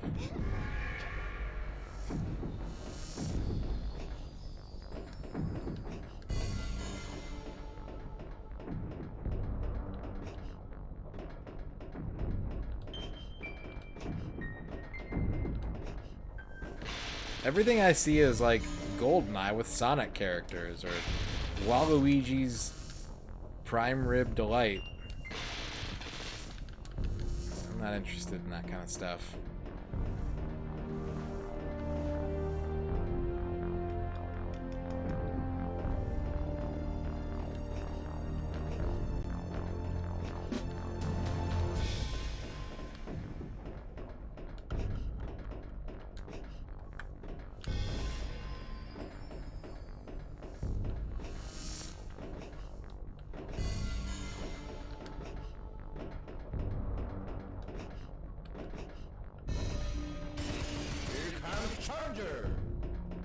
MisterRadon's Library. 1. The Gentleman's Guide to Hurrying and Horsing Around 2. Hear no evil, speak no evil, see no evil, and keep your mouth shut. Keep your fucking mouth shut. Thank you, Duke, for the library. Library bits.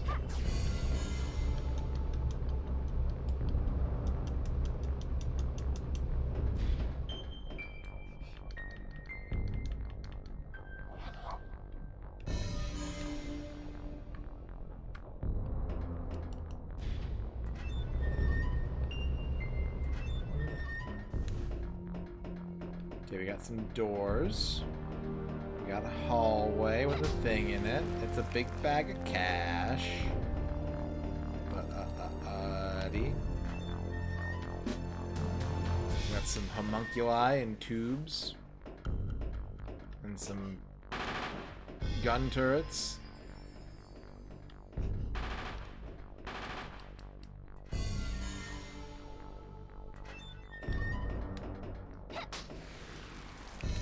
Science Key 1.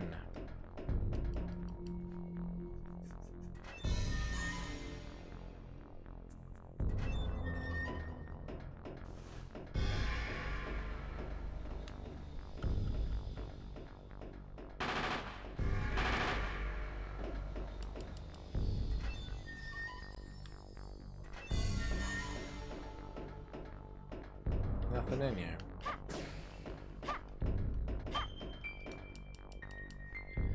To the Nautical Max. Yeah. Sailorific.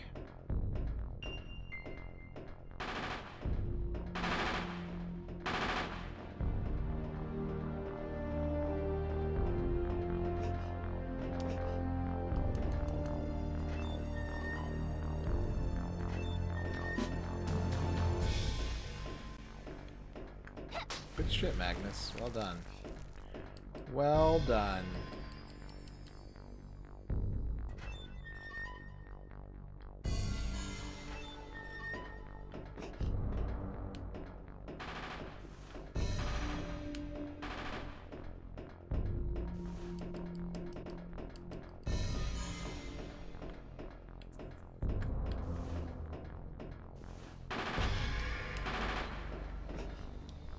Oh, that's not a platform.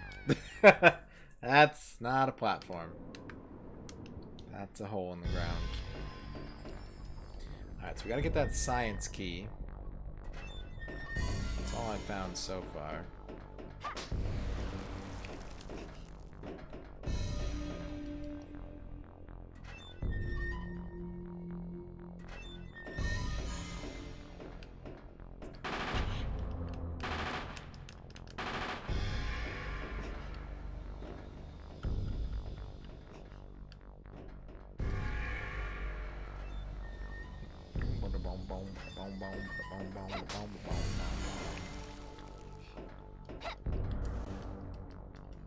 The key to science. Hustle hard.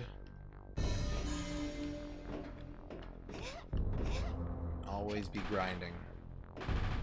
Grind out that hypothesis, bro, for big knowledge gains.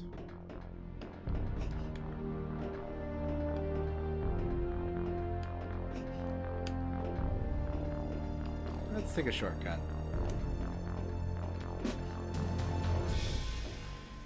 Key 2 to Tower of Science. It is locked. Oh, I bet that's where you... No? Is it? I'm getting shot up. Dracula's guns are shooting me.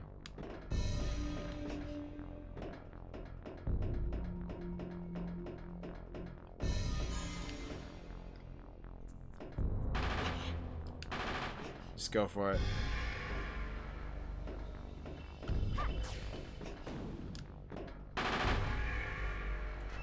Magic the Gathering strategy.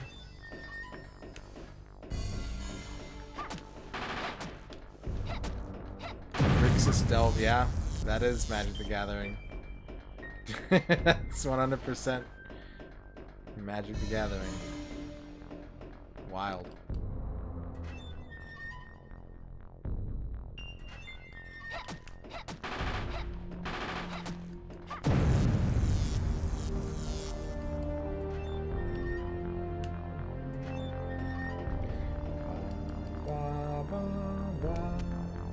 Oh, we used the key.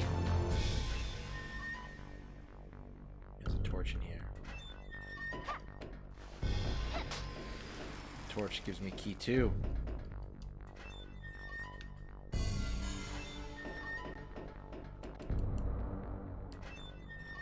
That's okay. The funny thing is, I have such a weird-ass collection of books from work that, like, it's not far from the truth.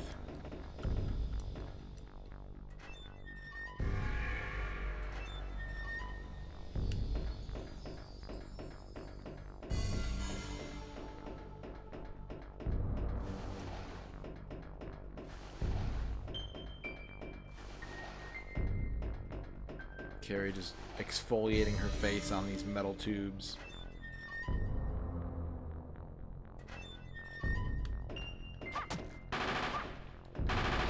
The Grognardian Compendium. Only good things can happen, I assume. All hail Grognard.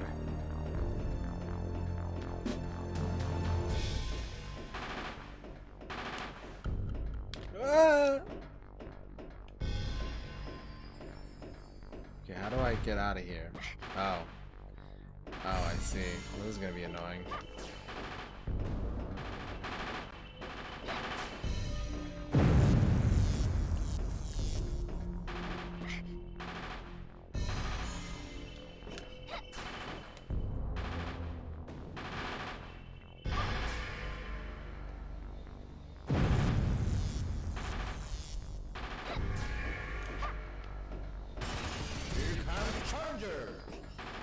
MisterRadon's Library. 1. A Grognardian compendium of information on every kind of hobnob. 2. A reference guide to the Grognardian Society. 3. A handy reference list, and also a Grognardian Hall of Fame. 4. Notes from Grognardia, especially useful for first-time players. 5. How to talk to humans and what to ask and what not to ask. That would be a really 6. good book. Quick reference chart. 7. A player's guide to the Grognardian party, and other stuff. 8. Game Master Guide. This includes a sample adventure. 9. Appendix. It's the book called Appendix. It's a pretty good idea, actually.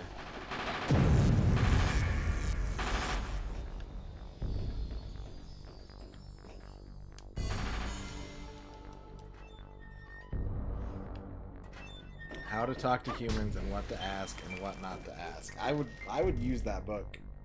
That is a book that I could use in my daily life.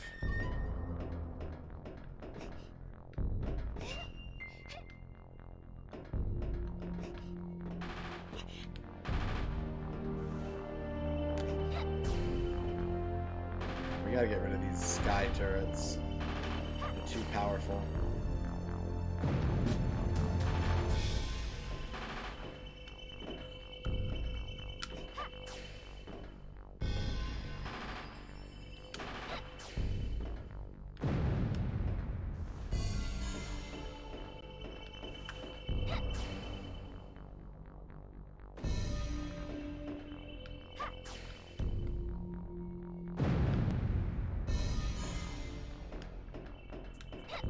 Where's the... Is it over here? I think it's over here. Hail Grognardia.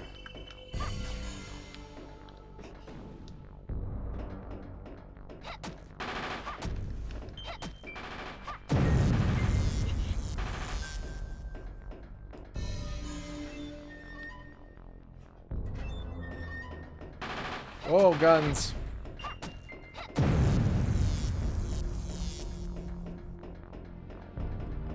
How to use a garden stone. Some fairy shit for people who like fairies and leprechauns.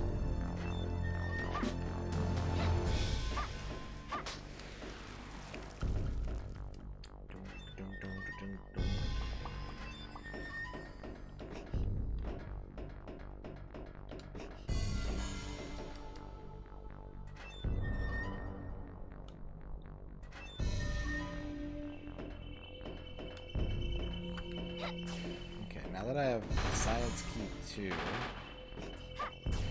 mostly lots of dying. The backtracking in this game is 90% because you keep dying. Or I keep dying, specifically, not you. You are good at video games. I, on the other hand, am impatient.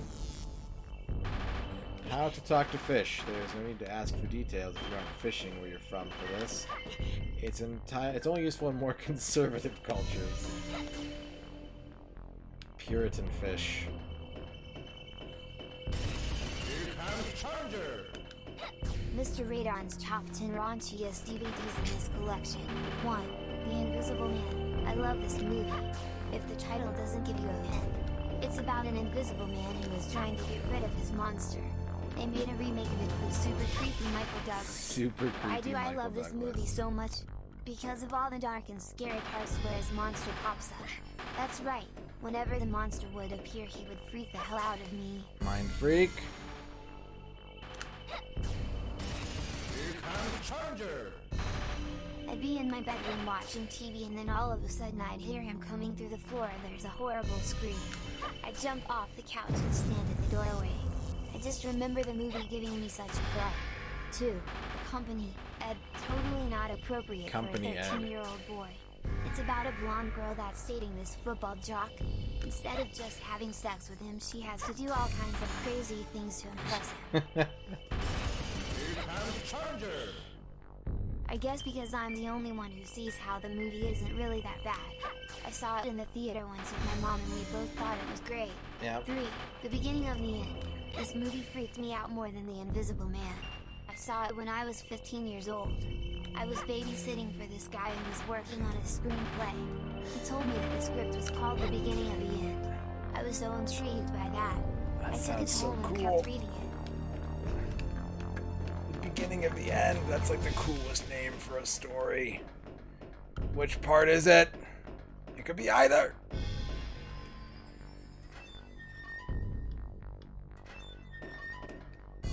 I'm gonna put a save down right now, so that I don't die in a stupid accident. Thank you, Dorky, for the top 10 raunchy DVDs.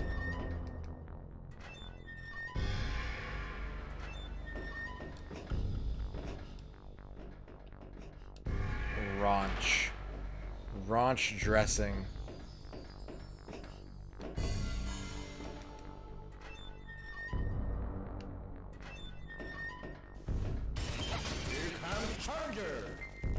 MisterRadon's Library. 1. Absinthe Stark Heart, an alcoholic's odyssey through the world's most famous poison. 2. Hoover's Blackout. 3. Hoover's Blackout. Bob's Holiday, the tragic story of one little boy and his family during the Great Depression. 4. Pulitzer Prize winner, The Best of Everything by Kurt Vonnegut. Gotta have a Vonnegut book. We were all single men in college at one point. Gotta accumulate that Vonnegut.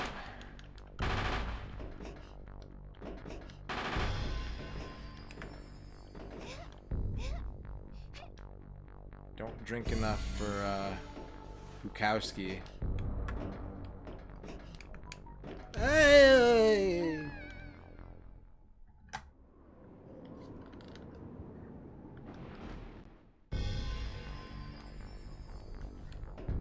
Good thing I put that safety save down. I'm a genius. Do.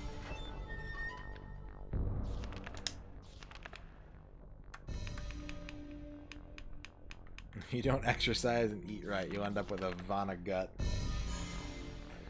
Vonnegut.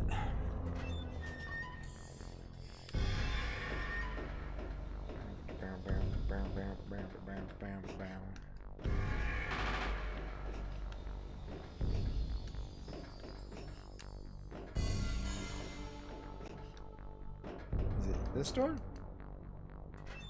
No. No, it is not.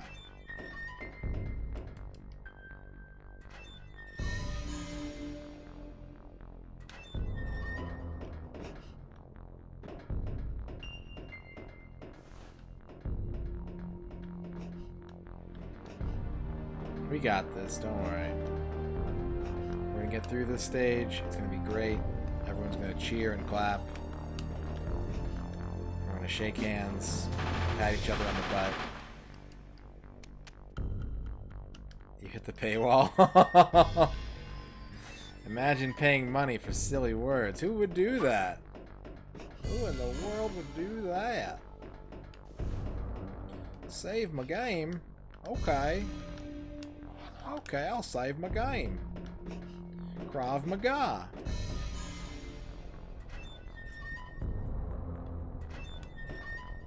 I think I remember what I need to do.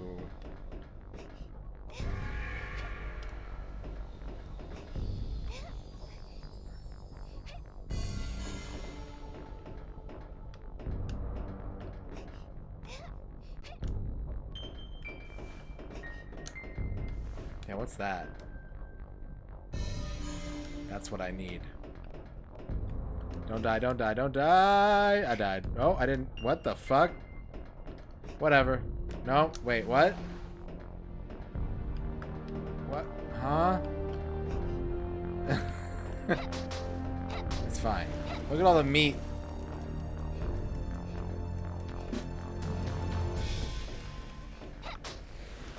Oh my god, meat parade. That's not... Oh, well.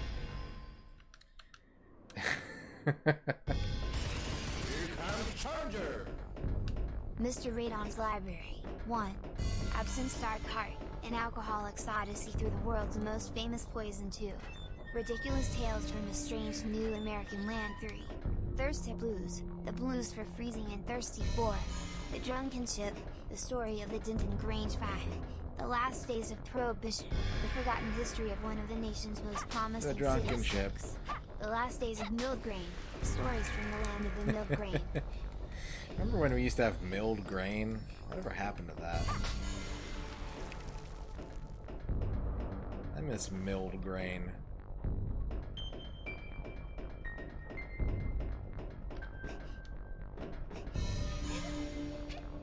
This game has fantasy floors.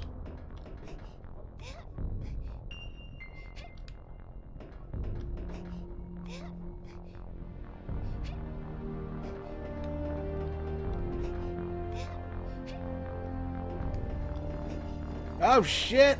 We're good. We're good.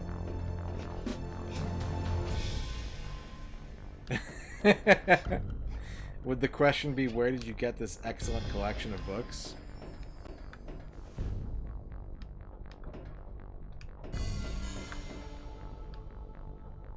Because I'm never telling.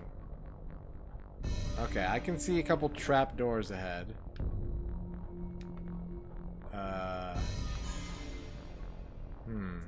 Wait, is that a floor? No. That's an optical illusion.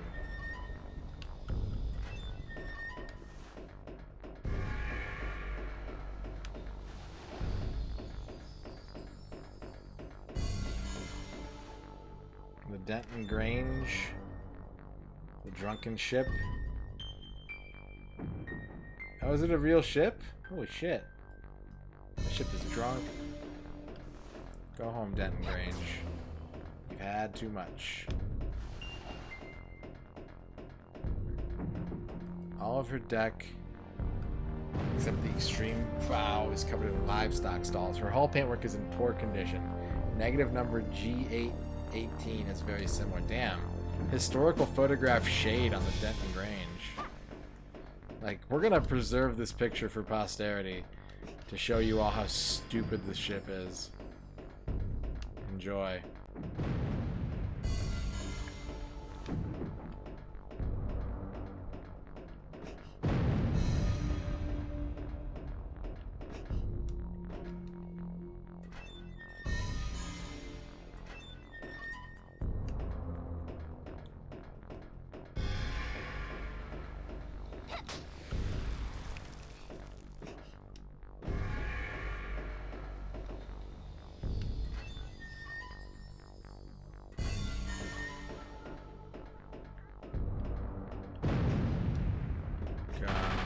Gun turret.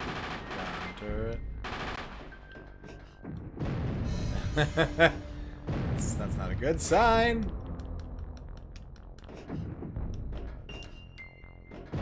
One of these had a Discord invite link in it.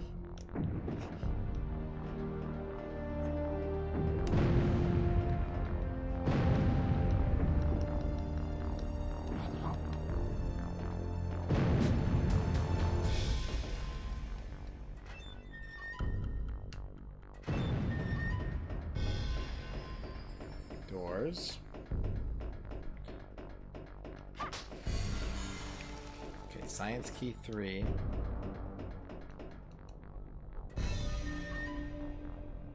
That leaves the area, so we don't want that yet.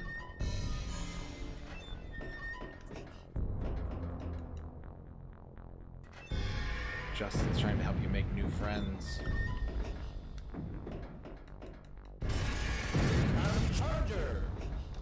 MisterRadon's Library. 1. Absinthe Star Cart, an alcoholic's odyssey through the world's most famous poison tube. A night in the life and dying of a drunk fool.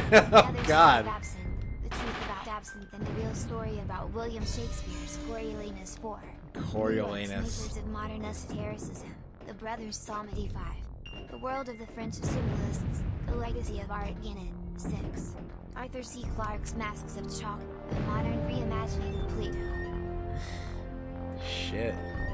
I got some cool books. Like A Night in the Life and Dying of a Drunk. Why would anyone read that?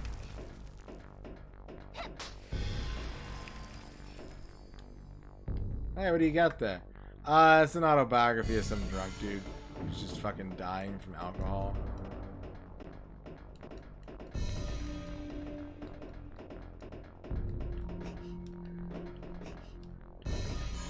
This was a stupid room.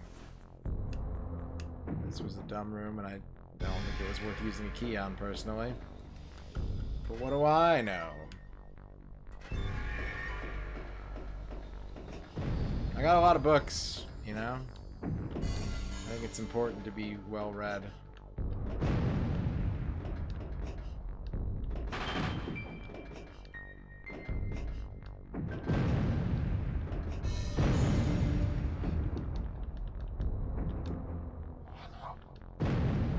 Esoteric, philosophical, scientific philosophy to esoteric science, paranormal, and experimental.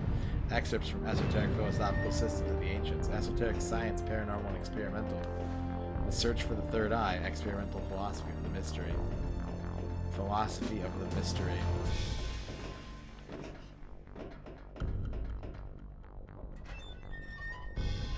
This is the end of the stage, right?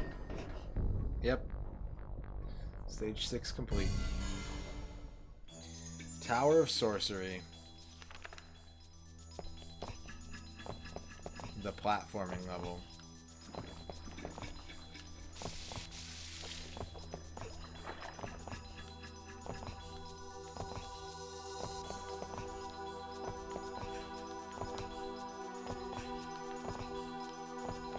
Speed runs. Speed runs. Speed runs.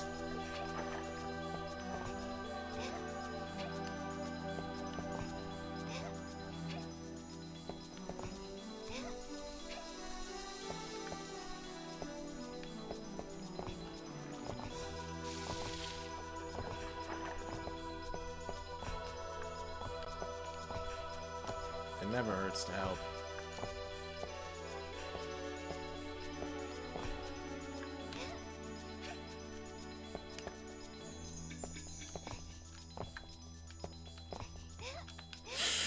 Ah.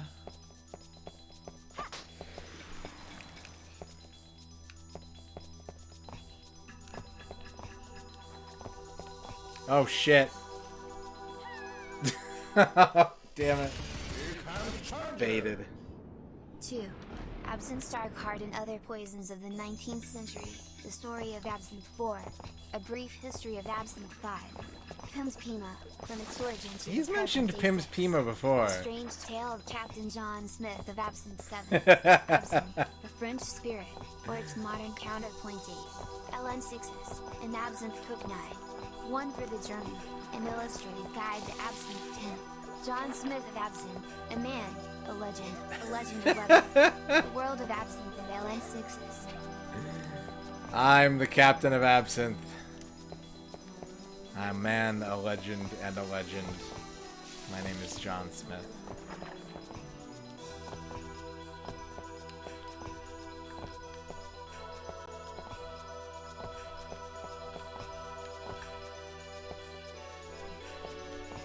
A Bibliophile Reflections, the Journal of a Pimpernel. Man and Myth, a historical encyclopedia. Tired of all these modern encyclopedias.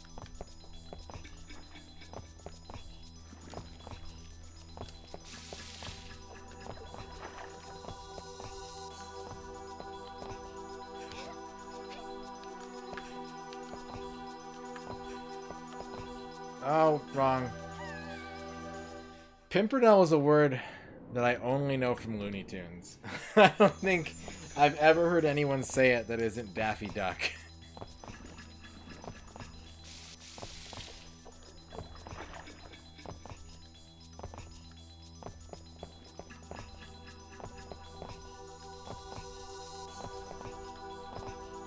The Scarlet Pumpernickel. Yeah.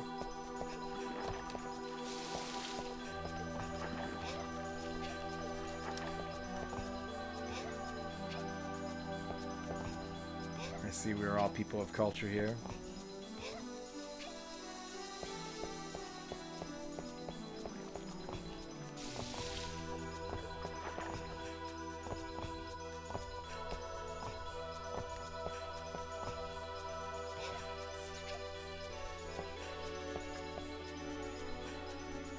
Absinthe's Heart of Terribilis, Volumes 1 through 5. The complete works. Look at all this platforming we gotta do.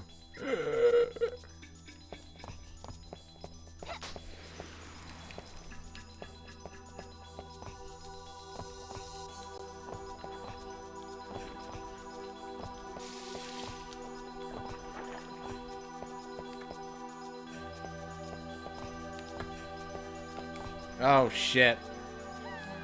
I thought it was gonna go away. Gotta get to a save point. It's almost time to cut stream.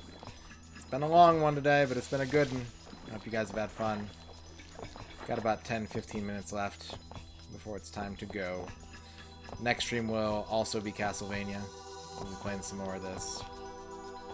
At the request of one Duke Donuts. So if you're enjoying the Duke, or the Castlevania, or both, Die 8215, thank you for the follow. Thanks. Come on back. A brief history of America's most hated murderer. I am enjoying it. I like this game. It turns out that I still like this game, which is good. Oh, Tom, thanks. Thanks for being here the whole time. Guys, make sure to check out Retrograde Tom.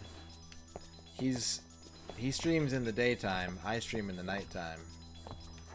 And together, we make two sides of the same bagel.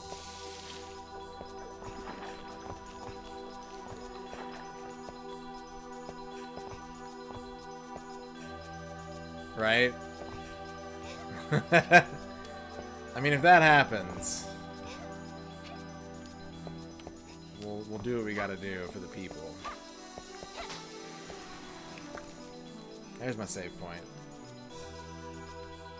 But he won't raid because I'm not playing Reinhardt. He won't raid me because I'm not playing as the big guy.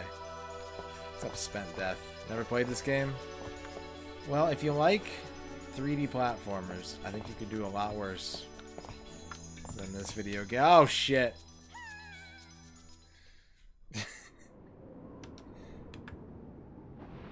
No, previously. Ooh, dodged a bullet there. Okay.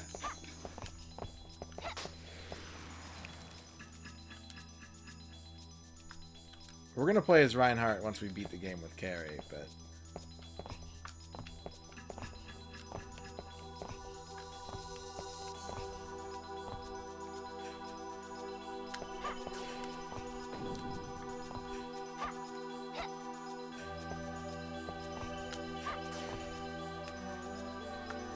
There's an item crystal above me. No, it's a good game. Like, it's not perfect, but it's a good game. This game has my seal of approval.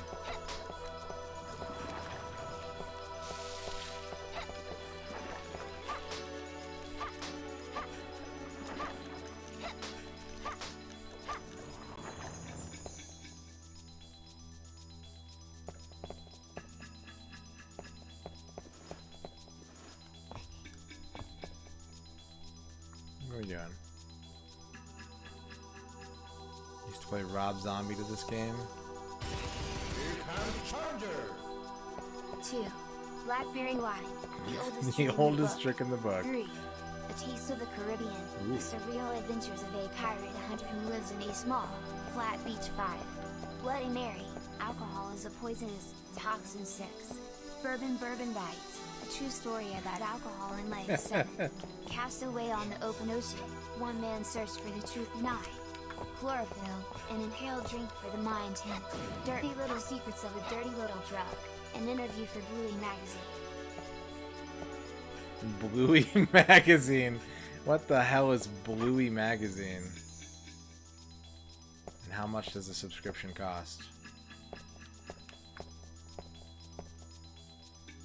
Bourbon Bites.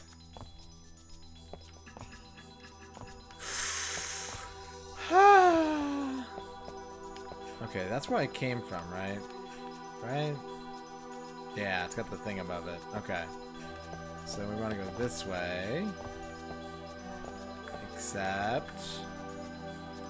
We can't, because the platform's too shallow. So we're going to hit that, and we're going to very quickly... Oh, not quickly enough. Alright, so just do that in reverse, I guess. We're going to quickly run our way back here as the platforms are going up.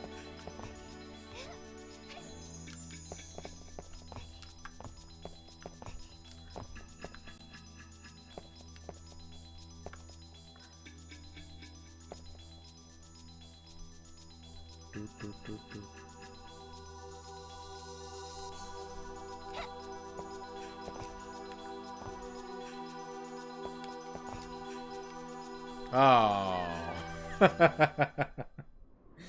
Oh. Oh.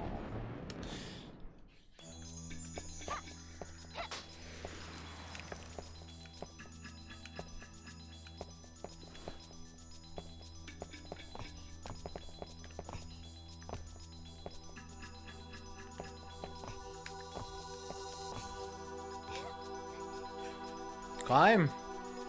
The snow cone is disappearing. You did it. Good job, Carrie. But I'm left with questions in my heart.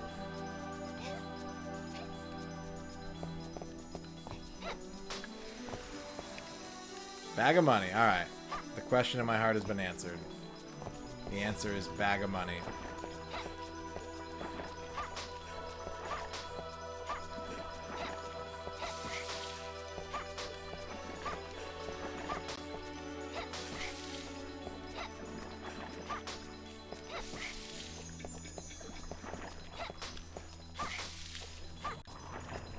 No.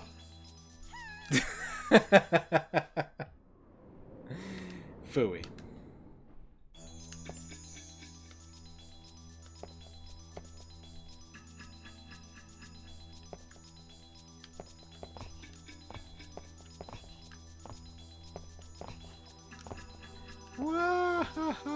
Wee.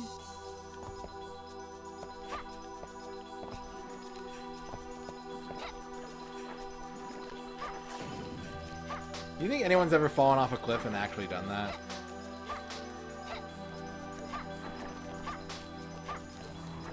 Like someone just like loses their footing as they're washing the windows on a skyscraper or something. Like, you know what? Fuck it. 2. The Old Man Who Lived on Mars and Other Tales from Medieval Europe 3. The Oh, Book of the shit. Future. Science fiction in the Middle Ages 4. The Book of the Dying Sun. An Odyssey between a boy and his first love 5. The Book of Death. The book that told us the meaning of life 6. The Book of Water. The secret symbol of ancient Egypt 7. The Book of Fire. A miracle from the past 8. On the Horizon. The poetry and the science of the earth. I like that Egypt's secret symbol is just water. I also like that I have a bunch of books about elements. It's very appropriate for an element such as myself. Gotta have happened once, right? Someone had that carefree, to hell with it attitude.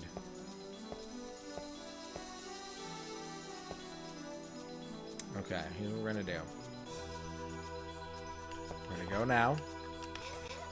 Oh shit! Oh shit! Oh shit! That was not worth it. That was not worth it. Alright.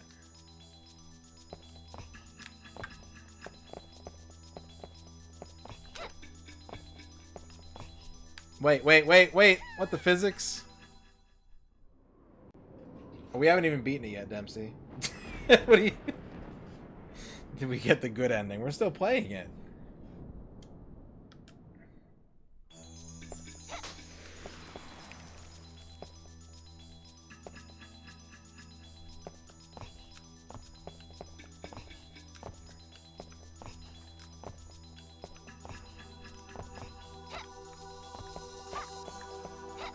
Okay, so if you break this... it makes this terrain uneven. Why would you want uneven terrain? There are 4 endings. Oh, okay, that's fair. That's a fair assumption. Alright, I'm sorry I mocked you. No. We're halfway through the first playthrough, and we can use methods to get 2 endings on a single file. We can use methods.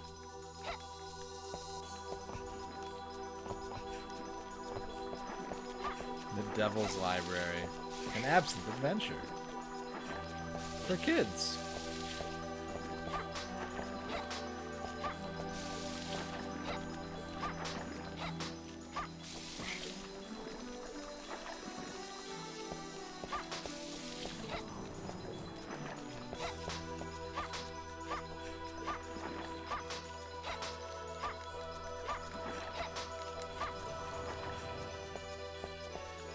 Yeah, it's all good though.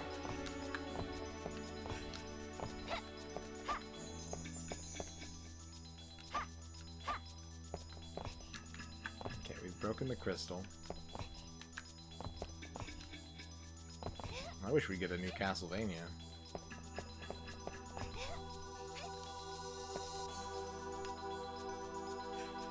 There's like 0 reason to go over there. Yeah, there's absolutely no reason to go over there. Hell yeah, 3D slot machine Castlevania. I'm in.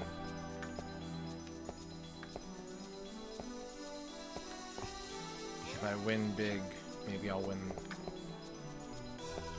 lots of absinthe.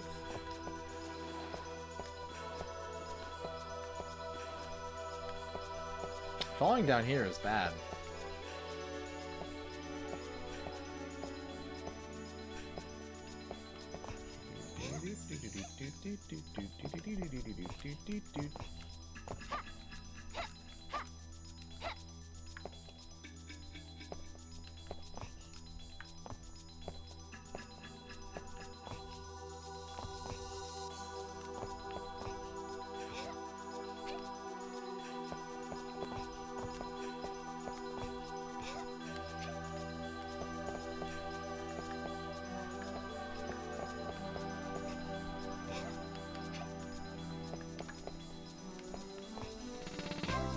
Lunar Director. Wait a second.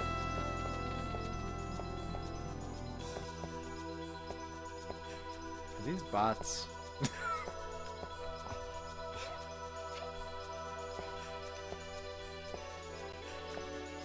you're not a bot,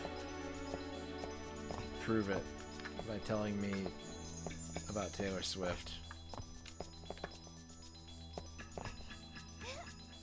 Yeah, there was like Lunar Stream Manager earlier.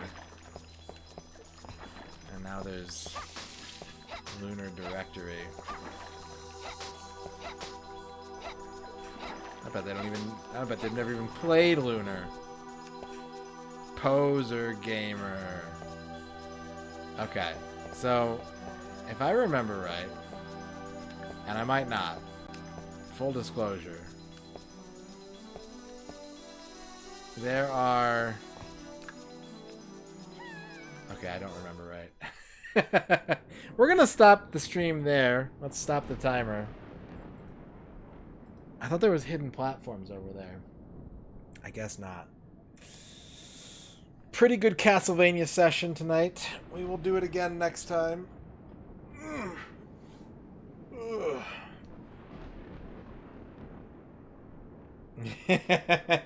Good luck, Cleveland. Good luck in finding the online absinthe directory. Yeah, it was a good mega stream. Thank you, Duke Donuts, Dorky, Shadrock, all the Ferdouli squad. A Falcon with the raid. Spent Death, thank you for the follow. What else we got? I'm going.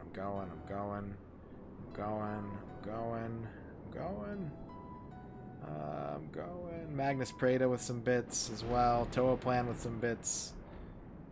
Atticus with a raid. Craig the Retronaut with the raid. Funk Sauce with the 2 months of subs. Aragorio with the 5 months of subs. Yeah, maybe.